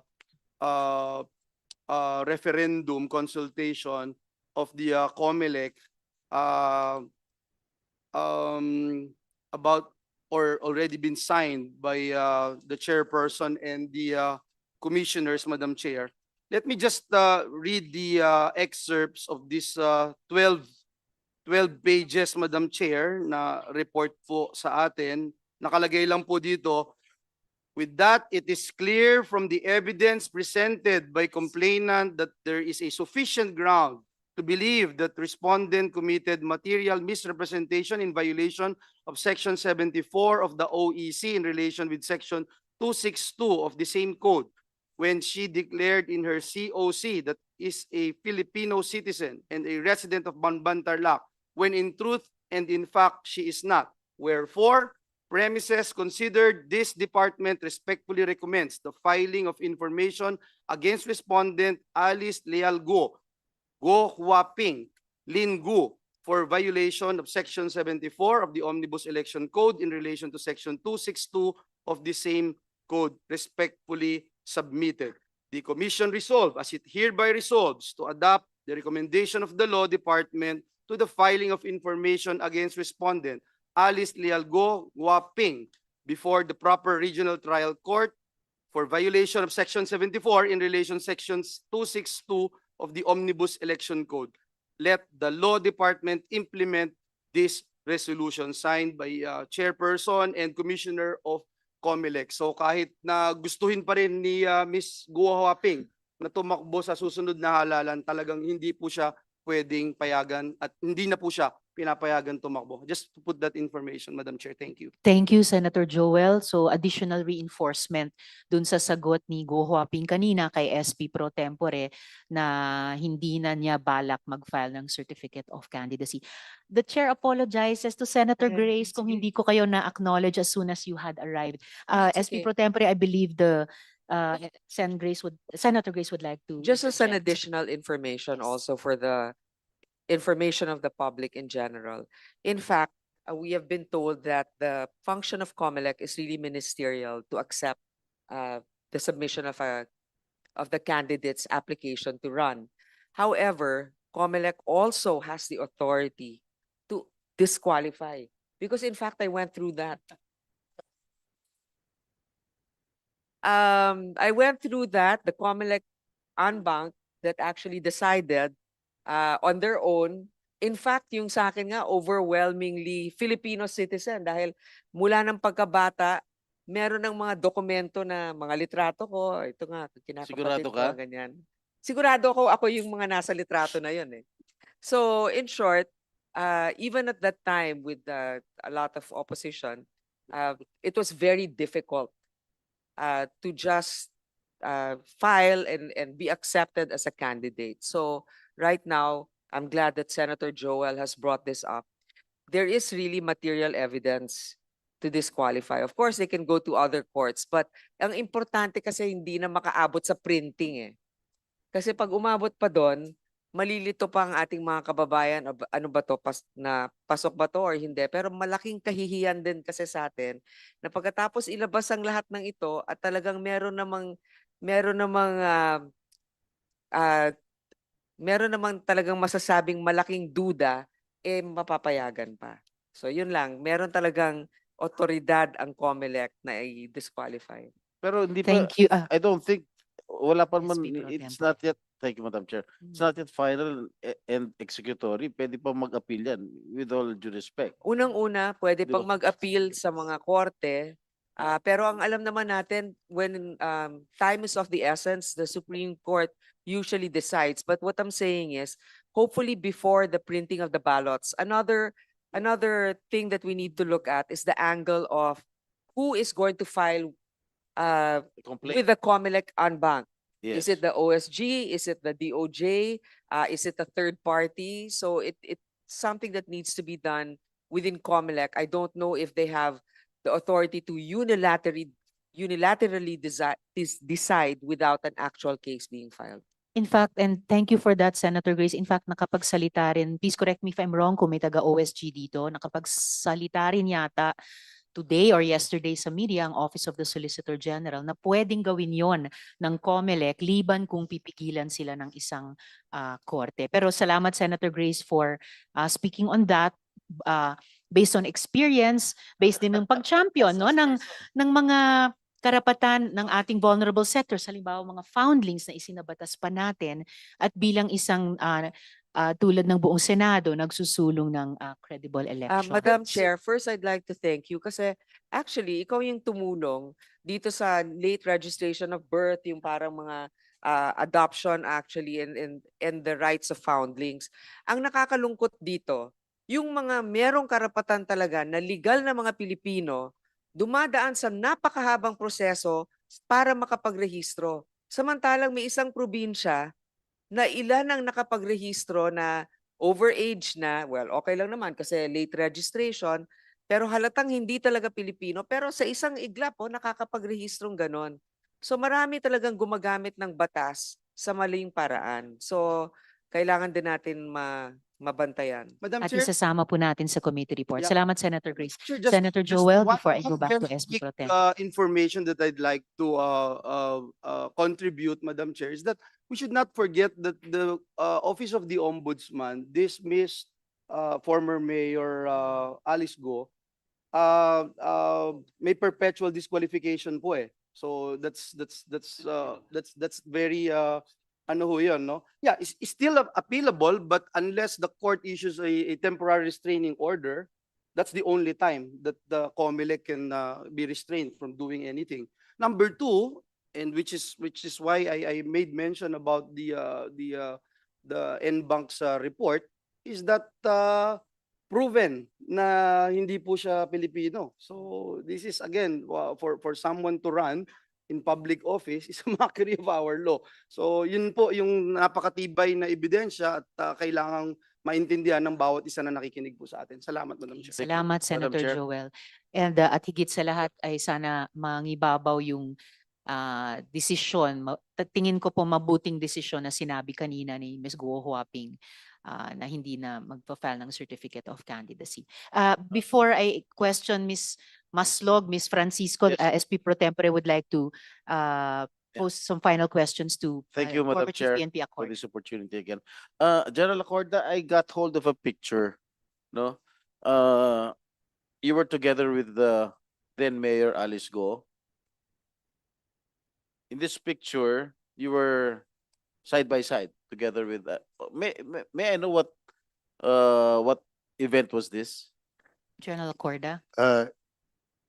Yes, sure, Madam Chair. That is the only opportunity that I was able to meet personally. First time? Yes, Your Honor. And in that activity, it was the police service anniversary of Region 3 wherein I was the guest of honor of Region 3.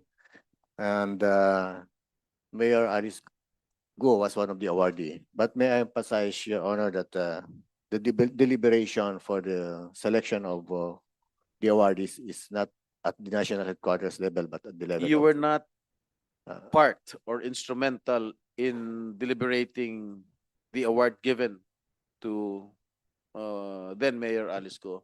Am I Yes, Your correct? Honor. And because of that also,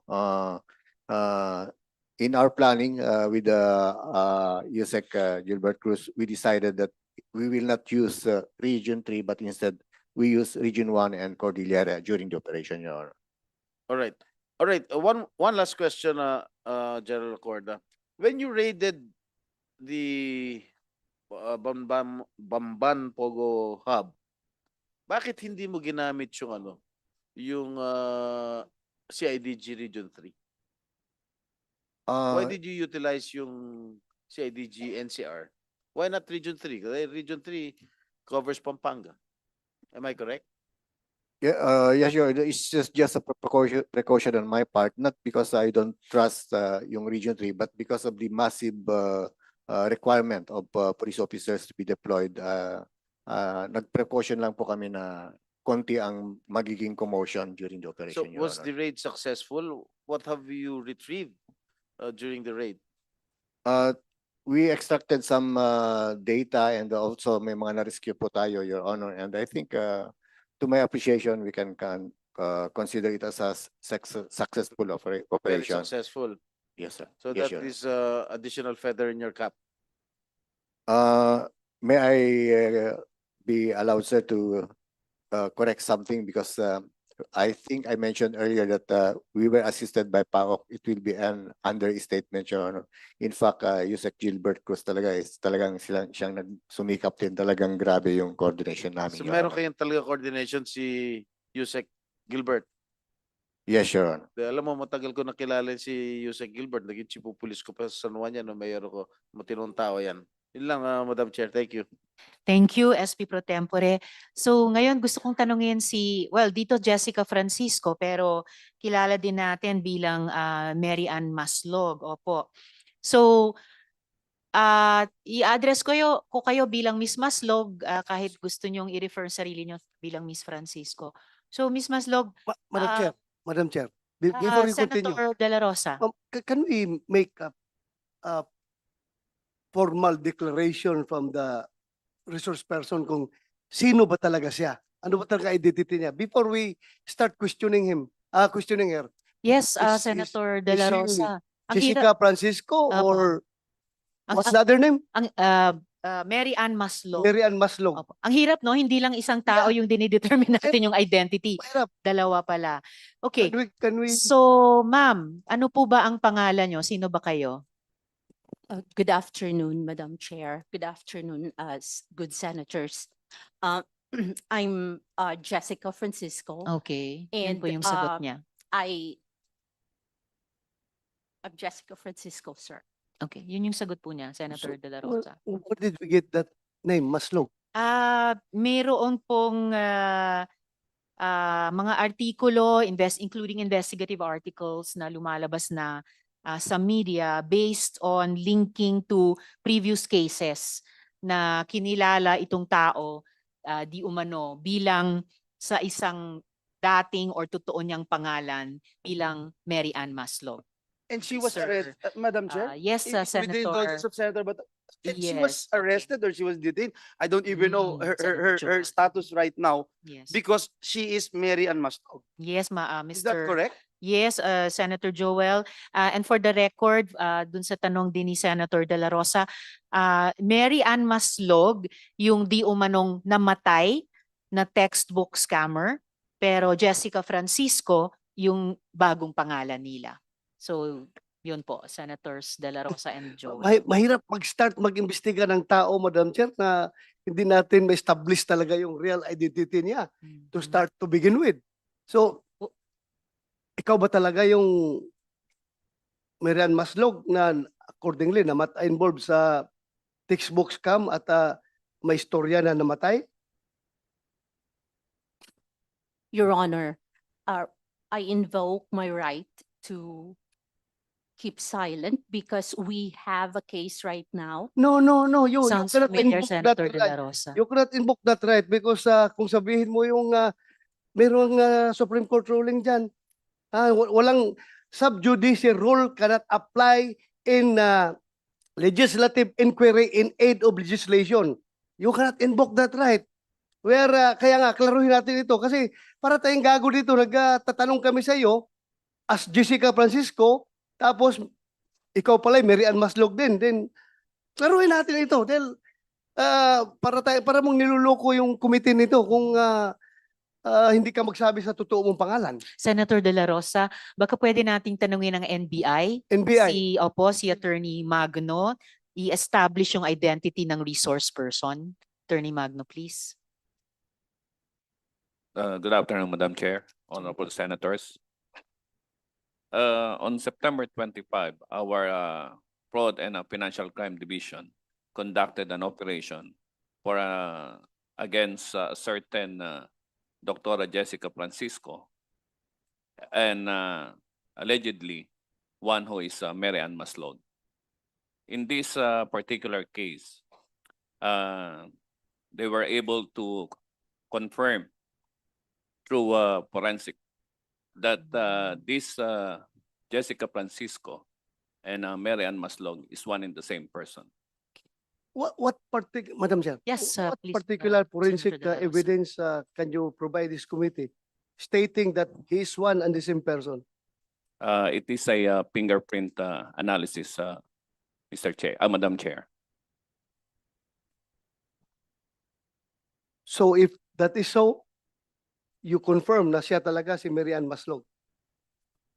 As far as the dactyloscopy report is was made by our expert, Madam Chair. So, Madam Chair, I am inclined to believe that this committee should treat this information coming from the NBI as official. Yes, Senator So De La Rosa. for me, you are not Jessica Francisco.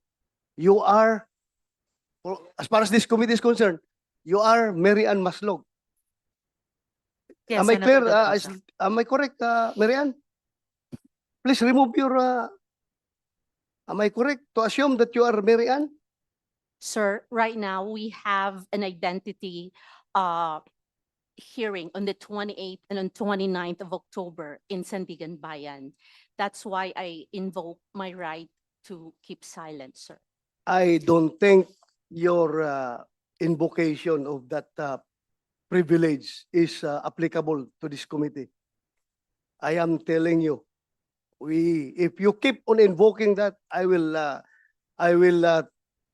presume that you are uncooperative to this inquiry. Madam Chair. Yes, salamat kayo, Senator De La Rosa. The chair agrees that, and please, Comsec, could we change the nameplate to that of Marian Maslog? Opo, in the same way na pinanghawakan talaga at pinanindigan natin yung dactyloscopy analysis ng NBI sa kaso ni Guo Huaping. Why should we not do the same for Marian Maslog? Remembering also yung sinabi ng dactyloscopy expert nila na bawat isang fingerprint natin sa bawat daliri ay unique at hindi nagkakapareho sa sino mang ibang tao. So, Madam Chair. I concur. Yes, Senator, SP Pro Tempore. Mrs. Maslog, were you involved in a textbook scam before? Because your name rings a bell. Your surname rings a bell to me. Your Honor, that case is still in Sandigan Bayan, Your Honor. So I invoke my right to keep silent. Were you arrested? Was she arrested? Is she detained right now?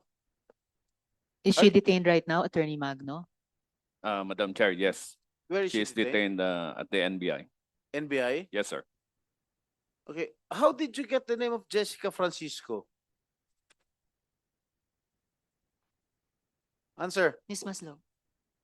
Sir, like what I said, sir, there is still a case and to be heard on the 28th and on 29th of October, sir.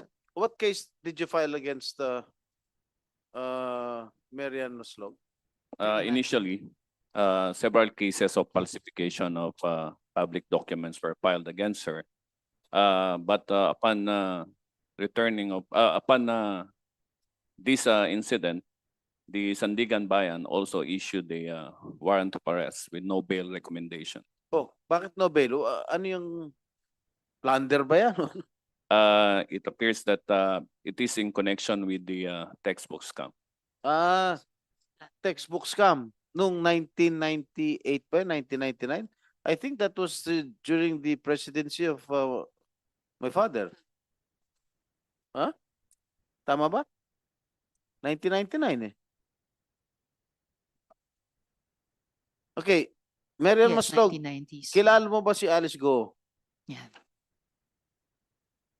Sir, I know of Alice Guo. You Could I know- add to the question of SP Pro Tempore? Ever mo ba na-meet si Guo Huaping? Yes, ma'am. You have. I have. Ano yung mga circumstansya ng pag-meet nyo sa kanya? So you know her, not just know of her. Kasi paano kayo nag-meet? Well, I met Miss Alice. The first time I met Miss Alice was in Indonesia Mhm. through a video. Through a video. Yes, ma'am. Bakit mo siya na-meet through a video sa Indonesia? And why were you there? Can I go back to how I went to Indonesia po? Okay, kung context yun ng how you met Guo Huaping. Prior to a few months or weeks prior to going to Indonesia, I was tapped to possibly talk to Alice. Tapped by? PNP, if it's possible to, because Are she you a was member of supposed- Who is PNP? PNP, Madam Chair? PNP in particular. Senator De La Rosa. PNP in particular. Sino? The intelligence group, sir. Sino?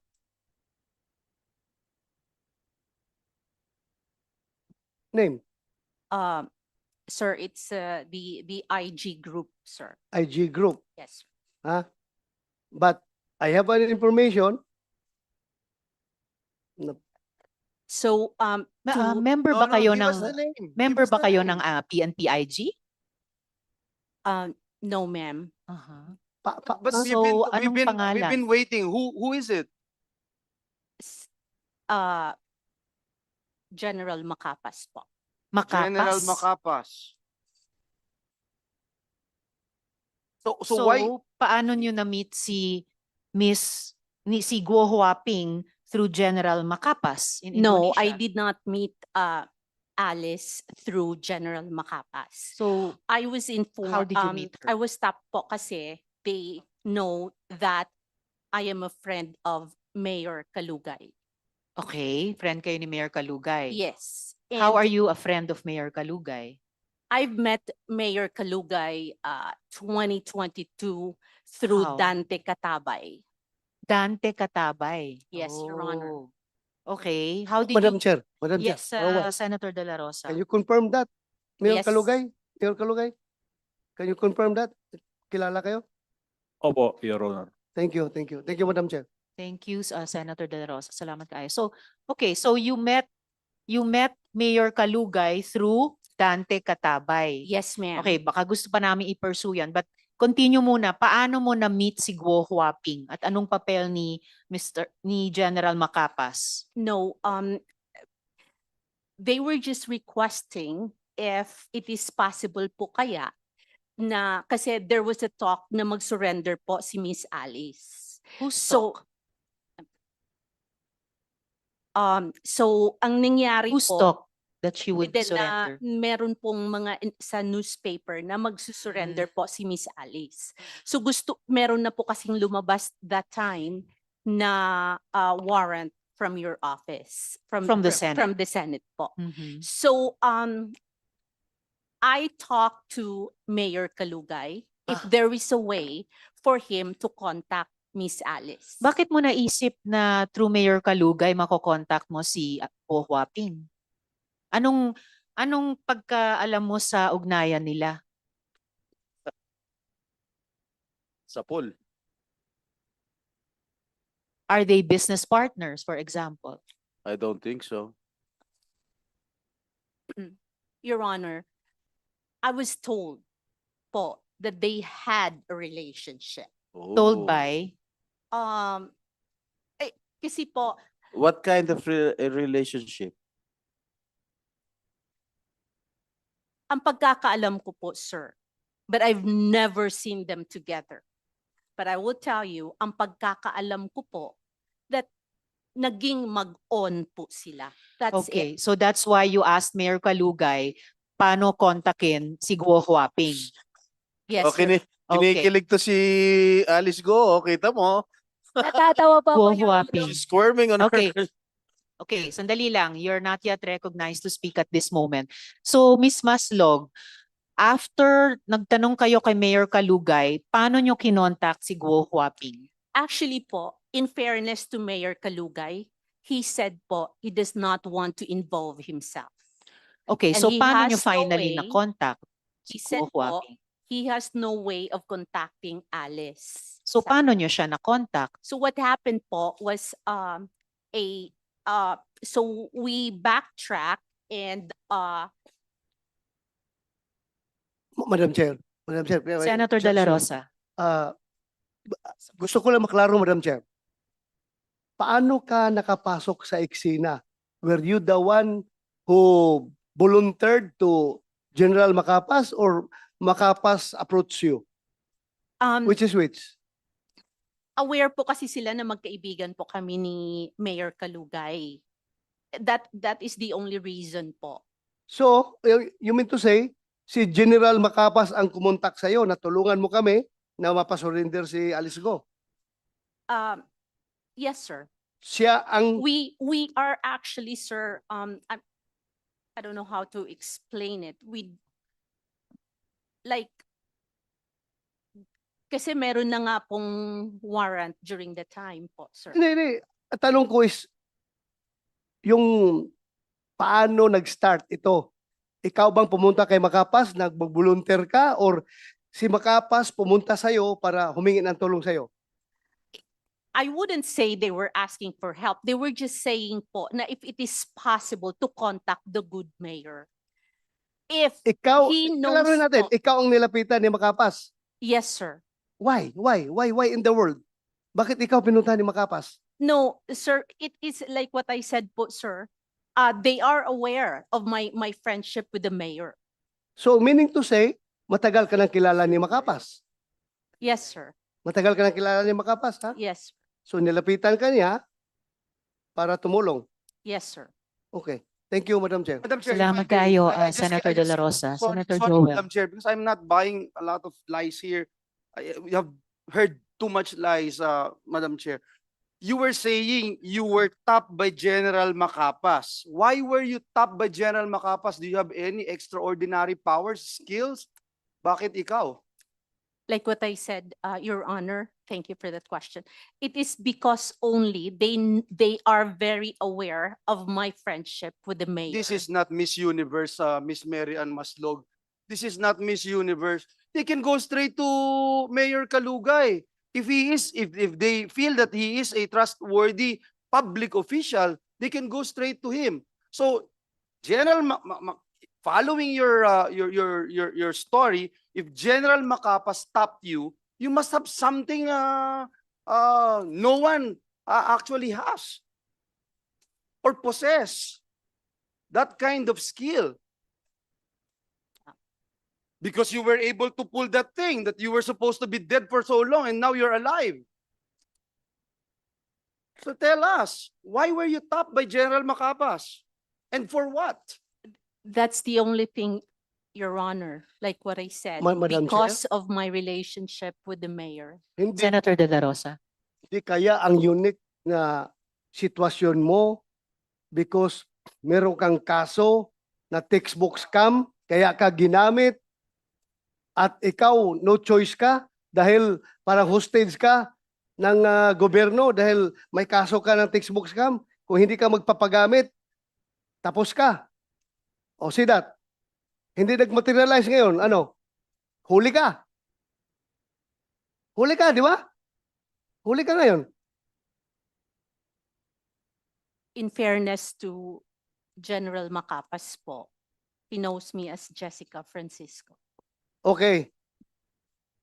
Did you visit Alice Guo doon sa detention niya sa dito muna. Senator De La Rosa, if I may, backtrack ng konti. Backtrack, oh. Opo. Paano kayo nag-usap ni Guo Huaping sa Indonesia?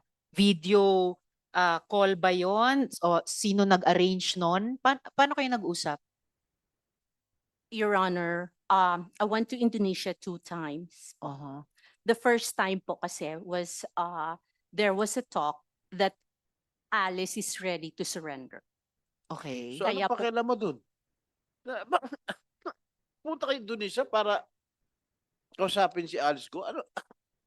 Hindi talaga, ano ba talaga pakialam mo dun? Oo nga eh. Ha? Kanina, tinanong ko rin, PNPIG member ba kayo? CIA ka ba? Hindi rin. Remember ha, kahit na nakakulong Senator De La ka, Rosa. you are under oath. Yes. You do not make up stories here. I'm not Madali kang making up mahuli dito. stories, sir. Kaya nga, bakit nag-iisip ka nga? Oh, ang tagal mo mag-isip. Simple question coming from Senator Joel Villanueva o ni si Senator Jingo Estrada. Anong papel mo doon? Bakit ka pumunta ng Indonesia para kausapin si Guo Huaping? Anong papel mo? Sige. Madam Chair, You convince us. Senator Sherwin. this has no connection to your case. Ah. Yeah. Kaya pag hindi ka sasagot, you can be Cited. cited in contempt. At saka, who told you that Guo Huaping was in Indonesia? Eh nung panahong nga. yun, sinasabi pa ng PNP na at ng law enforcement in general na hindi pa nila alam noon na umalis si Guo Huaping. So, paano mo alam na nandun pala siya sa Indonesia? Actually, Your Honor, that happened after your announcement po. So, you heard about it, General Makapas heard about it, or PNPIG heard about it, and you're the person they sent to meet her in Indonesia? No, So what happened? Paano mo nakausap si Guo Huaping sa Indonesia? Was it face-to-face? Was it a video call? How did you do it?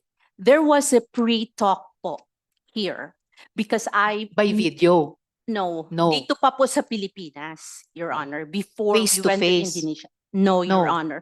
It was through a telephone call. Okay. It was through a telephone call that she signified na surrender po siya. Okay. Then, during the time po, when she signified na magsusurrender po siya, sabi niya, susulat daw muna siya. She will write everything daw po muna. Right what? Kung ano ang the real story bago po siya mag-surrender.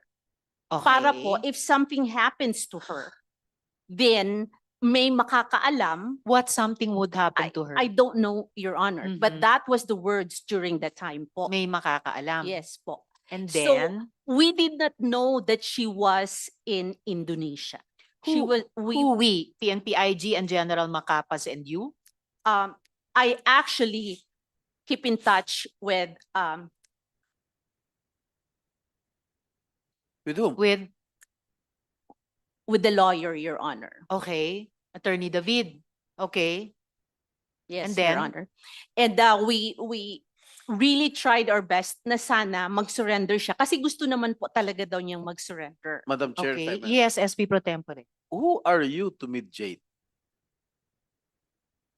Who gave you the authority to go to Indonesia and talk to Alice Guo? Actually, we were not the first time po, Your Honor, we were not able to talk to Alice Guo. Yes, The first, You told me that, you told us, the committee, that you went to Indonesia, yes, correct? Your Honor. Just to Yes. talk to Alice Guo and For let her her to surrender po. Yes, Yeah, Your Honor. yes. Who are you nga to do so? Who are you to mediate? Did Secretary Abalos or the Chief PNP give you the go signal to talk to her? I don't think No, so. no, sir. Oh, so who gave you the go signal to talk to her? You being a private citizen. You're not even connected in any government agency here. Correct? Yes, Your So who gave you the go signal to talk to her, to go to Indonesia just to talk to her for her surrender? Well, Huh? I was just helping, Your Honor. Excuse me? You were what?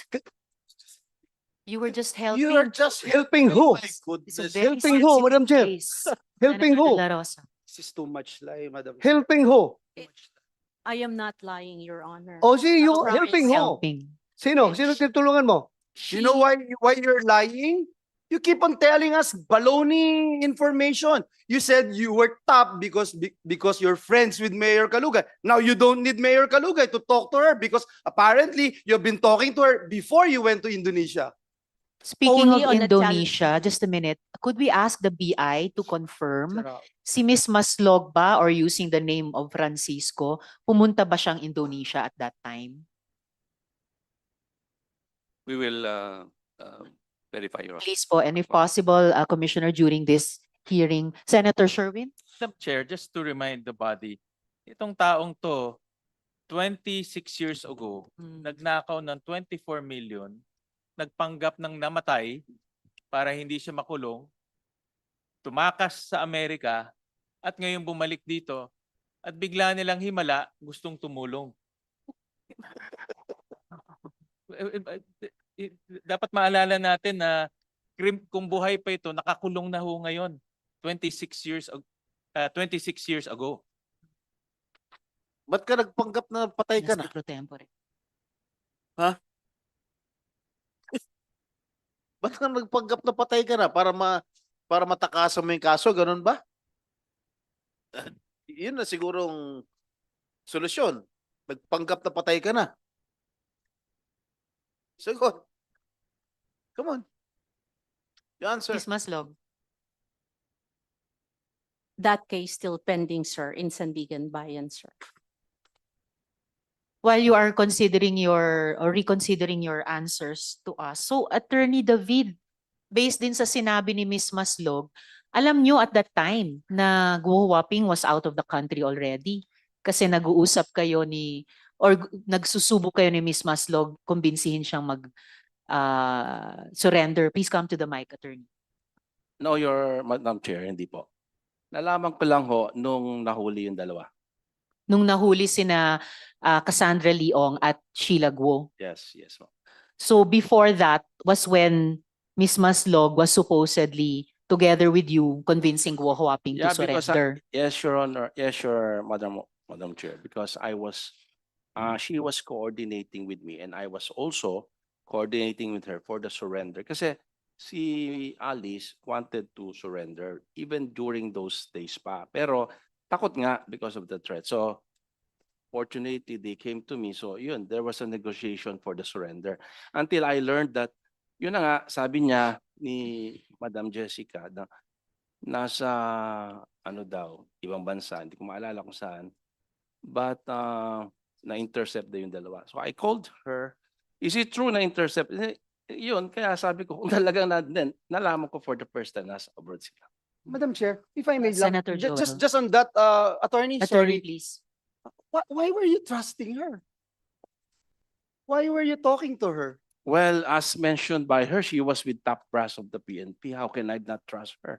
Top brass? Sabi niya Did you know her PNP before? IG. Did you know her before? No, no, Your Honor. I met her during the.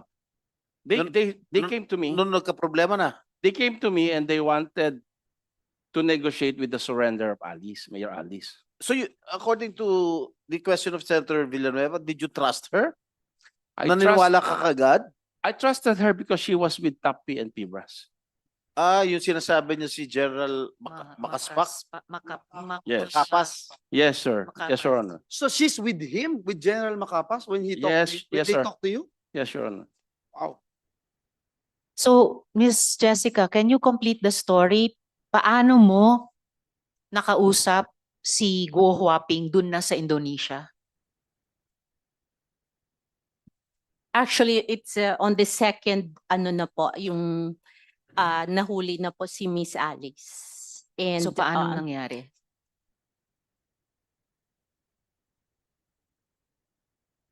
I really would like to request for an executive session. Your Madam, No. executive sessions are for matters of national security.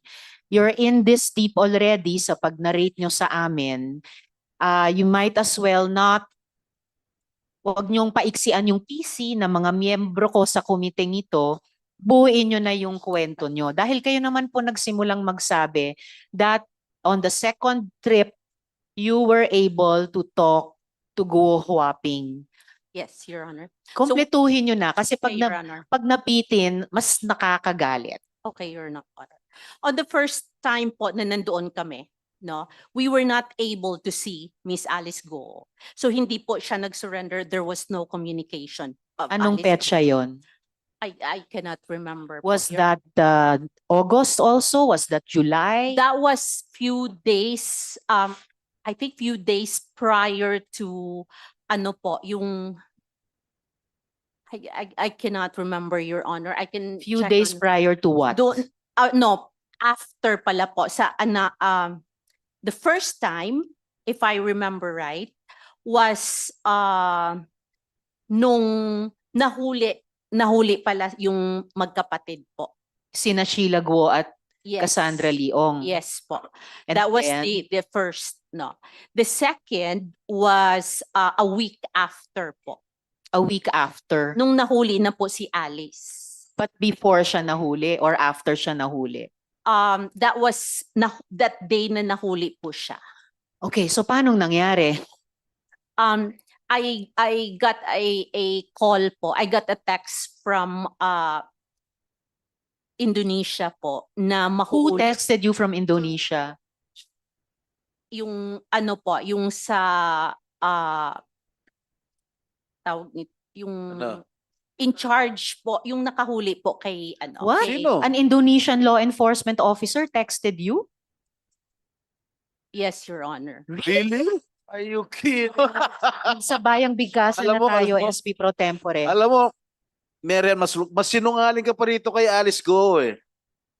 Sir, I can show you the text message. Okay, show it to us. Show us the I text. don't have the phone, sir. So how did you have direct communications with not just Filipino, with an Indonesian law Because- enforcement Because officer? we were there the first time nga po eh. And how did you establish that contact with the Indonesian law enforcement I was with authorities? IG po when I went there to get, nandoon po yung mga pulis din po ng Indonesia. So IG, you're claiming that PNP IG introduced you and Indonesian police to each other? It wasn't an introduction po. Magkasama lang po kami during the time. But magkasama Doon po kayo kami nagkakilala po. and you exchange numbers. Yes po.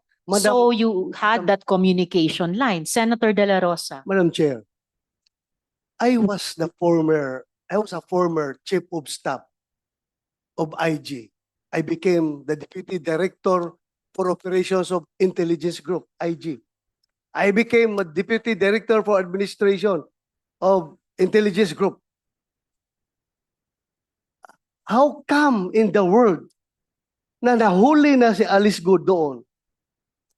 Kaya kailangan ka pa dalhin ni Makapas doon sa Indonesia para kumbinsihin si Alice Guo? I don't see any logic. Wala ako nakikitang intelligence value sa presensya mo, sa papel mo doon. Bakit ang IG gagamitin ka? Huli na siya eh. Huli na siya. Bakit ka kasama sa IG? Wala akong nakitang intelligence value sa'yo. Siguro ang intelligence value sa'yo kung magamit ka for any other reasons na pwede kang gamitin. Your Honor, the instructions po is this. Sino ang nagbigay ng instructions? Sa PNP po. Sino? Si General Makapas. Anong instructions niya? Na sana umuwi that she will, kung pwede siya kausapin, na Oo, yun na, huli ka.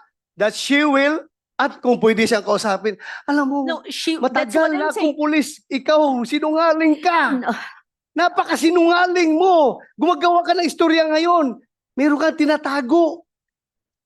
Ha? Hindi kita papalabasin dito sa session rule ito kahit na hawak ka na ng NBI.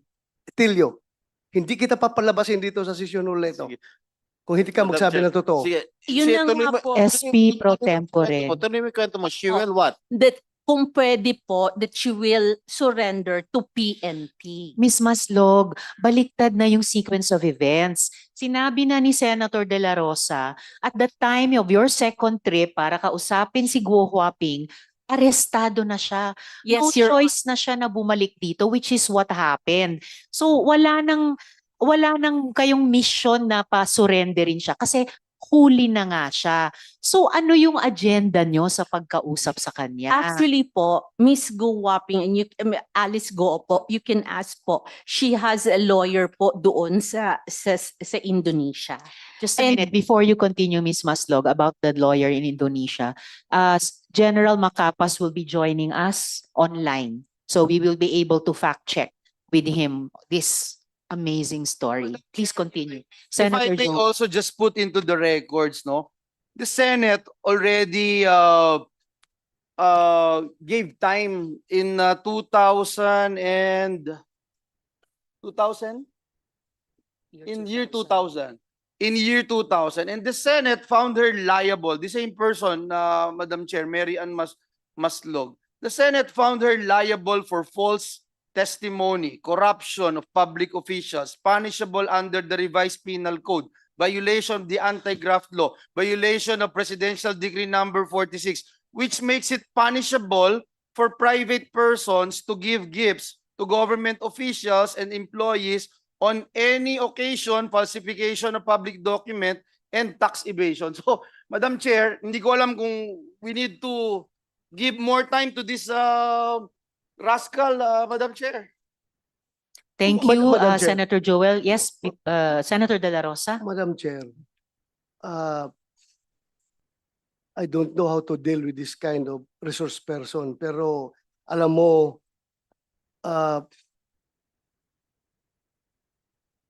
I suspect nandoon ka, pupunta ka sa Indonesia because somebody is using you for an irregular operation. Kang lingo-lingo dyan, I am sure. Somebody is using you. I suspect. Ano?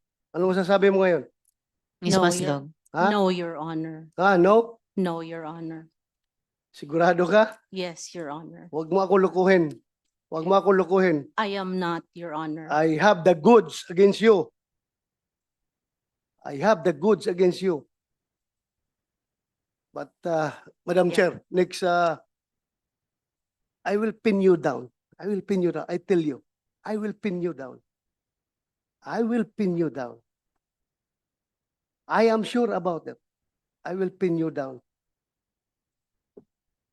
Huwag mong gamitin yung pagkamaro mo.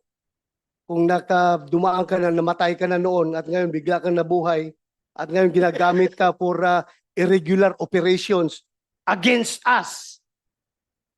You cannot, hindi ka makakalusot sa akin. I tell you. I tell you. Madam Chair, thank you. Madam Chair. Salamat kayo, Senator De La Rosa. Before I call the SP pro tempore, I have confirmation na pumunta ngang Indonesia si Ms. Maslog. But I will wait for that officially on the record from the BI.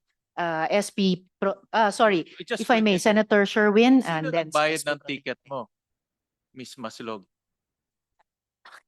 Sino nagbayad ng ticket mo nung una at sino nagbayad ng ticket mo nung pangalawa? At tumira ka ba doon sa Indonesia? Sino nagbayad ng hotel mo? We only stayed there, sir, for 1 day, sir. Balikan. 2 days po, 2 days. Opo. So, sino nagbayad ng ticket mo? I-refund po ng ano po, ng government po. Sinong government? Sinong government? Government, di ka mga Alam mo, Philippine Hirap. government? hirap nga ang IG magpadala ng ahinti pupunta sa ibang bansa. Ikaw pa na you are not a part of IG, hindi ka organic ng IG, gagastusan ka ng IG. Kaya the more kami nagsususpek na meron ka talagang ibang pakay doon. Meron kang iba. Ha? Madam Chair, Yeah. Madam Chair, can I move forward for a while? A little bit. You certainly may, Senator De La Rosa. But Mayroon before- akong information na bumisita ka doon sa kulungan ni Alice Guo dito sa Pilipinas. Bumisita ka? Yes, sir. How many times? 2 times. Anong purpose mo doon?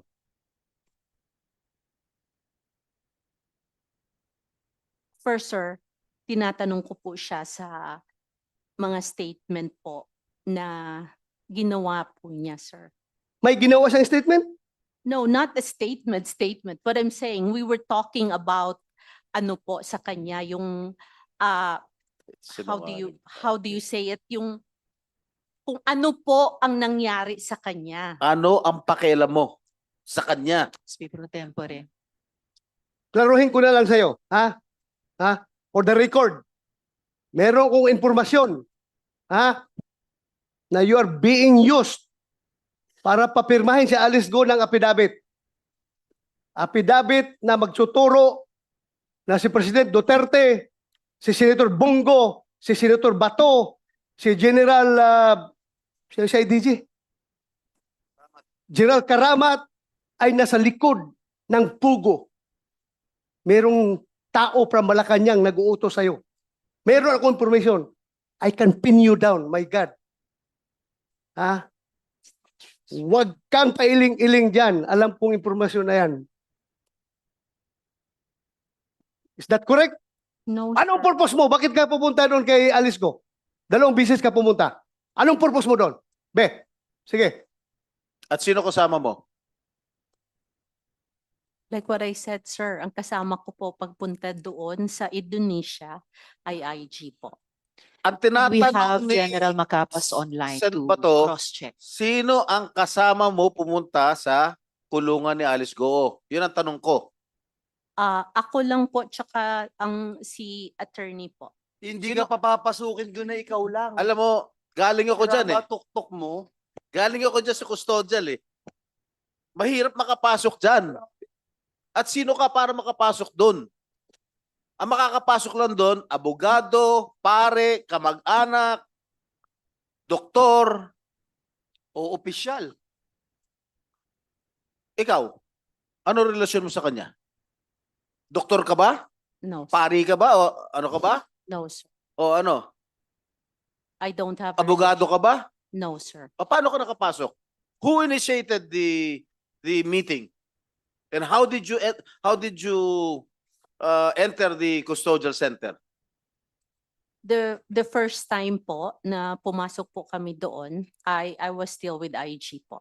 So at this point, I think we should ask General Macapas dahil online na sila. We need to fact check so many of these things na sinasabi ni Ms. Maslog. General Macapas, online na po kayo, nakikita namin kayo. Pwede nyo pong buksan yung audio ninyo so we can hear you. Good afternoon. Good afternoon, Your Honor. General. General, hindi pa kayo nakapagsumpa, no? Dito sa hearing namin. Yes, Your Honor. Wala pa po. Okay, Comsec, pakipasumpain si General.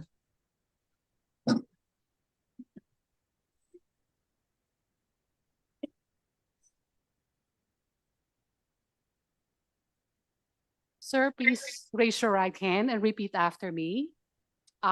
Please state your name, I, Police Brigadier General Romeo Juan Macapas, do solemnly swear do solemnly swear that I will tell the truth, that I will tell the truth, the whole truth, the whole truth, and nothing but the truth and nothing but the truth to this committee.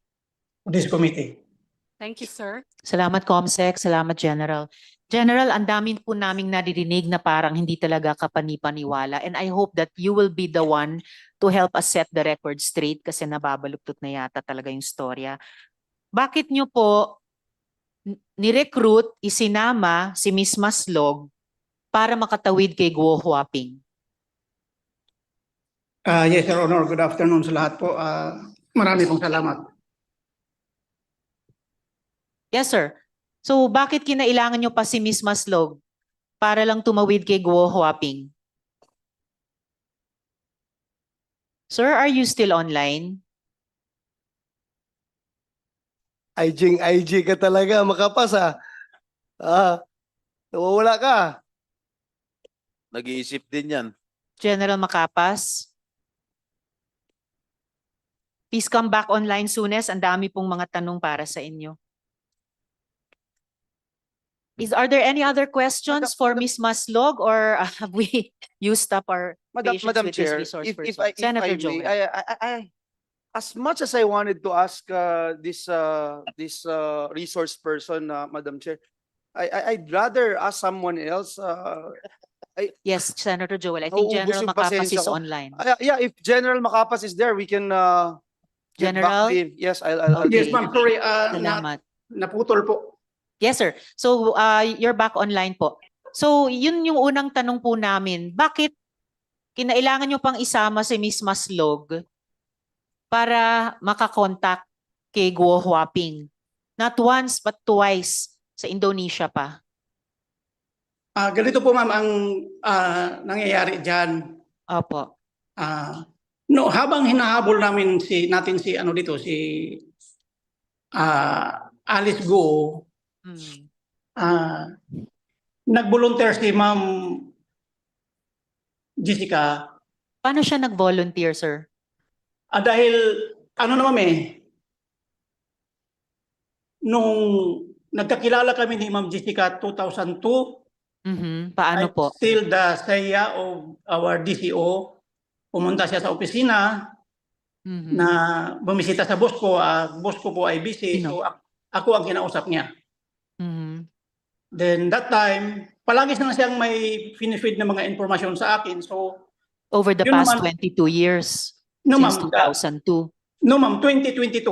2022, okay, Yes, the ma'am. past 2 years. The past 2 years, ma'am. Yes, ma'am. Tapos po?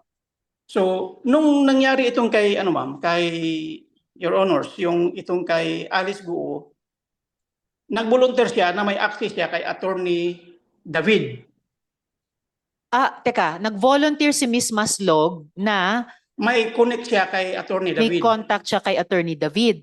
Yes, ma'am. Yes, Your Honor. Bakit Madam Chair, before you continue. Yes, Senator De La Rosa. It is very clear that Marian Maslog is lying before this committee. Sabi niya kanina na siya daw ay in-approach ni General Macapas. Ngayon si General Macapas ang nagsasabi na si Marian Maslog ang pumunta sa kanya, nag-volunteer.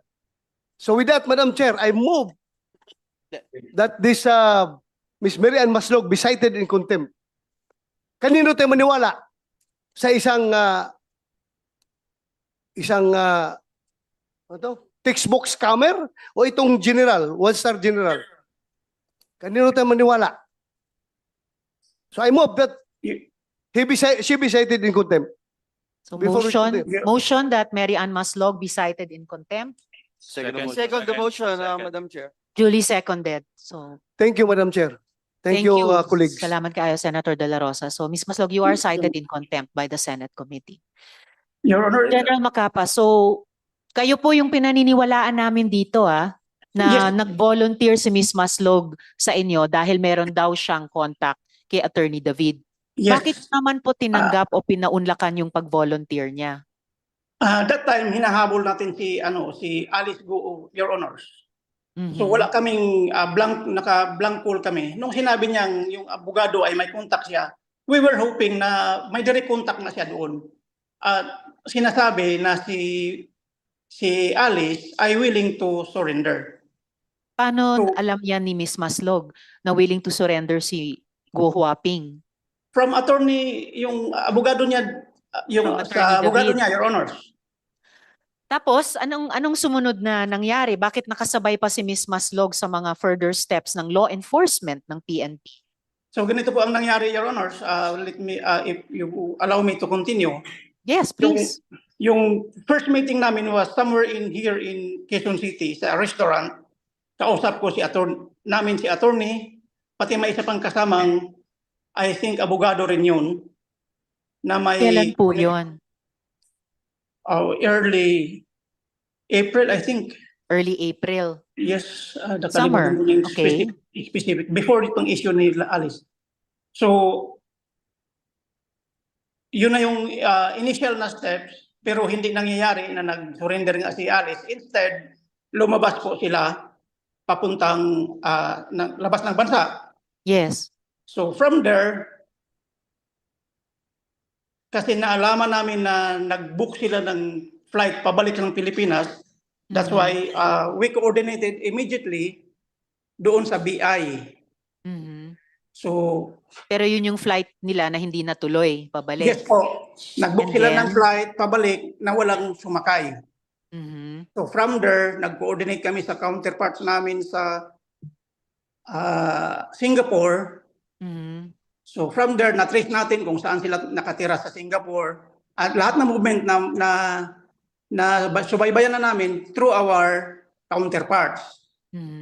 So hanggang nahuli nga po yun, the first time na nandun sila sa Singapore, nung nahuli si Alice pati si Cassandra, You mean si Cassandra at si pati si Sheila? Cassandra, pumunta Sheila kami po. doon para sabi sa akin, the same thing ni Ma'am Jessica, na mag-surrender na nga po.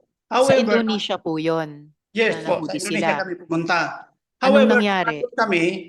nung nandun po kami, Your Honors, hindi po siya nagpakita sa amin.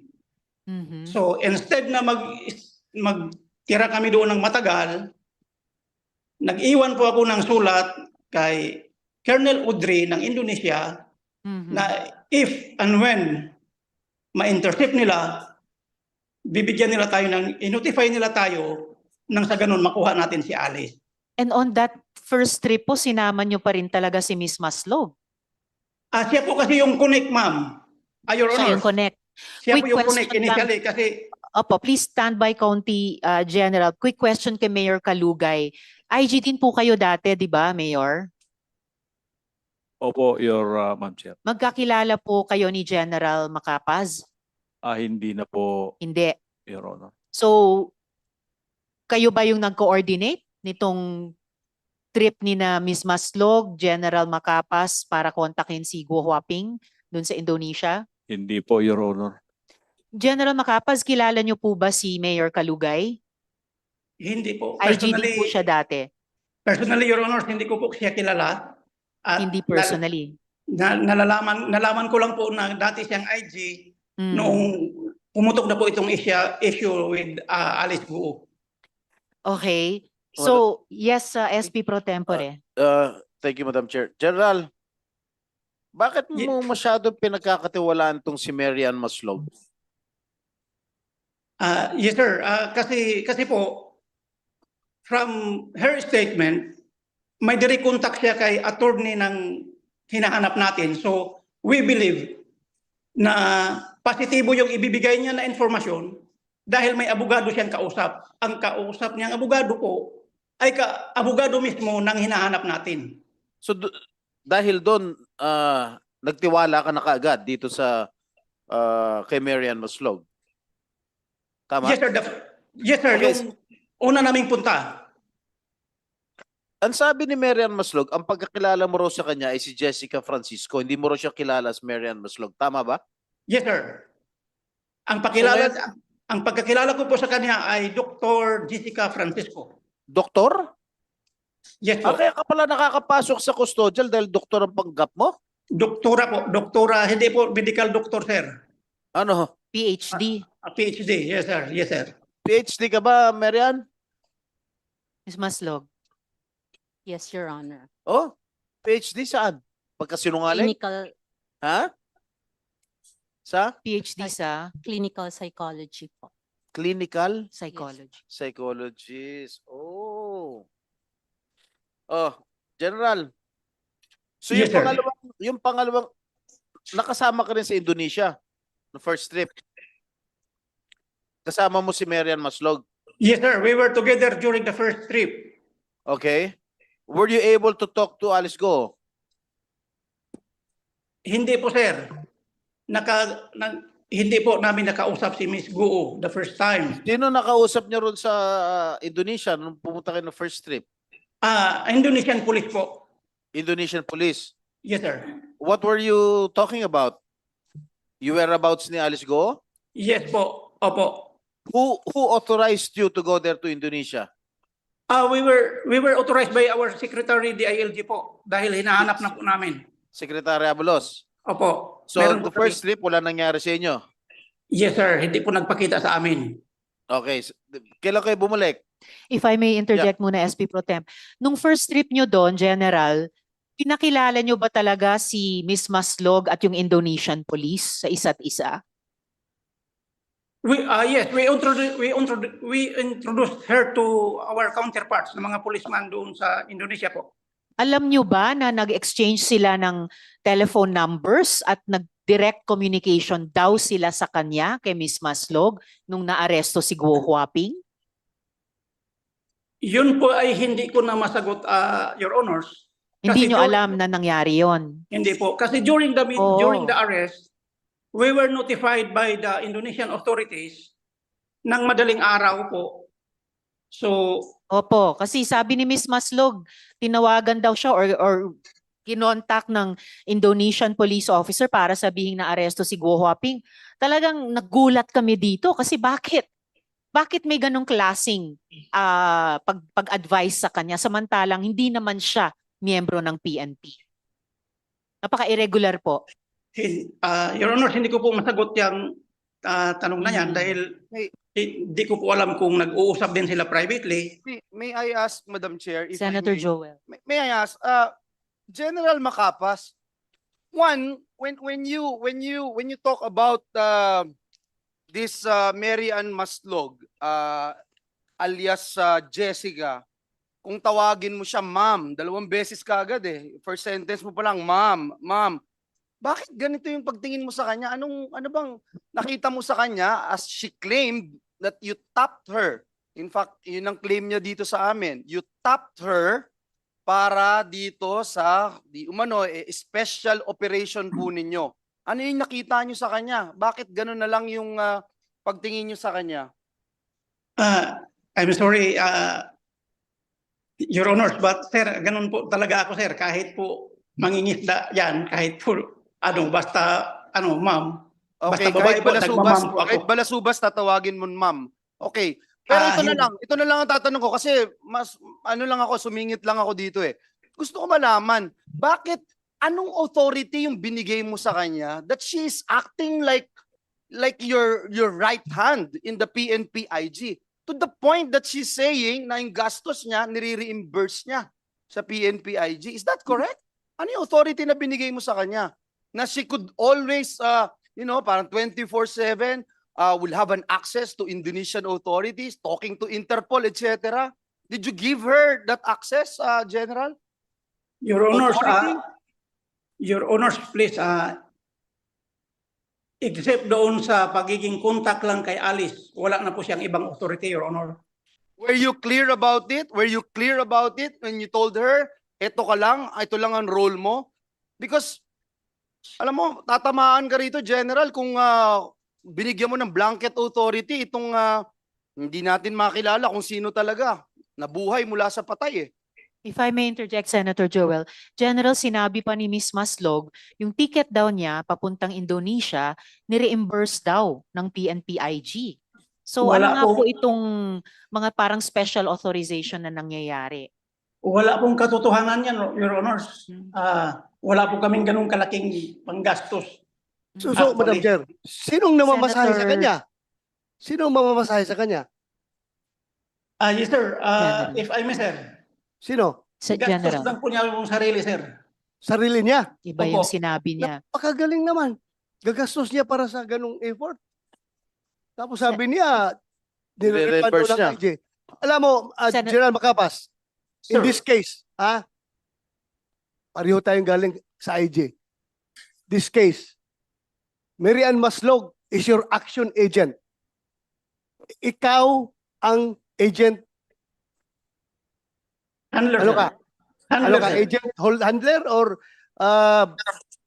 manager? Ako na mismo ang handler, sir, dahil ako lang ang may nakakilala sa kanya. Okay. Okay. Ngayon, you're the agent handler. She is the action agent. Paano to siya nakakuha ng linya doon sa Indonesian National Police without your knowledge na ikaw mismo ang handler?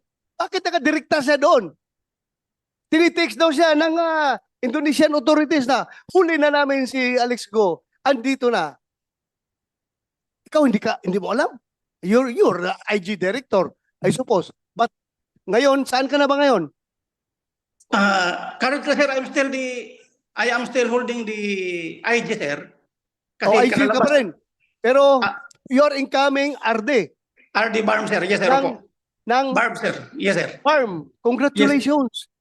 Thank you, Very sir. good accomplishments. Yes, You're sir. from IG, you're now RD. That's quite Yes, a sir. big feather on your cap. Congratulations, Ewa. Congratulations.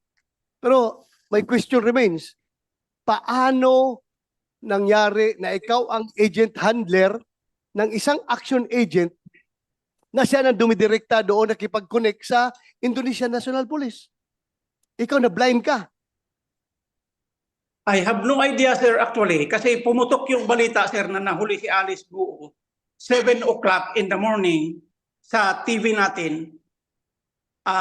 During that time, sir, nakipag-Zoom conference na po kami with the Indonesian authorities. Kasama ko po si Chief PNP, pati yung contacts namin sa counterpart natin dito, yung attaché nila dito, pati yung Indonesian Police. Hindi po kami dumaan sa kay Ma'am Jessica. Alam namin na nahuli na Indonesian Police, sir, ang nagsasabi sa amin. Ngayon yung si Ma'am Jessica. Diba, sandali. Diba, during the previous hearing, kinongratulate pa kita, pinagmayabang pa kita sa committee na Yes, sir. yung IG nagtatrabaho yan kahit na walang intelligence fund. Di Yes, ba? sir. Yes, sir. Dahil kayo, sa buong Pilipinas, kayong unang nakakaalam that Alice Guo has left the country already. August 14 pa lang, August 14. Senator De La Rosa. Exact, Madam Chair. Yes, sir. Diba? Yes, O kayo ang nakakaalam na nahuli ay nakalabas na pala. Yes, sir. Inongratulate kita. Yes, Mga sir. job Thank you, sir. yan. O ngayon, itong agent mo, hindi mo na na-handle ng properly. So, there is an agent mishandling in this case. Bakit siya nakakadirekta doon sa Indonesian National Police? Or, meron kang alam na mas mabigat na trabaho na ibinigay dito kay Mary Ann Maslog, kaya wala kang control sa kanya because somebody above you is controlling Mary Ann Maslog. I have an information. You cannot deny to me. I have a very, very accurate information na siya ay inuutusan ng somebody from Malacanang para papirmahin si Alice Guo ng affidavit implicating President Duterte, Senator Bongo, Senator Bato, and General Karamat as the people behind the operation of Pogo. I have a very, very A1 information. Sir, if I may, Your Honors. Yes, General. Yeah. As to the connection of Ma'am Jessica to the Malacanang, sir, wala po akong alam dyan. Kasi ang pinag-usapan lang talaga namin, sir, ay yung whereabouts lang ni Alice. Pero if I may interject, Senator De La Rosa, meron ding baliktad na sinabi si Miss Maslog sa amin kanina na sumama siya sa inyo nung naaresto na si Guo Huaping sa Indonesia, na pareho pa rin daw ang mission niya na kumbinsihin si Guo Huaping mag-surrender. Huli na nga, arestado na nga, no choice na babalik talaga sa Pilipinas. So, bakit kasama pa siya dun sa pangalawang trip nyo sa Indonesia? Your Honors, please, the second time na kinuha namin si Alice, right after nung nalaman, yung pumutok sa media na aresto na si Alice, Doktora Jessica called me up. Ang sabi niya, pupuntahan niya si Alice. Kasi during the time, Your Honors, nag-arrange na po si Secretary Abalos na kukunin namin sa Indonesia. Hindi po siya kasama. We were on our trip, si Secretary Abalos, si Chief PNP, ako, pumunta ng Indonesia on a private plane, yung contact ni Secretary Abalos po. So, hindi ko alam kung kailan siya pumunta doon at hindi Pumunta ko siya alam. ng mag-isa niya, sir. Hindi kasama ninyo. Hindi po, Your Honors. Hindi po namin siya kasama. Sino nag-authorize sa kanyang pumunta? At bakit siya pinayagang pumunta at sumama? Hindi po namin siya kasama, Your Honors. The second time na kinuha namin si Alice, hindi po namin siya kasama. Madam Chair. Pero SP nakita siya doon. Before I call Nakita siya SP doon. Pro Tempore, si Senator Sherwin kanina pa. And then Madam Chair, SP Pro quick Tempore. interjection lang. General, bakit hindi kayo dumiretso kay Attorney David? Halos araw-araw nasa TV siya. Kung kami nga nakakadiretso kay Attorney David pag iinimbitahan namin dito, bakit hindi pa kayo dumiretso doon at nakinig pa kayo sa isang pugante? Your Honors, ganito po. Wala po kasi akong personal talaga na kontak kay Attorney David. Sa laki ho ng PNP, Intelligence Group, hindi ba ho niyo pwedeng diretsang i-access na lang po si Attorney David? Pangalawa, Intelligence Group po kayo. Ang kausap niyo ho, pugante ho to. Nagnakaw ng 24 million. Nagpanggap na patay at tumakbo sa Amerika. At ngayon, ginagamit niyo siya. Criminal ho to. Bakit hindi niyo na-detect as Intelligence Group? Your Honors, please, we came to know only nung sinare na yun ng information ng NBI with us kung sino siya.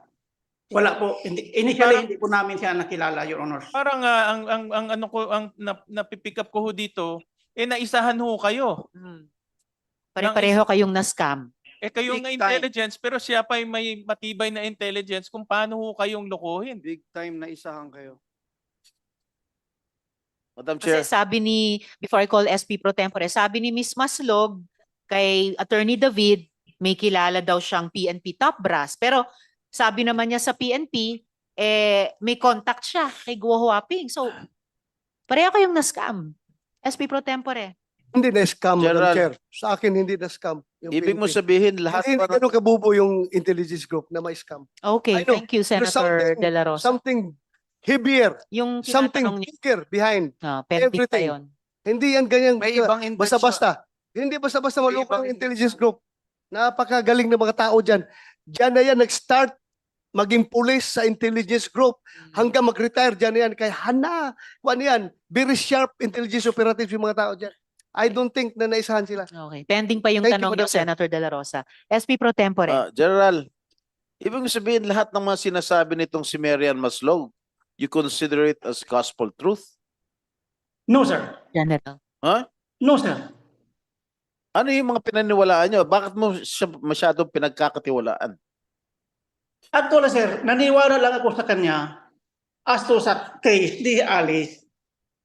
Kasi siya po ang nagdala sa akin sa harapan ni Attorney David. Kaya from there, kung anong sinasabi ni, anong mga information na kailangan ko kay Attorney, kay Alice, through her lawyer, nagtatanong ako sa kanya. Alright. General, paano mo nalaman na itong si Jessica Francisco si Marian Maslog? It was shared to me.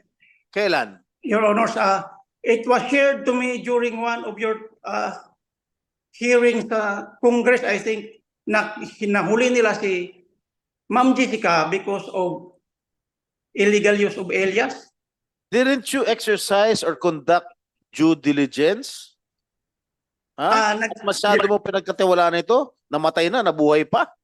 No, Your Honors. Nangyari po yung nalaman namin na iba pala ang identity niya, nahuli na po si Alice. O ngayon, pagkakatiwalaan mo ba siya?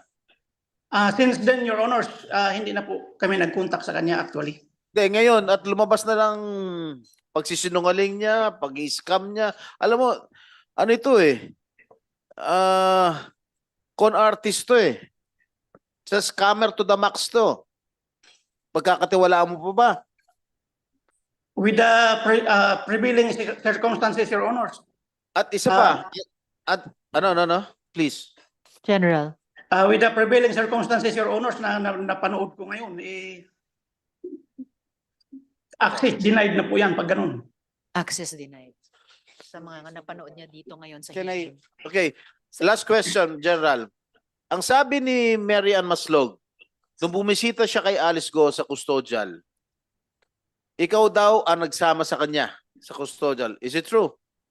The first time na pumunta sila with Attorney David, yes, I facilitated na binisita nila siya with Attorney David po.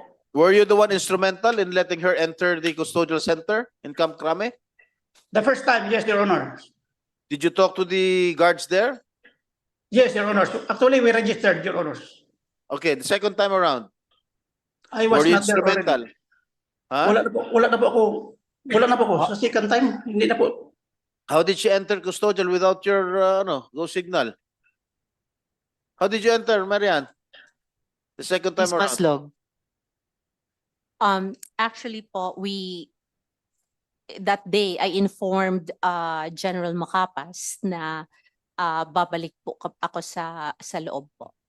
No, the general just said hindi niya alam na pupunta ka sa custodial sa pangalawang pagbisita mo kay Go Huaping. He actually know, ma'am.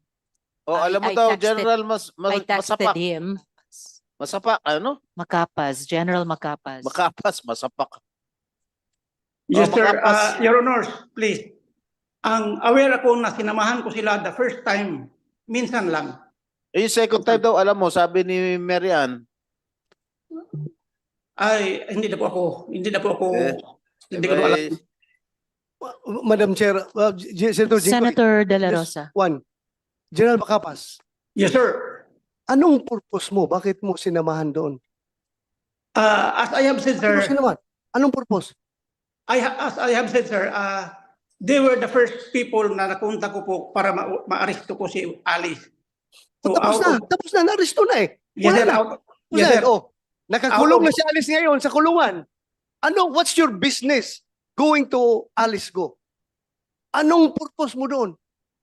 Bakit kayo pinuntahan niyo? Kasama mo si Maslog? Sir, if I may, Your Honors, out of gratitude lang, sir, sa tulong ni Attorney David, through them, nakuha ko si Alice. Gratitude! General, wag naman. Hindi po gratitude. Professionals po kayo. Oo, hindi po ito usapin ng utang na loob. You did your jobs. It was a job well done. Sorry to interject, Senator De La Rosa, pero gratitude, ngayon lang ako nakarinig ng ganyang salita in this context. Please proceed, Senator De La Rosa. May I just, Senator Joel. Yes, Madam Chair. General, doon sa Indonesia, yung pag-aresto kay Alice, nakita mo si Mary Ann Maslog, General? General. Nakita mo siya? Yes, sir. Yes, sir. Nakita ko siya doon sa Indonesia that time. O, so nung nakita mo siya, hindi mo siya tinanong, teka lang, asset kita, bakit nandito ka? Nang hindi ko alam. Actually, sir, ibang usapan na ito. Kinukuha ko sa kanya, sir, Your Honors. During the time na pumunta siya doon sa second time, nakita ko siya doon na sa may, I think... General, simple lang ho yung tanong ko. Nung makita niyo siya, hindi niyo siya tinanong bakit siya nandun? Sinabi niya sa akin, sir, na pumunta siya, gusto niyang makita si Alice. Wow. Pwede po ba yon, General? At pumayag ba kayo? May 100 million gusto ring lumipad doon eh. Papayagan nyo na pumunta din doon para makita?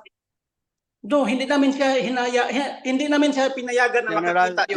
General, uulitin ko yung sinabi nyo. Gusto ho namin kayong paniwalaan pero medyo nagdududa na po ako sa inyo ngayon. Kasi sabi nyo, kaya nyo siya tinap dahil may access siya kay Attorney David na lahat ng media outlets dito sa Pilipinas may access kay Attorney David na i-interview na madaling ano. Tapos, itong masakit na sa tenga, pumunta siya ng custodial kung saan nandun si Alice Guo, pinapasok nyo, sinama nyo, nandun ka, at sabi mo, gratitude. Meron kang gustong mangyari doon, bakit mo siya pinapasok at kasama mo? At pangalawang beses, kung hindi mo siya binigyan ng authority at di mo siya binigyan ng poder para i-exercise yung kanyang kapangyarihan na tao mo siya, hindi siya makakapasok doon. Am I right? On the second time around. So what is it, General? Your Honors, please, yung sa second time, hindi ko po talaga alam. Pero the first time, yes, alam ko, tumawag sila sa akin, nabibisitahin nila si Alice, kasama si Attorney David. Yes, yes, Your Honors, hanggang doon sa Why, General, custodial. why? You are saying kaya mo siya tinap para sa pagsuko ni Alice. That's what you're saying. Now na nandito na, arestado na, why? Why are you still cuddling her? Why are you still giving her all the powers and the benefits of being your special aid, Your Honor? Gusto naming maintindihan. So hindi na ang dahilan is maaresto si Alice, makuha si Alice, hindi na. Ano na ngayon? Ano na ngayon yung rason? Sirs, can I, Your Honors, please, can I report directly to the Senate? Report what, sir? To the committee, Your Honors, can I request for? Where are you? You are speaking to the committee, General. Can I request for, what I mean is, Your Honors, an executive session? No. No way. General, patapos na sana kami sa investigasyong ito. And we expect sa mga katrabaho namin sa gobyerno, yung candor. Kasi, kumbaga, sa kasong ito, panalo ang gobyerno eh. So, dapat may transparency sa isa't isa para klaruhin lahat ng detalye ng nangyaring ito sa kaso ng Pogos at sa kaso ni Guo. So, please be candid and transparent with the committee. General. Yes, Your Honor. Sa SP Pro Tempore, sandali lang. Sagutin lang yung tanong ni Senator Joel. We will wait for your answer. Yes, sir. The reason why na sumama ako, nag-facilitate ako during their visit is actually, sir, Your Honors, ang sabi ni Ma'am Jessica, mayroon si Alice i-reveal na informasyon vital sa kampanya natin. Ano yun? Kampanya. Ano yun? Impormasyon na yun? Anong vital information? Sige. May mga involved pa na malalaking tao. Alice, Yun na! sabi niya. Yun na! Yung pangalan ni President Duterte, pangalan ko, pangalan ni Bongo, pangalan ni General Karamat, na i-implicate doon sa pinabit na hinahanda ni Maslog. Yun na? Were you successful No, sir. in getting information from Alice Guo? We get information from Alice different from the story, sir. Different from What that was story. the information What that you was got? that? What was that information? That's why, sir, if the committee will allow me, sir, No. No. I can reveal everything, sir, doon sa executive session as there are names implicated, sir. Actually, recorded yun, sir, yung May audio recording kayo? Yes, Your Honors, during our debriefing with Alice. Madam Chair, I think since we are already deep into this conversation, and it's we owe it to the Filipino people to Yes. know the details of this new Yes. angle. Definition. Bago ho to eh. Oo. Hindi ako personally, I'm not in agreement to do an executive session. Me too. Dapat ho sabihin ho ngayon Yes. sa ating hearing. Yes, I agree, Senator Sherwin. Madam Chair, General, yes, SP Pro I do Tempore. not agree with, to Yes. hold an executive session. The Filipino people ought to know what is happening, and this is a new revelation. You better start talking now, General. Let me also associate myself, Madam Senator Chair, to Joel. the statements made by my colleagues, Senator Gatchalian and Senator Estrada. I am not in favor of executive session. I am with the Filipino people. We wanted to know the truth. We are spending public funds. Yep. Masakit isipin na yung kagaya nitong isang Mary Ann Masnog gagamit at magre-reimburse ng salapi ng bayan para sa kanyang mga trips, Madam Chair. Yes, General. Wala pang nagmo-motion para mag-executive session gaya ng sinasabi nyo. May mga objections na talaga sa buong komite. So wala pong susuporta sa ganong proseso. And I urge you, General, bilang resource person ng komite na nanumpa na magsasabi ng totoo at buong katotohanan, sagutin nyo na po sa amin ngayon yung tanong na iyan. You better start revealing the truth, General. Sorry, Madam Chair. SP Pro Tempore. Come on. Alam mo, hindi pa kami kumakain ng lunch. Yes, yes, Your Honors. Since na ayaw niya akong pagbigyan po ng ano, ng... Hindi po talaga. Yes, sir. Yes, Honors. You don't deserve. Ganito po. Yung sinasabi na ni Sir, ni Senator Bato na i-drop yung mga pangalan ng iba, hindi po yun ang sinabi ni Alice. Okay. Ano ang sinabi niya? During our debriefing po, ang sabi ni Alice ay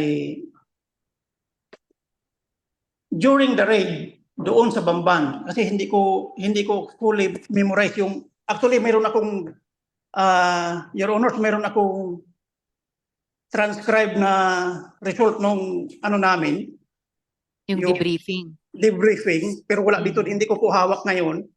Yung naaalala nyo po sa debriefing na iyon, pakisabi na po sa aming komite ngayon.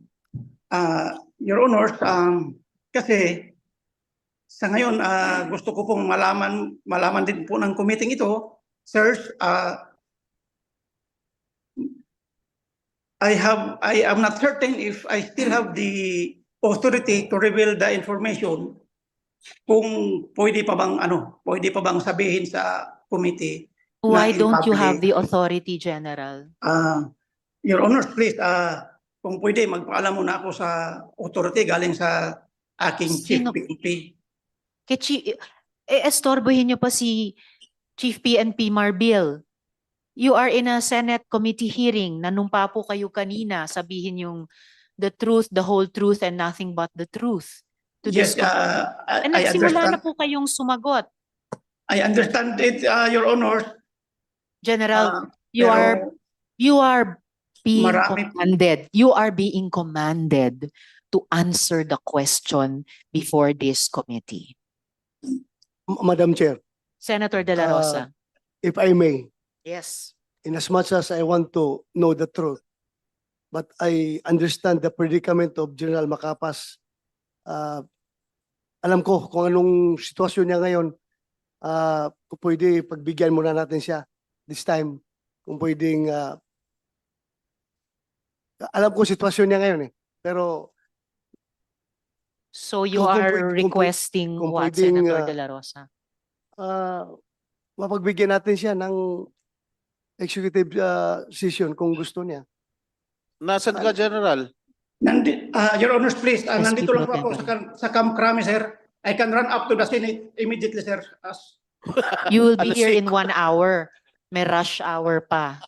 So, General, Madam Chair. Yes, Senator De La Rosa. Ako, General Macapas, nothing personal between us. Alam ko magaling ka na opisyal. I trust you.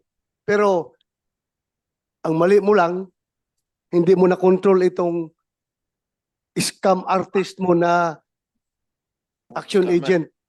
Yun lang ang akin sa'yo. Naniniwala ko sa'yo na wala ka, you are not a party to this whatever yung grand design na pinaplano kung sinong nasa likuran nito ni Mary Ann Maslog. Alam ko, honest ka na tao. Hindi mo lang na-control itong kuan mo, itong agent mo. Kaya kasi hindi mo control dahil somebody from above you is the one controlling her. Baka ano? Direkta ito. Direkta ito tumatawag. Very iwan information ko. Direkta tumatawag ito doon sa Malacanang. Kaya I understand your situation.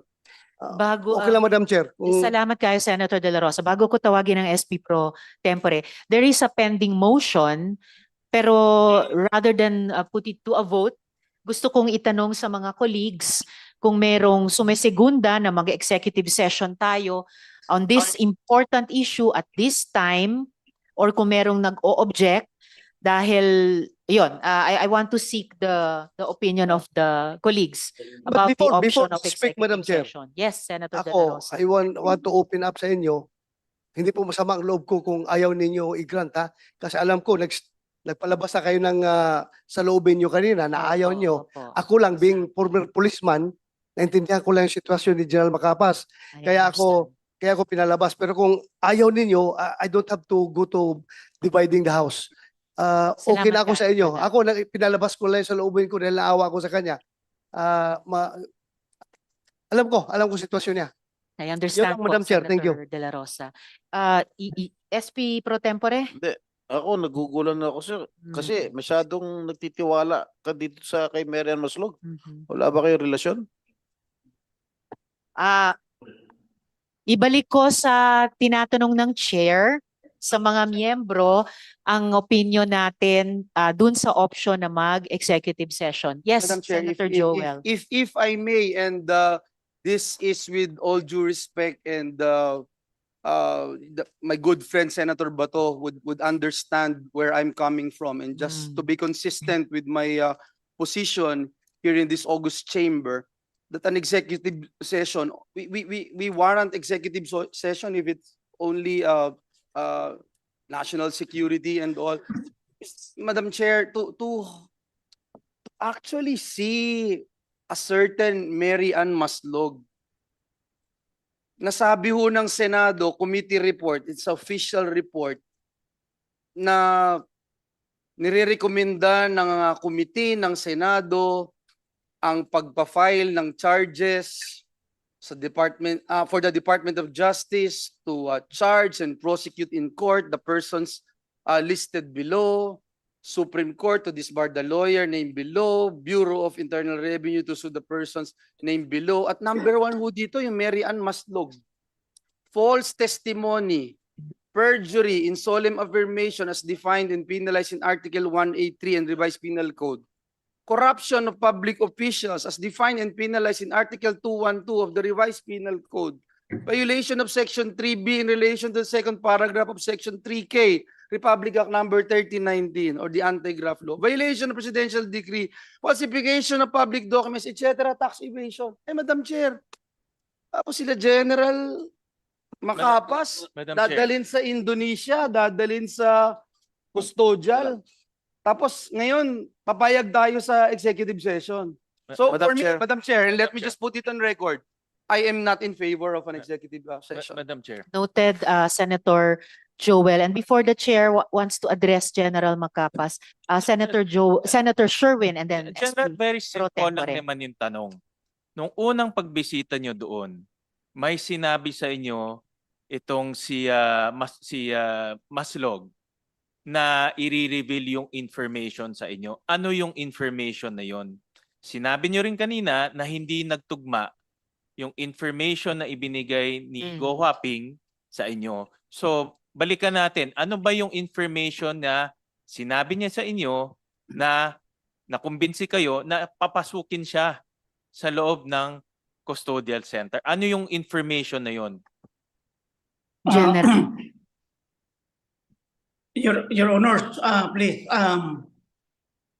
There are statements na we need to further validation namin. Kaya as of now, hindi ko talaga po siya pwedeng i-public dahil sabi nyo, General, there are statements that need further validation. Meaning may mga statements na nava-validate nyo na. I think with all due respect kay Senator De La Rosa, na who expressed his solidarity with you bilang dati yung comrade in arms sa institusyon ng PNP. But the overriding sentiment here in the committee, I must impress upon you, General. I am, with all due respect, compelling you to disclose. Kasi ang mas isasagot nyo sa amin, yung nabavalidate nyo na, it's about the raid. It's about that raid in Bamban. Ito yung closure na kailangan ng komite at ng ating mga kababayan tungkol sa investigasyong ito.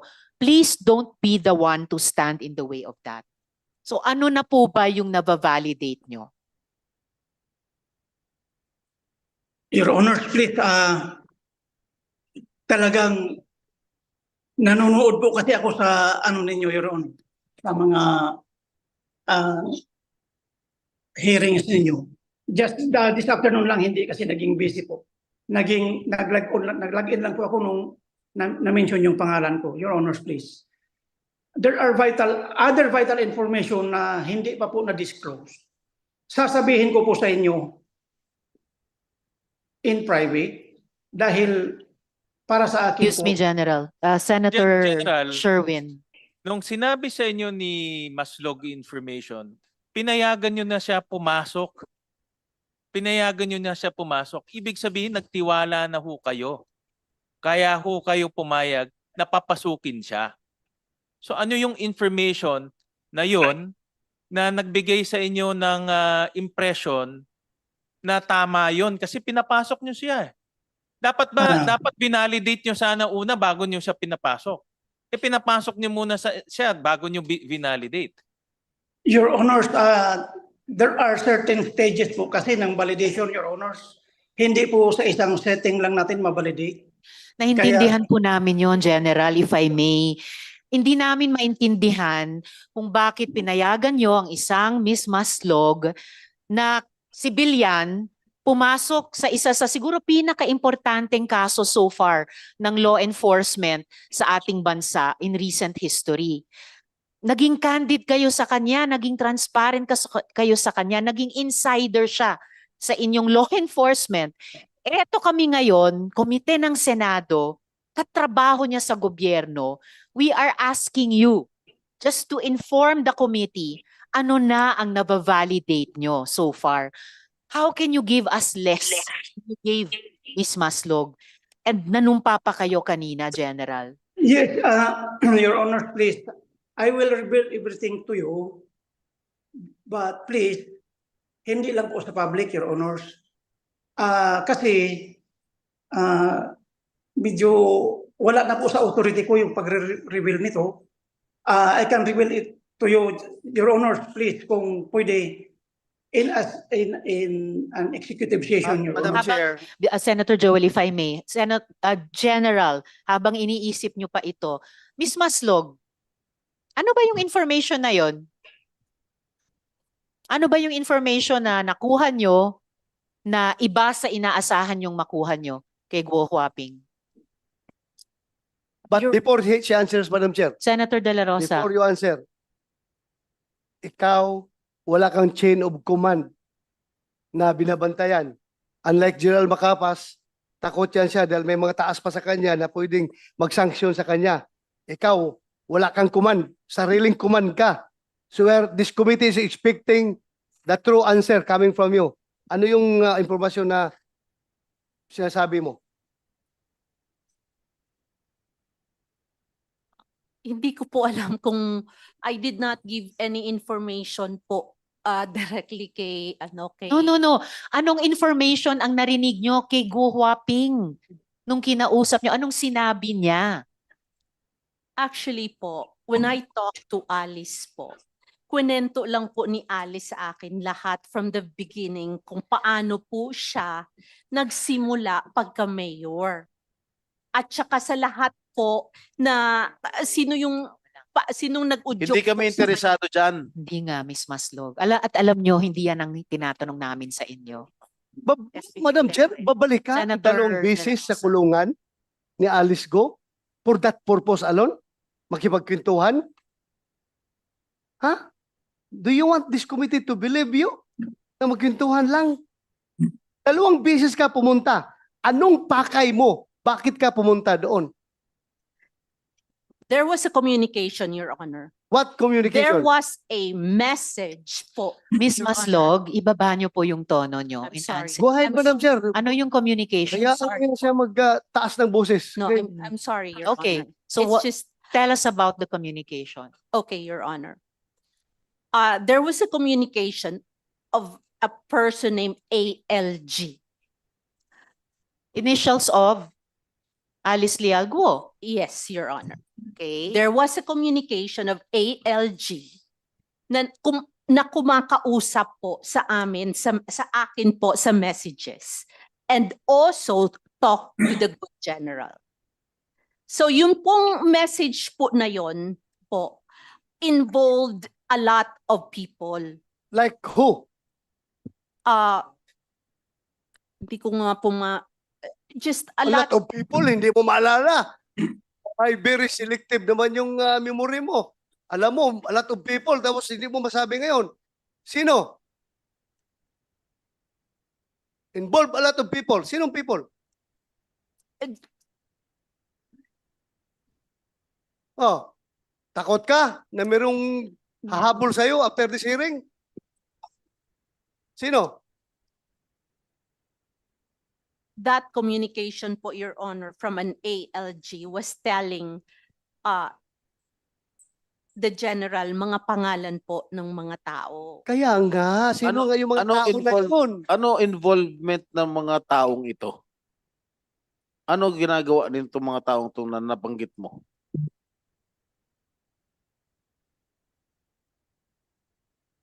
Miss Maslog? Madam Chair, hindi Yes, niya Senator De La masabi-sabi. Rosa. Dahil siya mismo ang may hawak ng affidavit na gustong papirmahan kay Alice Guo na ipinpoint si President Duterte, Senator Go, Senator Bato at si General Karamat na nasa likuran ng Pogo operations. No, sir. Yan ang totoo. Huwag ka magsinungaling dito. Sir, there was Ah. no affidavit po. That's Wow. not true, sir. Alice, pumunta siya doon sa'yo two times? Co-hopping. Pumunta siya doon 2 times? You may answer this or not. Basta pumunta ba siya 2 times? Bumisita? Madam Chair, opo, 2 times po. O, pumunta siya. Anong purpose ng magpunta niya doon sa'yo?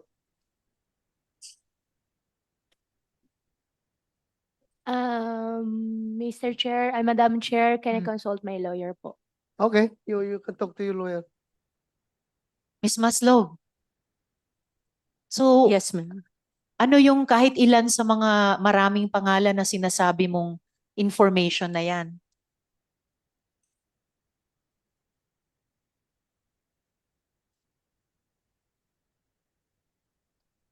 Sinight ka na namin in contempt. I know, Your Honor. You are here in the Senate.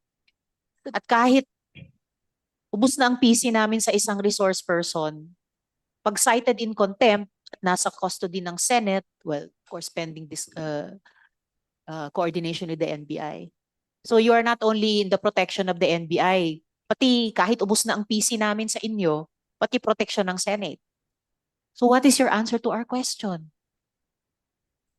Your Honor, can I just submit the document, Your Honor, sa inyo? Submit it now. It's 3 I minutes to don't- 5 o'clock. I don't have it right Write now, it Your down Honor. on paper. May papel kayo dyan, di ba? Bakit ba ayaw mo sabihin, excuse me, Madam Yes. Chair, bakit ayaw mo ba sabihin, SP pro tempore. Marian? The reason, Your Honor, is that because I am not sure if that's true. No, And it I doesn't don't matter want to- if it's true. Miss Maslog, kami po magtitimbang sa lahat na narinig namin sa mga resource persons na karaang mga buwan, mga taon. Kami po sa komite magtitimbang. Alin ang mukhang totoo, alin ang mukhang sinungaling. So we just need the raw information from you. Yung ibang mga resource persons, yung ilan na ayaw sumagot verbally, sige, pinasulat namin sa papel. Submit it to us now through the COMSEC so that the committee members can see. Yeah.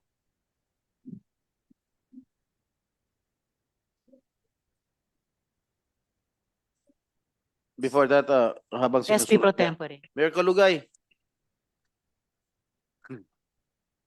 Tatakbo ko ba ulit, Mayor?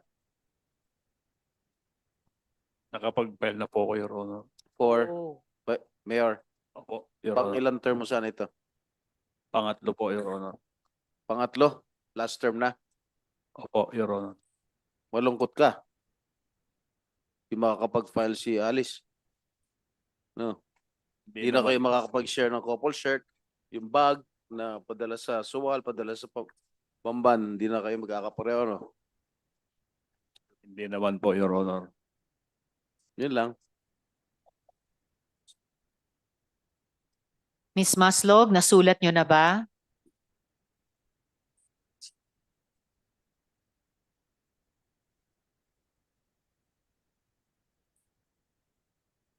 Oo.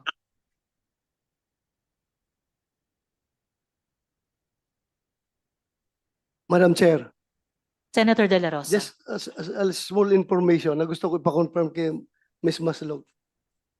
Sino yung taga Malacanang na tumatawag sa'yo? Na pupunta ka doon sa kulungan? Nagbibigay ng instruction sa'yo para papirmahin ng affidavit si Alice Guo? Wala po, Your Honor. Wala? Wala. Are you sure? Yes, Your Honor. Sigurado ka? Yes po, Your Honor. Anyway, na-contempt ka naman eh. Na-contempt ka naman. Ha? Oo.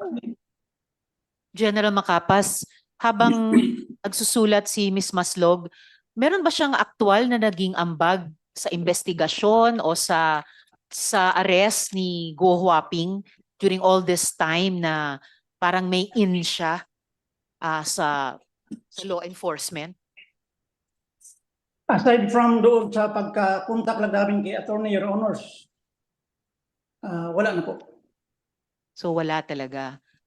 Okay. And yet, nakasama pa siya dun sa pangalawang pagpunta sa Indonesia. At nakabisita pa siya ng 2 beses kay Guo Huaping sa custodial center. Again, Your Honors. No? Senator Joel. May we know, General, kung toong na-reimburse yung mga gastos ni Mary Ann Maslog sa PNPIG? No, Your Honors. No. Wala ni Cinco na ginastos tayo para sa kanya? Wala po, sir. Wala po. Okay, mabuti yun. Kasi may peace of mind yung taong bayan na hindi tayo nagwaldas ng salapi. Yes, sir. Isang pugante. Senator Sherwin. General, yung pangalawang pagpunta ni Miss Maslog sa Indonesia, nagkita kayo?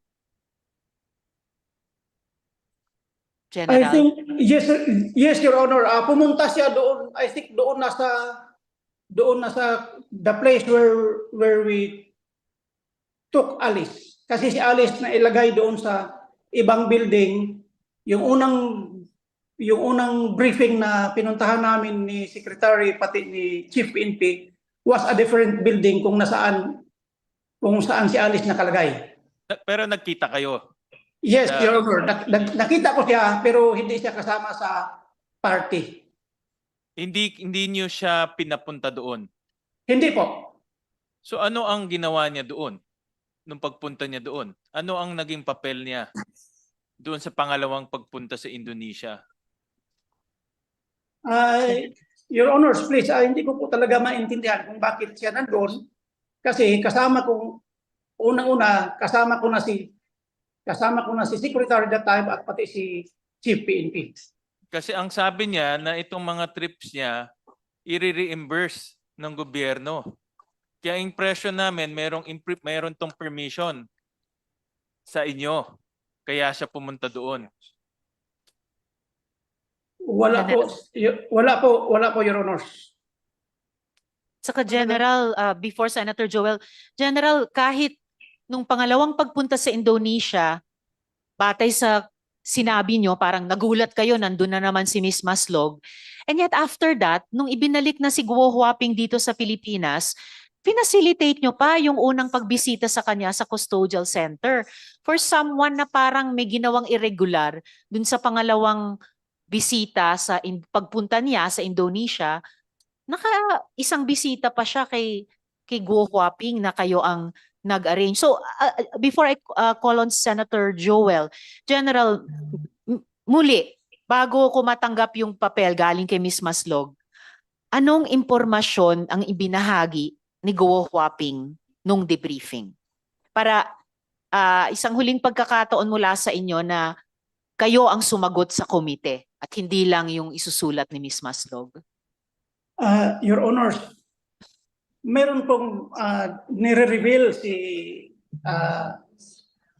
si Miss Alice na ongoing po yung validation namin sa ngayon. At hindi ko po pwedeng maisabi dito sa publiko dahil po baka makompromise lang yung lakad po. Marami pa pong vital information na ibinigay niya sa atin na kailangan pa po namin talagang revalidate, and aside from that, hindi pa po ito cleared as in na for public consumption. Kaya po ako humihingi ng if possible, pupunta po ako dyan para sasabihin po sa inyong lahat kung anong ongoing na investigation na ginagawa pa po namin ngayon. Madam For the Chair. record ulit, bago sina Senator Joel at Senator De La Rosa, for the record ulit, General, tinatanong ko lang naman sa inyo, sabihin nyo what she said, what Guo Huaping said. Senator Joel and then Senator De La Rosa. Very quickly, Madam Chair. General, kanina, binanggit po ninyo, no, yung sa debriefing, hindi nyo ba kaya kamong ilabas in public. Ito po ba is the same information na ibinigay sa inyo ni Mary Ann Maslog that led you after knowing na wala pala siyang matutulong dun sa pag-aresto at 2 beses pa siyang nagpunta ng Indonesia, dinala niyo po siya dun sa custodial center, doon sa Krame. Pareho po ba itong information na ito? Merong nagkapareho, sir. Meron din pong hindi. Okay, Your ano yung Honors, nagkakapareho? Sir, as I have said, yung mga information na yun, kahit general lang, kasi it would give us an idea na hindi kayo talaga masyadong nagoyo to the bones kasi hindi namin kayang liripin.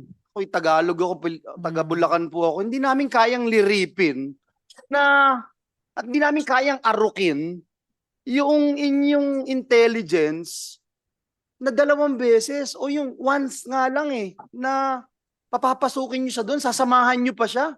Ang lakas ng loob nyo na gawin yon kasi there must be something. So,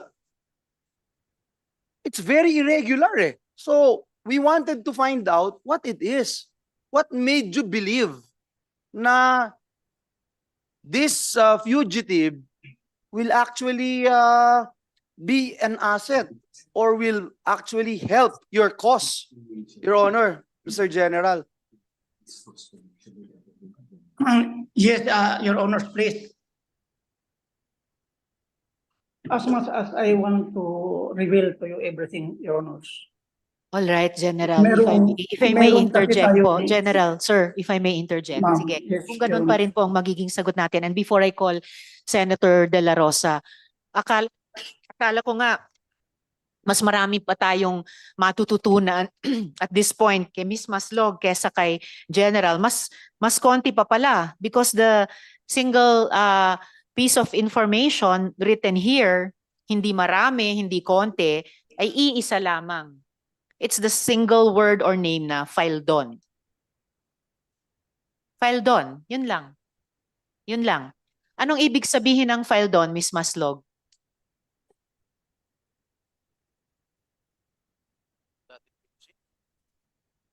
Ms. Maslog. Tinatanong na rin ng aking mga colleagues, yun ba yung dating BOC? File don po. Di ko po siya kilala. File don lang po.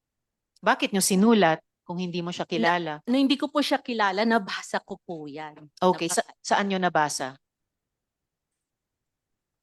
Actually po. Can I talk to my lawyer for a second, Your Honor? I'm just You've asking been you consulting your lawyer a while ago. Since we were not asking you questions. Kanina ka pa nakikipag-usap sa abogado mo So why did you write this word, this name, file don? Anong ibig sabihin? I think po, isa lang po yan sa mga names. Okay. Po. And, Your Honor, I'm sorry po. I don't think I have the right po. Kasi hindi po ako sure. No, it's not a matter of it's true or not. Gaya ng sinabi ko kanina, yung komite magtitimbang yan. Ang tanong lamang ay anong sinabi? Ano yung sinabi? Your Honor, I can't. I'm sorry, Your Why Honor. not? Why can't you? Those are names po that not validated and I'm not You are really not- sure. Oo, sabi mo nga, they are not validated. Hindi mo naman trabaho ang validation. Tulad ng hindi mo trabaho no na kasama sa operation ng pag-aresto kay Guo Huaping. Yes, Your Honor. I Oo. know that, Your Honor. But these people, Your Honor, are in position and Why I are you don't- crying, Miss kasi Maslog? hindi po ako. Your Honor, I can't. Kasi wala po Madam ako sa Chair. authority, Your Honor. Madam Chair, Senator De La Rosa.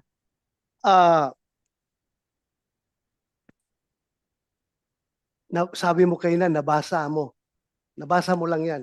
Yung file dun, nabasa mo lang. Saan mo nabasa? Saan mo nabasa? Doon po sa communication nga po Anong communication? between yung certain ALG po. Certain ALG. Opo. So meaning Alice Guo. I will not, hindi ko po alam. Basta ALG po ang nakasulat. Hindi mo kaya nabasa yung pangalan na yan doon sa prepared affidavit na gusto mong papirmahan kay Alice Guo? Your Honor, wala po akong papipirmahan kay Alice, Your Kang Honor. magsinungaling. I have A1 information. Alam ko. Kaya sabihin mo na kung sino yung nag-utos sa yung taga Malacanang na papirmahan yung affidavit na yan. Twice ka pumunta doon kay Alice Guo para kumbinsihin siya. Sino yung sa Malacanang nag-utos sa'yo? Your Honor, I did not convince Alice po to sign any document po, You Your Honor. are a liar. You are a liar. Expected naman yan eh. Naisahan mo nga gobyerno how many years ago? Mr. Chair, 30 years. Naisahan mo na nga yung gobyerno noon pa. Ngayon pa. Marian, Yes, SP pro tempore. natatakot ka ba sa buhay mo pagka dinivulge mo yung mga pangalan? Namatay ka na dati eh. Di ba? Natatakot ka ba sa buhay mo? At dinivulge mo yung pangalan. Namatay ka na dati. Oh. Ano? Come on, please divulge all the names that you know. Sige na. And if I We're may, waiting. SP pro tempore, starting with the word, the name file doon, sa anong konteksto nyo narinig yung pangalan niya? Actually po, I think si File Don was in Bamban. Mhm. I think he lived in Bamban. Mhm. And apparently po, Mr. Faeldon and I think his wife also, nandoon po sila sa Bamban. Mhm. And ito po, this information actually, in fairness din po, na-mention din po sa akin ni Miss Alice. Okay. They were invited to go to Davao. Mhm.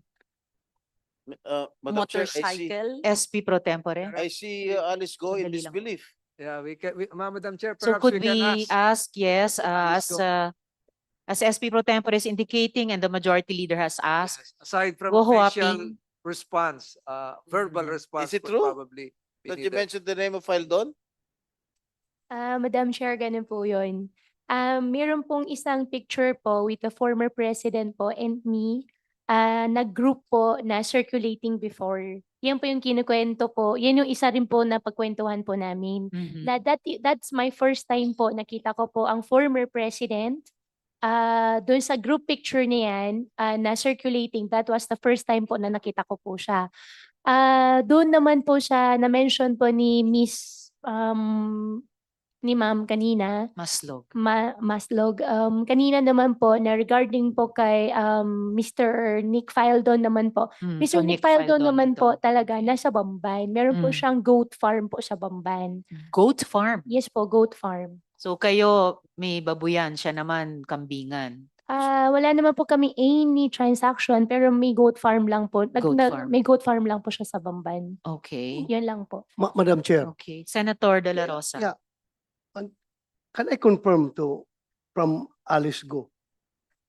Yung tanong ko kanina, meron akong iwan information na natanggap about that affidavit na dala-dala ni Maslog. Meron akong informasyon. Confirm or deny lang from you. Hindi kita pinupirsang sagutin. You can ask the advice of your lawyer. Pero tinatanong ko lang para mabigyan ng katuturan itong lahat ng sinasabi. Madam Chair, doon sa question po sa akin ni Sen Bato po, I remain silent po. At meron pa po akong kadagdagan po na answer po pala doon sa na-mention po ni Ma'am Maslog kanina na invitation ng Davao. I just want to clarify. Wala pong nangyaring invitation po ng Davao. Wala po akong kakilala. At yung picture na yon ay nag-iisang picture lang po yon, July 22 to be exact, 2022. Hindi na po presidente si former president that time. Doon sa group picture po, I think and I believe po na circulate naman po talaga siya. Kumalat po siya sa social media pero that was my first time po na nakita ko po siya. Hindi po, si former president po. Okay. Before we continue, I will call Senator Sherwin next. Before we continue, just to inform my colleagues, unfortunately, I need to go up to my office now before 5:30. So, gusto ba ng komite magpatuloy? In which case, I will ask Senator Sherwin to chair in my stead. It's all right to continue? Yes, Madam Chair. If All you right. can, please. Thank you very much, dear colleagues, and sa lahat ng resource persons. So at this point, I will hand over the chair to Senator Sherwin. Mr. Maraming Chair. salamat, Sen. Sherwin. Mr. Chair, Go ahead. can I go back one question to General Macapas? Yeah, Senator Bato and then General Senator- Macapas? General Macapas? General Macapas? Wala na. Yes, sir. Yes, sir. Thank you. Sir. Yeah. Sir, good afternoon, sir. Your Honor, sir. Yeah, paano sabi mo kanina ito si Mary-Ann Maslog nag-volunteer sa iyo na information. Paano siya nakapunta sa iyo? Dumirita lang siya doon sa opisina mo, may nagdala sa kanya o sino nag-introduce sa kanya sa iyo? As I have said earlier, Your Honor, nakilala ko po si Ma'am Jessica kasi ang pakilala ko sa kanya, sir. During the time na saya pa lang ako ng DCO. So from there, minsan nagte-text na siya sa akin tapos nagbibigay ng information. Kaya nga, paano mo siya nakilala? Tinatanong ko, the circumstances behind, paano mo siya nakilala? Bumisita po kasi siya minsan, sir, nung boss ko dati, nung nasa DCO pa po ako. Ako po ang saya, kaya ako ang nag-entertain sa kanya. Dahil wala po So, yung... okay, first, nagkakilala. Opo. Year 2022. Sino yung boss mo? Si, sir, Police Lieutenant General Benjamin Santos, sir. Benjamin Santos. Yes, sir. So pagdating dito kay Alice Guo, siya mismo pumunta sa iyo about Alice Guo? If I recall it right, sir, ano lang yun, sir? Parang tawagan lang namin, sir, na nabanggit niya na may access siya kay Alice. So, through Attorney David, nakausapin namin. So kinagat ko yung informasyon na yun, sir. Thank you. Thank you, General Macapas. That, Yes, that sir. would be Thank all, you. Mr. Chair, Senate, if I may. Senate President Pro Tempore. Thank you, Mr. Chair. Mary Ann, alam mong wanted ka rito sa Pilipinas, di ba? Kaso ka. Your Honor, that case is still in Sandigan Bayan po, Yes. Your Honor. Di ba, nagpanggap kang namatay, kaya nawala kaso. Pero alam mo may kaso ka. May pending case ka. Na hinahanap ka ng otoridad. It is still in Sandigan. No, I'm asking you if you know that you have a case. Your Honor, the case is still in Sandigan All right. Bayan po, Di sir. meron Refuse kang to kaso. answer po. Okay. Nung pumunta ka sa Indonesia, anong passport ang gamit mo? My name po, Jessica Francisco po. Is that your real name? I am Jessica Francisco. You are not Marian Maslog? Your Honor, there is a case about my identity I'm po, Your asking you, Honor. what is your real name? I am Jessica Francisco po. Can you produce us your birth certificate that you're indeed Jessica Francisco? I don't have it with me, Your Honor. But you have a birth certificate Yes, Your Honor. indicating that you're the real Jessica Francisco? Yes, Your Honor. Who is this Marian Maslog? Like what I said, Your Honor. I Who is refuse- Marian Maslog? There Di is ba a ikaw to? case. When you were still 30 pounds lighter? Ikaw ba to? And you were trying to bribe officials in Malacanang during the term of my father? Because of that textbook scam? Says here, you're bag woman, Mary Ann Maslog. Photographed here on March 9, 1999. Ikaw ba to? There is a pending case, Ikaw Your ba Honor. ito? That's not related to your case. I'm asking you kung ikaw to. If this is you. Your Honor, there is a pending. If this is you. I cannot say, Your Honor.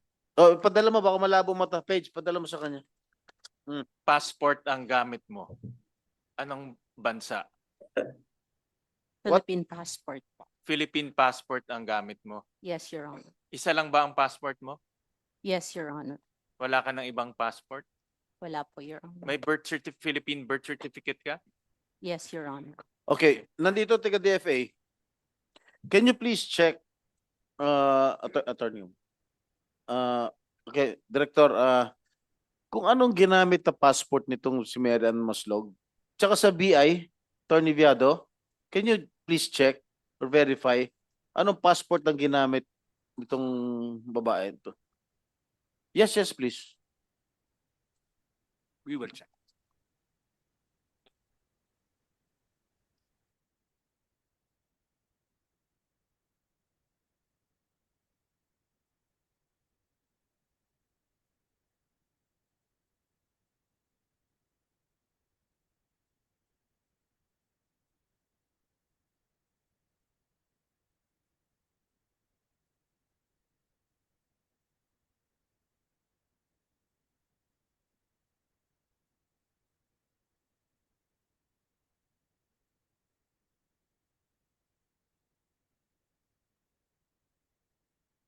What is your middle initial? Huh? Sese, Your Honor. Sese. Yes, Your Honor. Pwede po pa-flash ano? Sa ComSec. Sa ComSec. Okay, we will flash your your passport.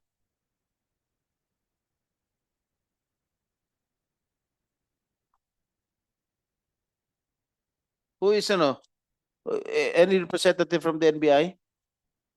All right. Meron na ba kayo resulta dyan na si Marian Maslog at si Jessica Francisco ay isang tao lang?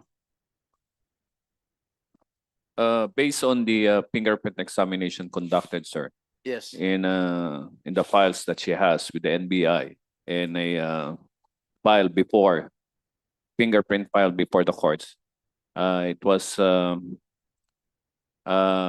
proven that the fingerprint belonged to one and the same person. Di nagsisinungaling to. What's the name of your father?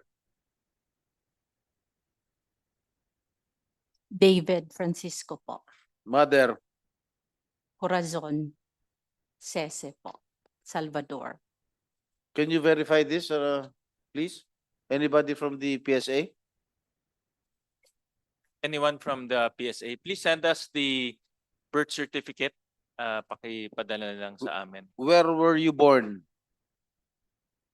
I was born in Quezon City po. Quezon City? And Comsec, pwedeng pa-check sa civil registry if indeed there is a Jessica Francisco who was born on, what's your birthday? December 30, 1985. December 30, 1985. So how old are you now? Alam mo, ikaw napakasinungaling mo 1985 ka pinanganak. Nasaan yung litrato? 1999 nagninegosyo ka na. 14 anyos ka? 14 anyos ka? Ha? Nasaan yung litrato? Alam mo, wag mo kaming lokohin dito Ako ngahingil ako tumayo dahil 1999 nagninegosyo ka na, nagkaroon ka na ng scam. 14 anyos nagnanakaw ka na. Oh, 1999 may textbook scam ka na. Ano nakalagay dyan, 1985? Ano, 14 years old? Minor de edad? May pinatawag ka na ng house? Oh? Nagninegosyo ka na? Ano? I invoke my right, sir, to remain silent because there is a case po in Sandigan which will No. be taken on October Alam mo, 28. Alam mo, ikaw na siguro ang reyna ng mga kasinungalingan Imagine, ngayon ko lang napagtanto. 1985 ka pinanganak. Mukha mo ba yan? Is that you? Yes, sir. Oh, assuming that is true, your passport is true. Driver's license ba? Passport, your passport. Ilan taon ka na ngayon? Going 39 po. 39. 1999, 14 years old nga. God damn it, you're a pathological liar. Sinungaling ka talaga, ano? Pero, saan ka kumuha passport? In DFA po. Saan branch? Ha? Kalasyaw po.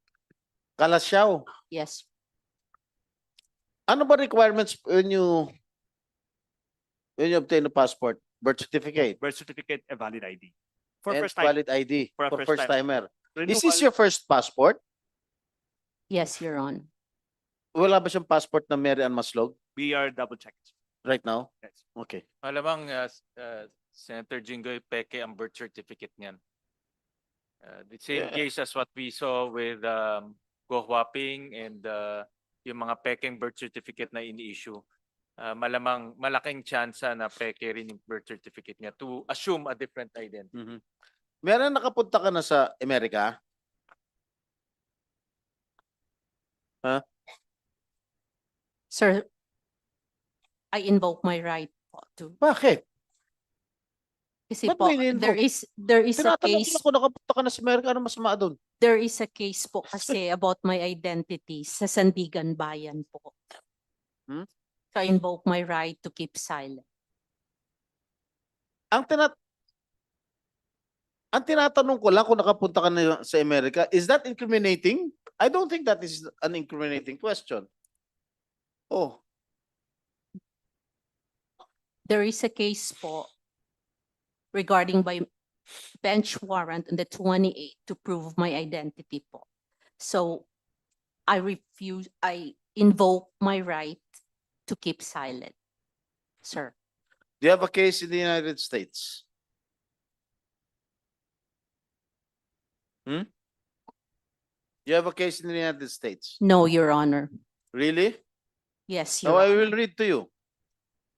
Former textbook agent Mary Ann Maslog, who tried bribing officials of the DBM in 1999 so that her firm could wangle a 200 million textbook contract, is now Mary Ann Smith, married to an American who allegedly became her partner in crime. Court records show in Orange County, Florida, that Maslog is wanted for theft and scheme to defraud. She is facing charges of grand theft amounting to more than $100,000 and scheme to defraud in the amount of $50,000, which are classified as criminal felonies punishable with imprisonment. Maslog also has been charged with civil traffic infraction for proper backing. May kaso ka pala sa Amerika. I don't have a case in America, Your Honor. Really? Yes, Or Your Honor. when was the last time you went to the United States? Like what I said, Your Honor, I invoke my right. Sinasabi mo wala kang case. Ngayon tinatanong ko kung kailan ka pumunta, ay mo sumagot. I Bakit ito sinagot mo? I refuse to answer, Your Honor. I invoke the right Ah, to keep silent because of the case. It's Sandigan Bayan. Mr. NBI, Mr. Agent, pwede bang ikulong na lang dito yan? We'll just make representations with the NBI. Sir, she has a commitment order with the from the Sandigan Bayan. All right. Madam Chair, Mr. Madam. Mr. Chair, sorry. Ang hirap ng walang kain the whole day. Mr. Chairman, with the indulgence of our Senate President Pro Temp, I think we are wasting our time with this pathological liar. Wala na pong kaso sa Pilipinas na hindi na check. Lahat ng kaso kinaso na sa kanya. May check na ho lahat. So can we proceed if I can appeal to the members and the chair so we can proceed to other matters, Your Honors, Mr. Chairman. I submit. I share the same sentiment na to our colleagues, Senator Francis, Senator Joel, and Senator Jinggoy, na professional con artist tong kaharap natin at wala tayong makukuhang tama at totoong sagot dito sa taong to. Magsisinungaling lang sa buong gabi at lolokohin lang niya tayo buong gabi. At wala naman siyang naibibigay na produktibong sagot para sa atin. So, Can I? yeah, Mr. go Chair? ahead. Yeah, thank you. Yes, So, with the indulgence of Senator Villanueva, considering the citation issued by this committee a while ago, if I'm not mistaken, may we know now the proper disposition as to the custody of Mary Ann Maslog? Will she now be taken into custody by OSAA, or do we dispense her as a resource person, Mr. Chair? Mr. Chair, we ruled on the citation for contempt against Ms. Maslog. And since the NBI has custody over her, we will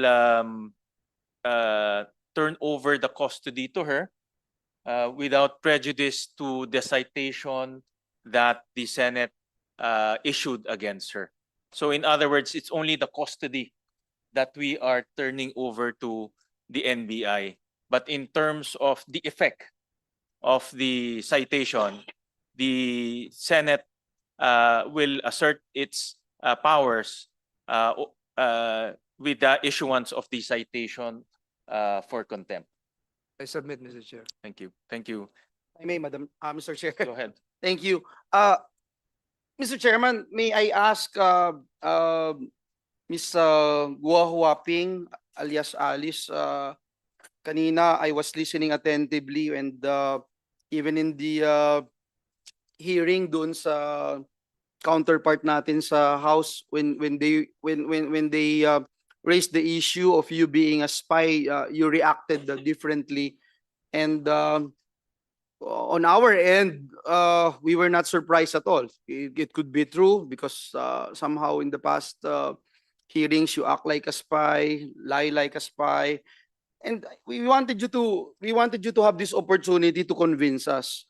Ano ka ba talaga, Miss Alice? At ano talaga yung gustong mangyari ni Guo Huaping dito sa Pilipinas? Mr. Chair, regarding po dun sa tinanong niyo po, regarding po dun sa spy, hindi po ako spy.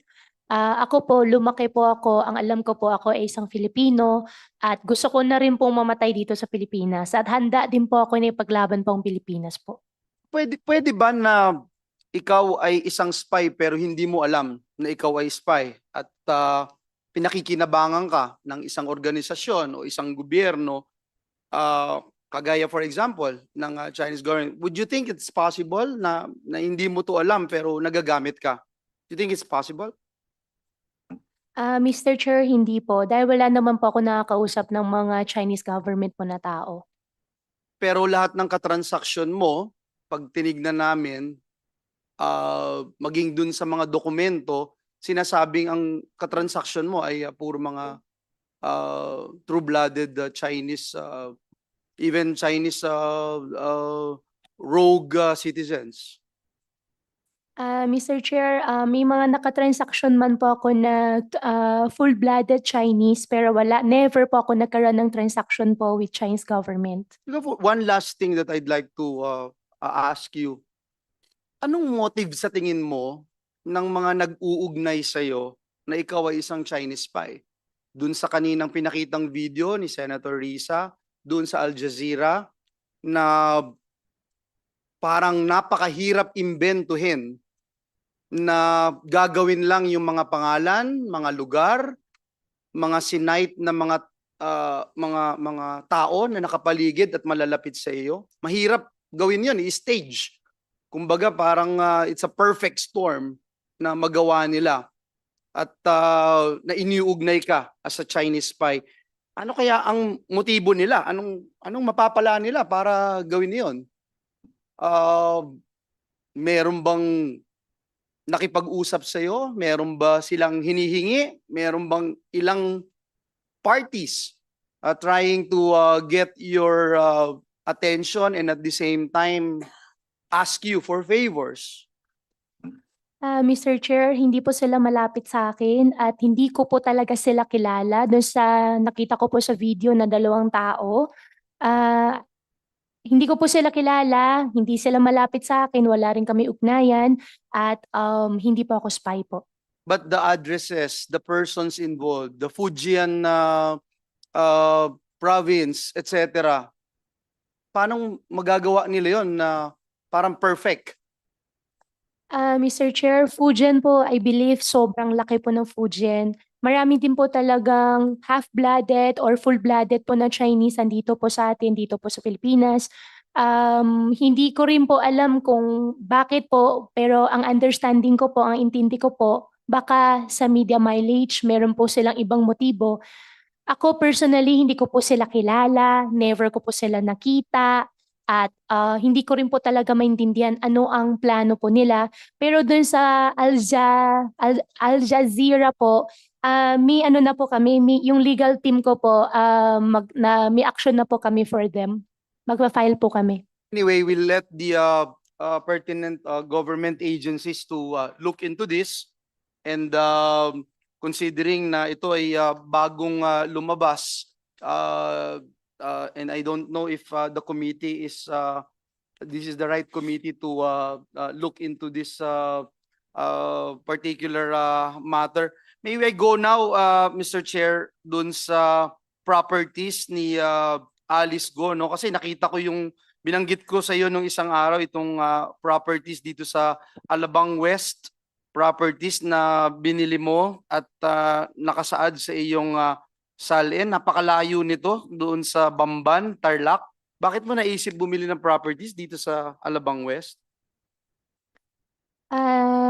Your Honor, regarding po sa lahat po ng properties po, since may unblock case na po ako, I invoke my right against self-incrimination po. Kasi dito 157 million yung ginastos mo.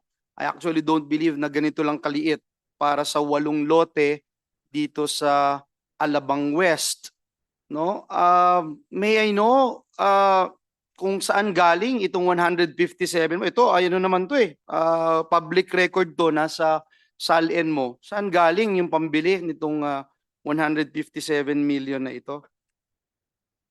Mr. Chair, since naka-file na po yung unblock cases ko po, I invoke my right against But this self-incrimination is po. sa salin at sa public document, and bumili ka ng property malayo sa Alabang. So ako bilang isang legislator at the same time part of this series of committee hearings, I am thinking na kaya mo binili ito dahil gagawin mo rin yung ginawa mo sa Bamban. Gagawin mo ring imperyo itong Alabang West. Kung hindi ka nahuli, may bala kang mag-expand mula Bamban patungo dito sa Alabang West. Would that be a sound conclusion on my part, Ms. Guo? Mr. Chair, hindi po. Anyway, nung hindi ka pa nung nabalitaan mo na ni-raid yung Zunyuan at nandito yung ilang sa mga incorporators, anong ginawa mo bilang mayor? Inalam mo ba kung sino yung mga sangkot dito? Mr. Chair, regarding po sa Zunyo 1, since may mga cases po na naka-file na rin po sa akin, I invoke my right against self-incrimination Buti po. na lang nag-decide ka rin na hindi tumakbo at ang COMELEC nag-decide din na hindi ka na payagang tumakbo bilang mayor ng Bamban. Noong pinasok yung lugar dito sa Bamban, may 46 na sasakyan ang nakumpiska doon. Mas marami pa po sa staff ng PAOK, no? Kung hindi ka involved sa Zunyuan, siguro guwahwaping, agad ka sanang nagpadala ng tulong. Pero what did you do doon sa raid? As a mayor, I'm not asking you as siguro I respect the office of the mayor. Anong ginawa mo? Anong tulong? Anong naging participation mo? Kung talagang wala kang kinalaman dito sa Zunyuan. Mr. Chair, second day po ng raid, second day po ng raid, nagpadala po ako ng tao para tanungin, to check them kung may tulong, may magagawa po kami. Pero kung di po ako nagkakamali, hindi po kami pinayagan pumasok. Sino yung kino-ordinate ninyo? Mayor's office po. Mayor's office to PAOK, to PNP? Kanino kayo nakipag-coordinate? Kung di po ako nagkakamali, during that time po, pumunta rin po ang mga councilors, yung mismo mga konsehal po Kanino ng po kayo bayan. nagbigay, nagpaalam na ready kayong tumulong? From the National Government's Office, kasi yung PAOK ang pumasok dito kasama ang PNP. Your Honor, hindi ko na po siya maalala sa ngayon Means po. to say, hindi kayo nagbigay ng tulong. Mag-extend po kami ng tulong dapat po. However, You did not offer. mag-extend po dapat kami ng tulong. However po, hindi po kami na-entertain. May we know from PAOK, just yes or no, kung nagbigay sila ng intention to help you guys out dito sa nakaraang raid sa Bamban? Yes, Your Honor. As far as we can remember, sir, wala po kaming naalala.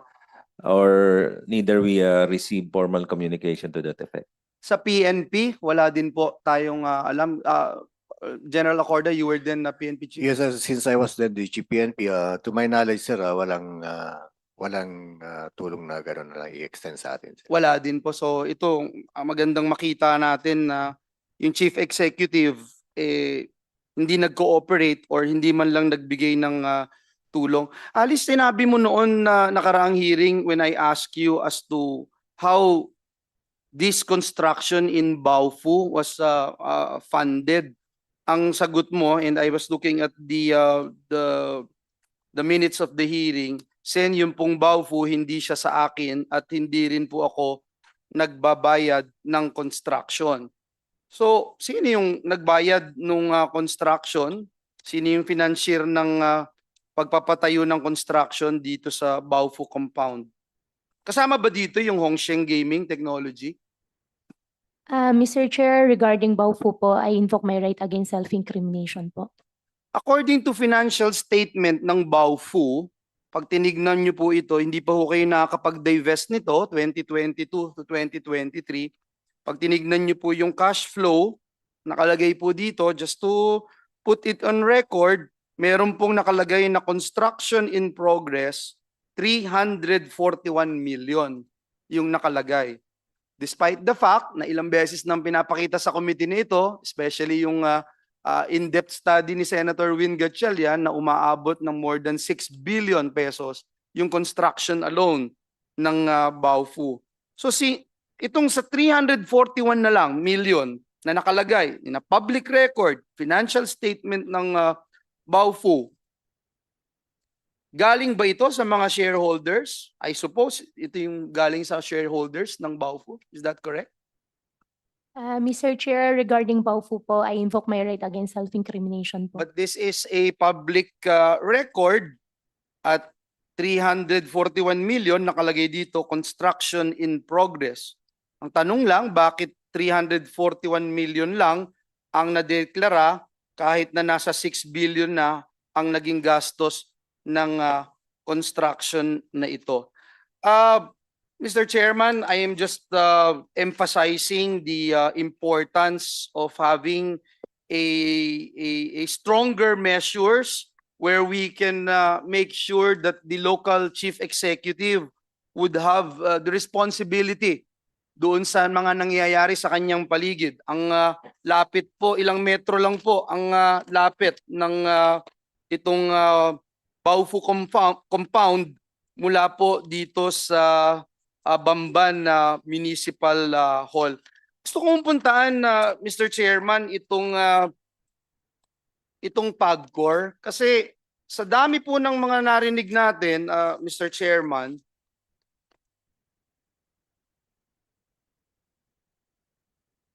nakita yung PAGCOR. Sa dami po ng nakita natin, narinig, at tayo ho, simulat sa poll, nag-imbestiga tayo dito sa, kasama kita pala nun, Senator Sherwin, dun sa biggest human trafficking na nangyari dito sa Clark, no? I think next games, no? Next games, 1,300 human trafficking, 50 million na bribery, nakulong yung Commissioner Argusino at si Robles, if I'm not mistaken, no? Noong pa natin pinapound yung sa PAGCOR, yung representative ng PAGCOR, si General Villanueva, gusto lang natin malaman, nung nagdeklara po yung Pangulo ng Pogo ban, ano na po yung nagawa ng PAGCOR para sundin yung direktibang ito? Kasi sabi ng PAGCOR, bibigyan nila tayo ng quarterly updates, Mr. Chairman, tungkol po sa winding down ng operation ng mga Pogo. I'm not sure if PAGCOR's been submitting their quarterly updates, and perhaps if we can ask them kung pwede nating marinig yung pinakahuling update ng PAGCOR. Ilan nga po ba yung mga nagsisimulang mag-wind down, ilan na yung completely nakapag-wind down, Your Honor? Good afternoon, Your Honor. As of this date, sir, since the announcement of the President of the banning of all POGOs or IGLs,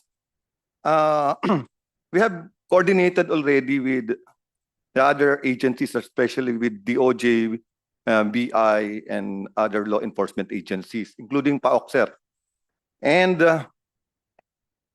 DOJ made already the task force exodus. We're still awaiting for the executive order from the President, sir. And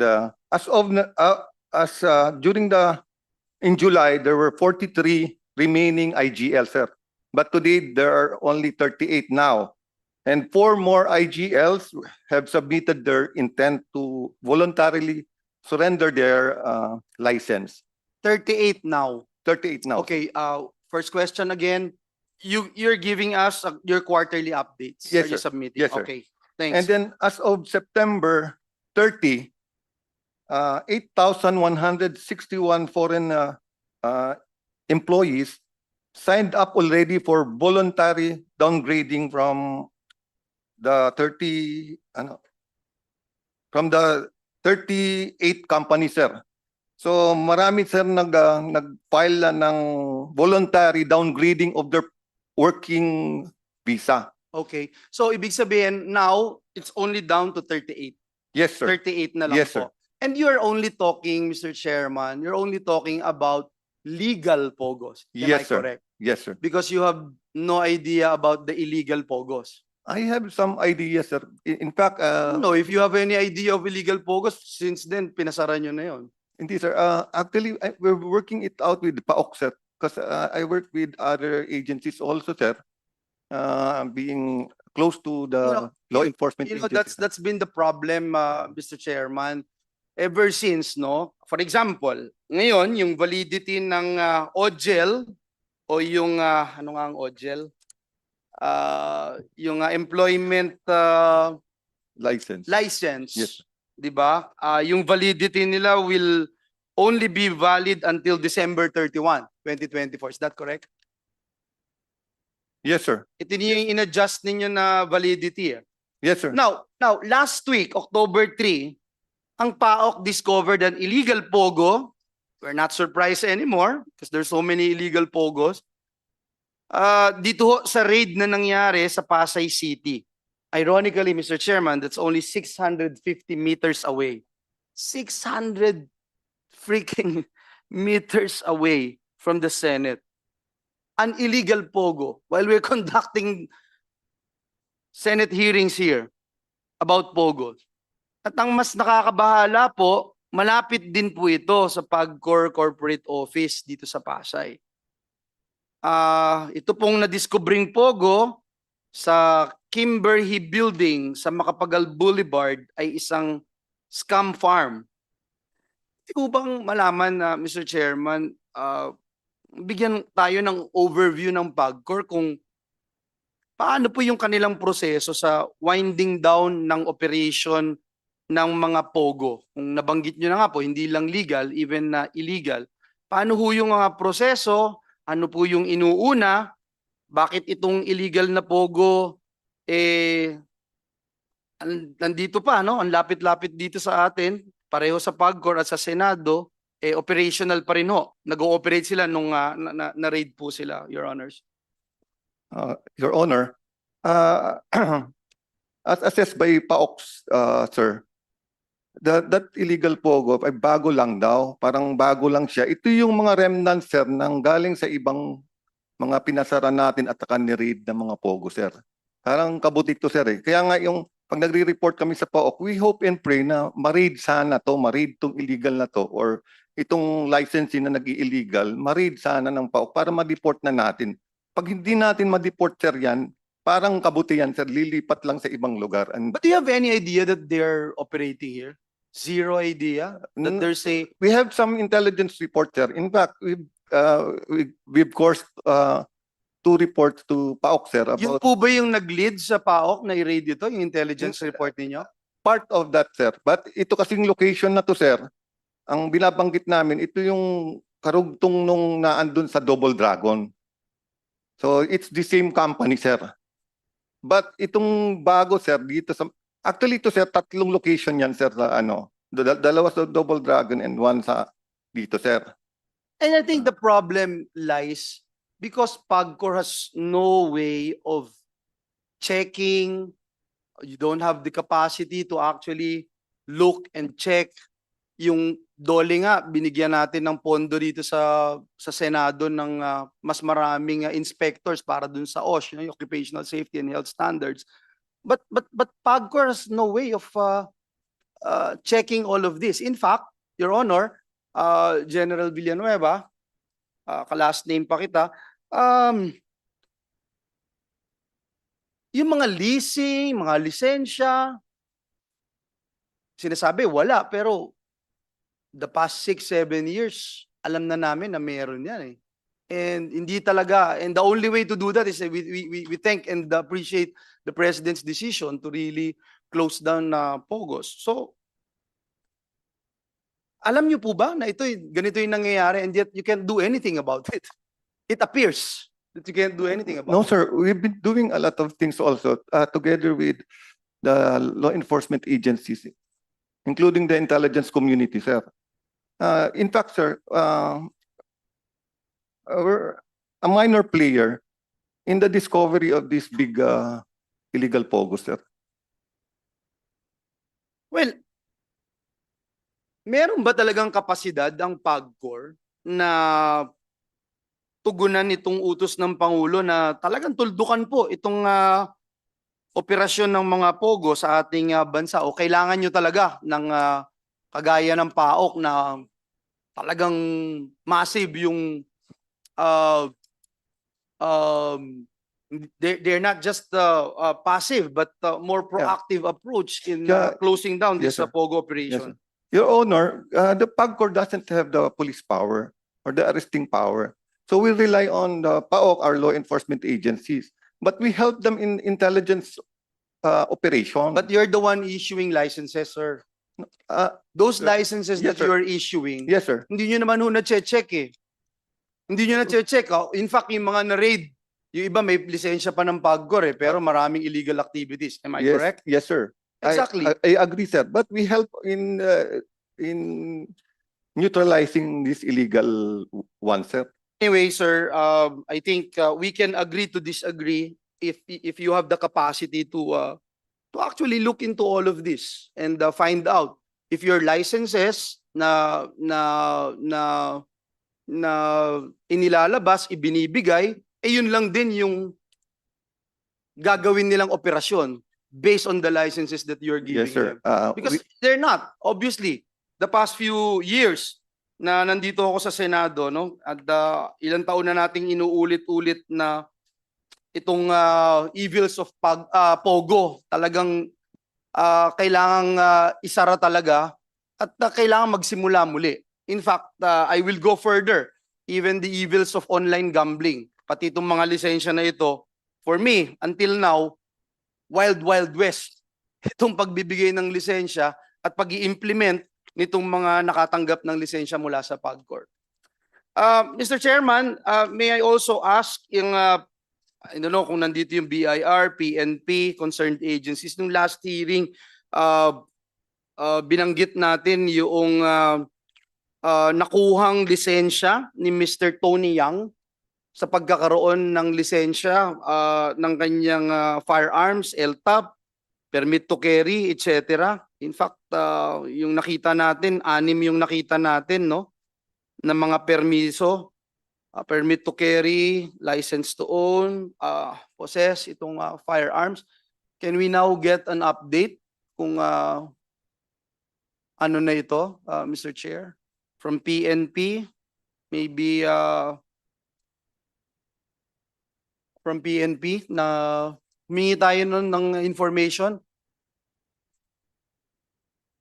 Meron ba tayo na invite? Any resource person from the PNP? Meron ba tayong mga please, Sir, please. Join us too. Please join us. Anyway, habang iniintay natin, Caroline, can we ask Mr. Yang kung ilan yung baril na nasa possession niya? 请问您现在拥有几支枪？一支。一支。It's only one. Only one. May 这个是 may lisensya yon lahat at permit to carry? 这支枪它有那个持枪许可证吗 Yo.？Yes, there is a permit. So, isang Chinese national na nag-ooperate dito sa bansa, yung lugar niya na may kumpanyang bakal, nag-smuggle ng bigas, smuggle ng drugs, meron pang baril. Yes. Can a foreign national obtain a permit to LTAP? Sir, good afternoon po, sir. No, sir. Hindi pwede. Hindi, sir. Paano siya nagkaroon ng lisensya? Sir, upon verification dun sa records natin, sir, nagkaroon siya ng license to own approved January 13, 2022. 2022. Yes po, sir. Hindi kayo nag-exercise ng due diligence para assess kung talaga Pilipino siya o dayuhan? Yes, sir. Yung process natin, sir, requirements is submitted through online. Nakalist na yung requirements, sir. He has substantial submission ng kanyang mga requirements online, sir. Online lang? Yes, sir. So naniniwala kayo, hindi nyo in-interview man lang if he is physically qualified to hold the gun? Di ba may mga test pa yan? May mga Yes, sir. neuro test pa yan? Neuro drug test, sir. Meron po, sir. Did he undergo the Yung- examination? Yung neurodrug test, sir, meron din siyang nag-take siya ng neurodrug test dyan, January 8, sir, 2022 din. Can we ask him, Mr. Chair? Carlin, can we ask him kung paano siya kumuha ng permit? Saan siya nagpunta? Saan siya nag-apply? Ano yung ginawa sa kanya? O in-escortin din siya? Kaya nung nakita natin mga videos na ine-escortan siya kahit saan siya magpunta, pati dun sa airport ine-escortan siya. Kakapkapan siya papasok dun sa airport na doon sa metal detector, hindi siya pwedeng galawin o tanungin o kapkapan. Ganun din ba yung nangyaring VIP treatment sa kanya? 请问你是如何拿到这个许可证呢？是不是谁帮你来申请？你是如何申请？在哪里申请？而且呢，你也是否有通过警察陪着你才可以拿到这个许可证呢？ Can you use the microphone, please? 以前一个警察给我说，他能帮我办这个证，还有去买这支枪咯，就这样，他帮忙买我就放在家里。 Okay, so during that time, there was a police who told me that he can help me get the permit. And then after that, he would help me buy the gun. And after that, I got the permit and the gun. I just kept it. How did you apply for the permit? Where did you go? What did you do? Okay, 所以当时你是如何拿到这个许可证呢？如何办理这个许可证？ 当时就是有一个警察去帮我办这样。 It was the police who helped me process the application. So paano mo naman lalagyan ng neuro test to? At nakakuha ng permit. Is it still live yung permit niya? Yung kanyang LTAP, sir, is until 2024 na revoke na rin siya, sir. Pati yung kanyang license is already revoked, sir. You know, Mr. Chairman, I just raised this particular issue because number one, he's been here for quite a long time, 25, 26 years if I'm not mistaken. Ito si Tony. Si Mr. Yang. Dito yes. nga pinanganak yan, di ba? Hindi, Chinese siya eh. He even mentioned here that he is a Chinese and yet he was able to get a license na mag-own at mag-carry ng baril dito sa Pilipinas. And I don't believe, Mr. Chairman, na isang baril lang to. I don't believe, Mr. Chairman, na isa lang ang pag-aari nitong baril. Ako magpapabaril ako sa luneta kung isa lang ang baril nito. Can you imagine yung mga ginagawang activities nito sa buhay niya? Mga illegal activities. Tapos isang baril lang. Hindi ako naniniwala doon. Pero, Mr. Chairman, ang point ko, nakakuha siya eh. Nakakuha siya ng permit. Ano klaseng neuro exam ang binibigay niyo? Oral?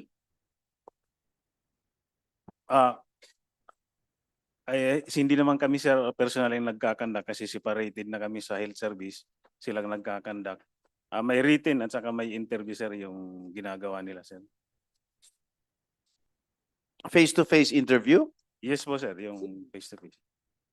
Hindi online. Hindi po, sir. Yun po ang personal appearance yun, sir, written at saka interview, sir. Alright. That's why I'm winding up, Mr. Chairman. I would just like to put into the records the importance of revisiting our policies. Parang 1+1 na yun, napakadali sagutin ng isang Chinese national ay hindi pwedeng magkaroon ng lisensya to carry a gun or permit to carry, Mr. Chairman. So I hope our police force will look into this. Nakakalungkot lang po, no, na ito'y nangyayari sa atin. Parang lahat na lang binalasubas nitong mga banyaga na pumasok dito sa Pilipinas. Thank you, Mr. Chairman. Mr. Thank Chair. you, Go ahead, Senator Jinggoy. Ano ang pangalan mo? Zhao Shaoqi?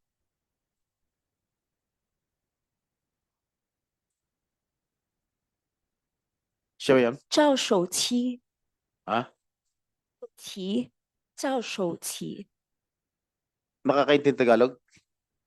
Filipino? 你能听得懂菲律宾语吗？ Ikaw rin mag-interpret? Okay. Meron din siyang ano? Mga baril? 请问你也拥有枪吗？没有。能 Meron? 能 Wala siyang baril. 能， So, may baril, wala lisensya. 你有枪但是没有许可证。 Ha? 我没有枪啊。 I don't have a gun. So, if he does not have a gun, wala siyang lisensya, definitely. Alright. Marian, may asawa ka? Tanggalin mo yung face mask mo.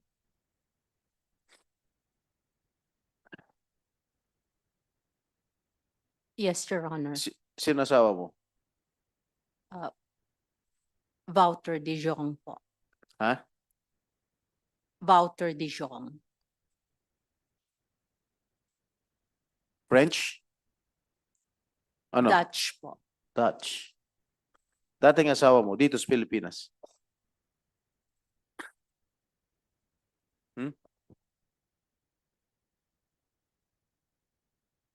Dating asawa mo dito sa Pilipinas, sino?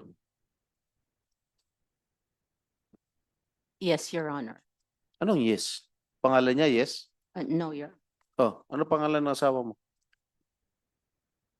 Your Honor, I refuse to answer, Your Honor. Why do you For- refuse to answer my question? Because I have a case in Oh, Sandigan, Your What Honor. does that case have to do with my question? Your Honor, I'm just asking you, what is the name of your husband or your former husband? I refuse to answer, Your Why Honor. are you refusing to answer my question? That is a valid question. I refuse to answer, Your Honor, because I have a case in Sandigan, Your Honor. What has that case got to do with my question? It is because, Your Honor. It is because of appro- what?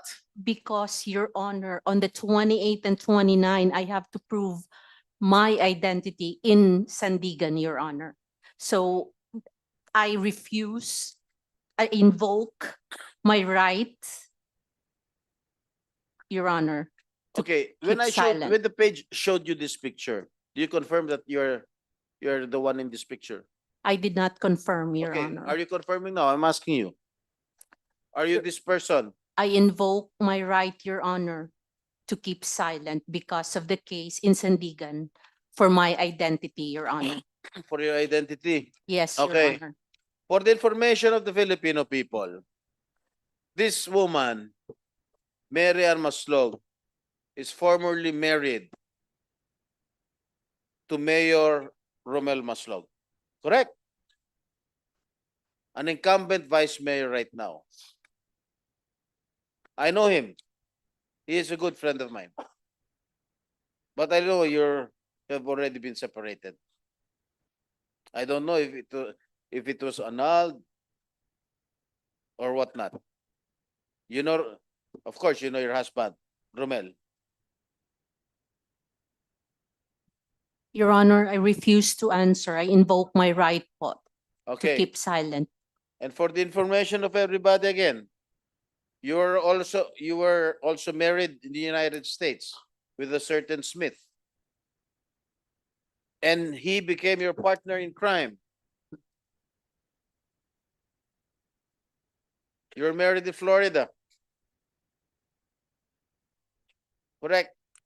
I refuse to answer, Your Honor. You know, yung mga refuse na yan eh, siguradong tama, totoo. And then when you came to Manila, you defrauded a lot of people here in the Philippines. Con artist ka nga. Pinakita mo yung mga opisina mo. Dinala mo, hininga mo pera. Nung nagbigay ng pera, nag-disappearing act na kayo. That is your true identity. At itong Jessica Francisco na ito,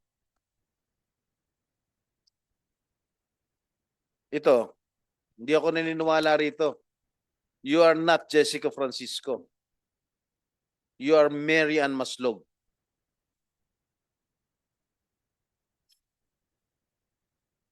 The con artist scam.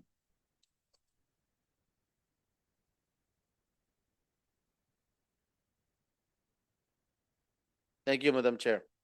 Salamat, SP Pro Tempore, at maraming salamat kay Senator Sherwin for chairing this committee's hearing in my absence.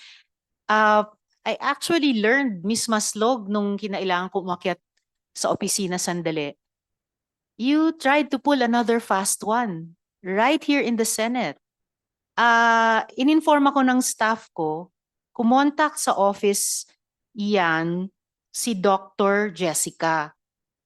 Yung Maslog dyan sa hearing, nagpunta sa office as Dr. Jessica Francisco, na consultant siya ng Indonesian Embassy na gusto ipasama ang sa meeting with Indonesian Police Delegation. Meeting ni na SRH at Senator Sherwin Gatchalian noong September 25. I remember that meeting. We remember that meeting, Ms. Maslog, delegation from the Indonesian National Police.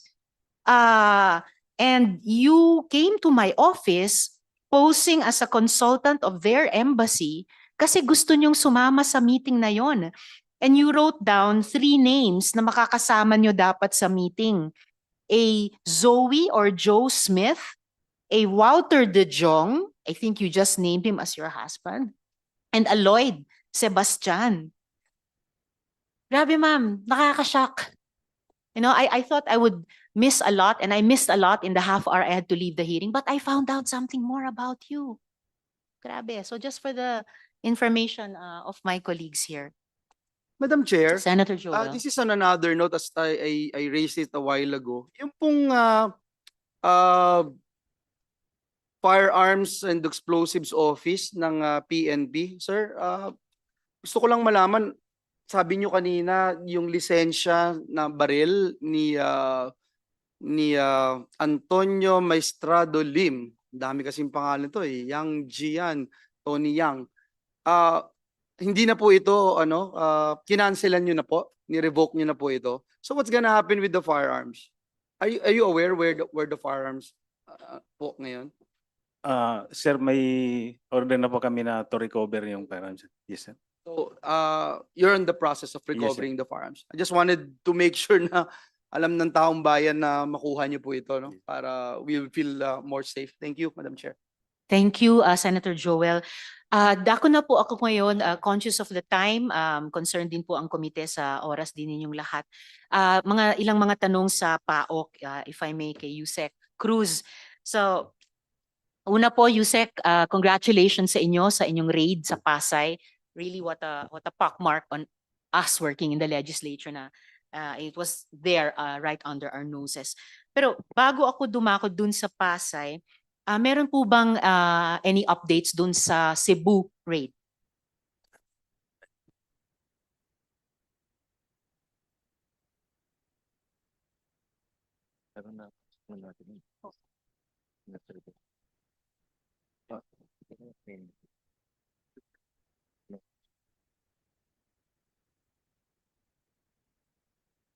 Yes, ma'am. Madam Chair, meron na pong nakaschedule arraignment for the cases and we filed cases of with the NBI, of course, Cebu City. Cases of qualified trafficking, and the arraignment is scheduled on next week. Alright, salamat, Yusek. Ngayon si Mr. Zhao, in the previous hearing, admitted to bribing government officials sa kanyang previous testimony na iyon. Na-identify nyo na po ba yung iba nilang links o connection sa mga government officials, nasa lokal man o nasa nasyonal?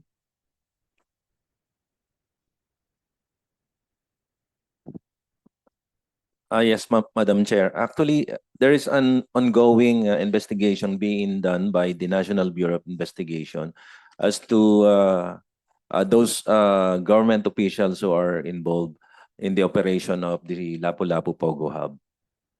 Salamat, Yusek. At this point, could I ask Attorney Magno of the NBI kung meron na pong maibabahaging mga initial man na findings ng Bureau tungkol sa Lapu-Lapu Pogo Hub? Yes, Madam Chair. Actually, we had the talk the other day when I was in Cebu about this operation. But they mentioned that they're still doing the validation with regards to this allegation, and they will come up with a report soon together with the PLCC, Madam Chair. Salamat, Attorney. Yung soon, bandang anong araw or linggo or buwan po yun? I will check immediately, Madam Chair. Maraming salamat po. Back to you, Sec Cruz po. At least sa social media, at ipa-flash po namin, may umiikot po ng mga photos ni Zhao Shuqi or Xiaoqi at si Mayor Ahong Chan. Nakita nyo na po ba ang mga photos na ito? And has there been any fact-finding regarding Mayor Chan? As to the picture, ma'am, this is the first time I see this picture, and may mga pictures kami nakita, but not this one, ma'am. I see. Pero other pictures of Mr. Zhao and Mayor Chan? Yes, ma'am. Okay po. So has there been any fact-finding regarding Mayor Chan in relation sa kina Mr. Zhao? As far as the investigation, ma'am, it's we coordinated already with the DILG, and I will just check on the investigation that they're undergo. All right. Salamat po, Yusek. Now, in the interest of fairness, para sa kabatiran ng lahat, the committee invited Mayor Chan to our hearing, pero sila po ay kasalukuyang nagfa-file ng kanilang certificate of candidacy. Ito po yung sulat nila sa komite. Lastly, Yusek Cruz, for tonight, may nahanap po ba kayong link sa pagitan ng Bamban at saka Porak Pogo Hubs? Yes, ma'am. Meron po. Meron po tayong mga links na nakita doon.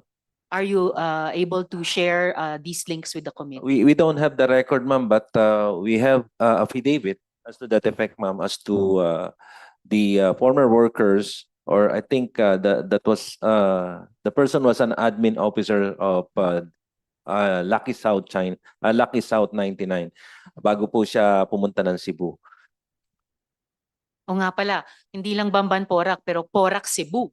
Kasi in the last hearing na pag-usapan din natin with Ms. Cassandra Leong and Mr. Zhao Long, yung mga dating workers sa Porak Pogo Hub na nahanap dun sa Cebu Pogo Hub. Yes, ma'am. Actually, marami pa po kaming tinitignan, ma'am. Hindi lang po, we thought it was just the admin officer, but later, ma'am, may mga nakita po kaming ibang kasama.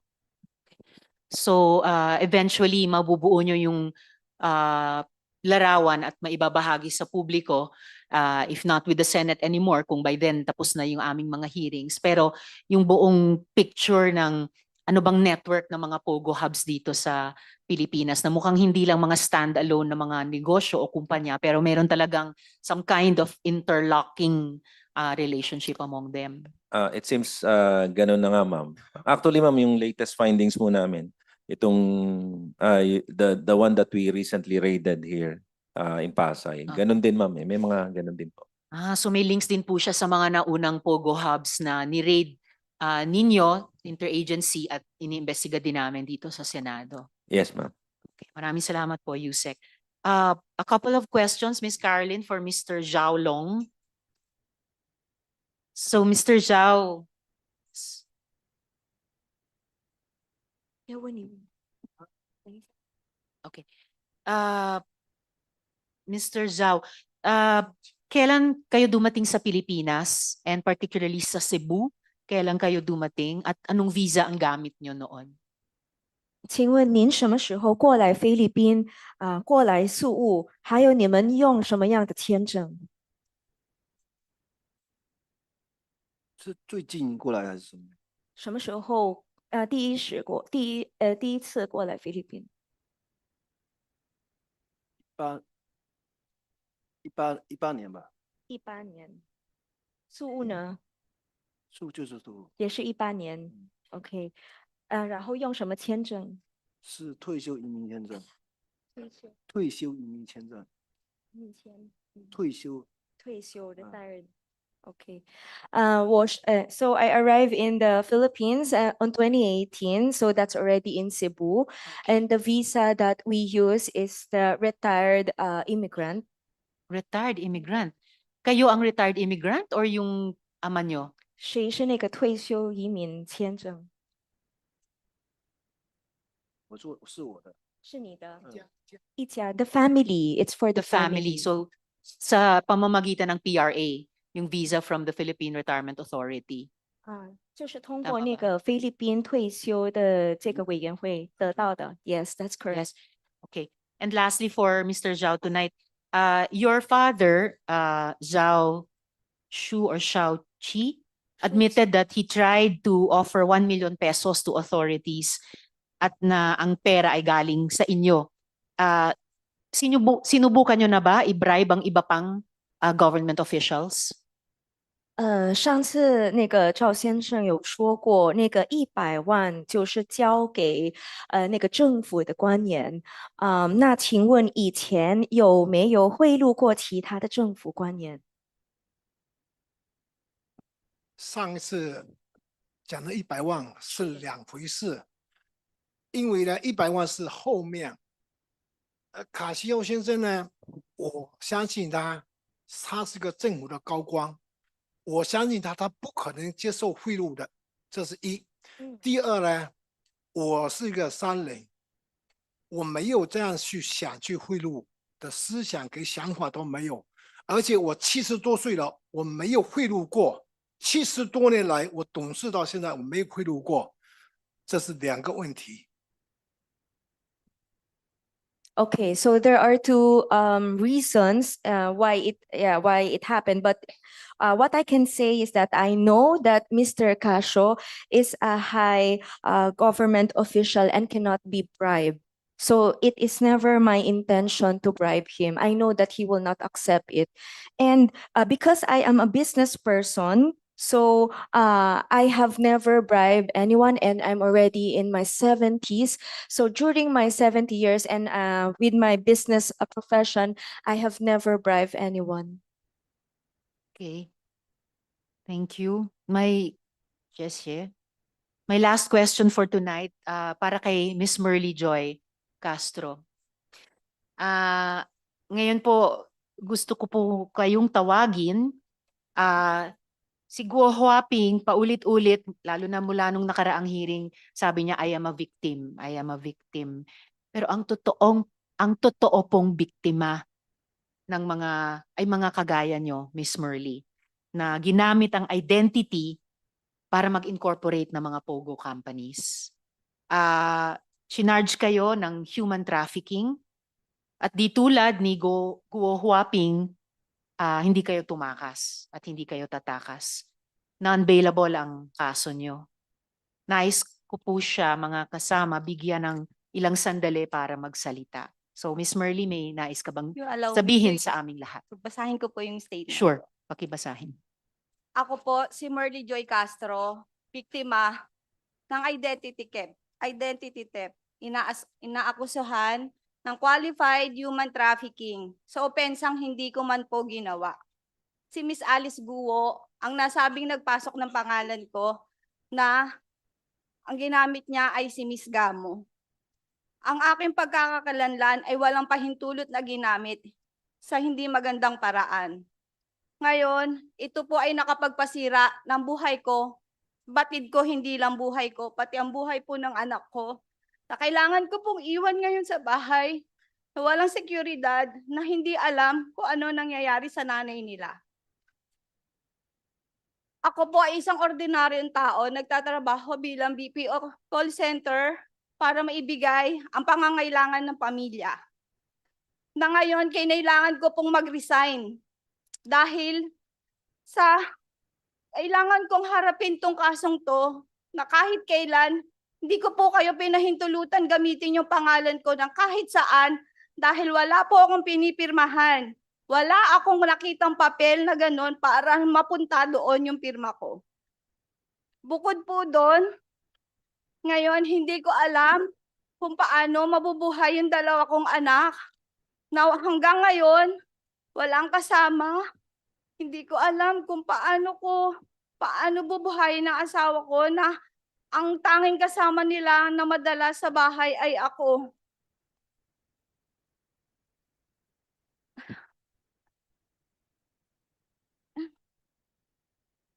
Ako po ay natatakot talaga sa mga anak ko kung paano po sila. Kahit gayon din sa buhay ko, simula po nung lumabas ako no June dito, nag-request po ako sa company na i-work from home kasi po hindi ko po alam kung paglabas ko ano po mangyayari sa akin kasi hindi ko po alam talaga kung saan nagsimula, kung paano, kung baka bukas wala na ako. Parang hindi ko na kaya. Inom ka muna ng tubig, Miss Marley.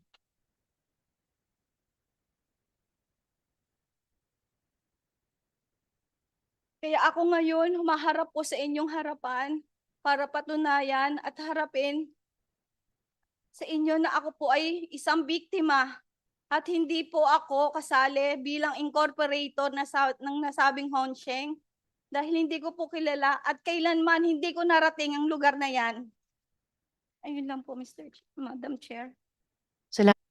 Salamat sa iyo, Marley.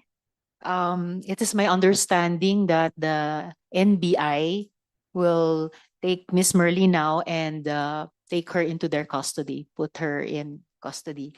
Sana yung mga payo na naibigay ng ating mga government agencies tulad ng DOJ sa mga naunang biktima ng identity theft na humarap dito ay maipayo din para sa kanyang konsiderasyon at para mabigyan ng kaunti pang linaw yung kinabukasan ni Miss Marley at nung kanyang mga anak, yung kanyang pamilya. Marley, ang sabihin ko lang sa inyo ngayong gabi sa ngalan ng komite ay masaserve din po ang hustisya. Minsan matagal, minsan maganit, pero masaserve din po iyon. Attorney Magno, mayroon po kayong gusto sabihin? Just to put on record, Madam Chair, that Ms. Santos voluntarily surrendered to the National Bureau of Investigation, to the Senate. Salamat po, Attorney Magno.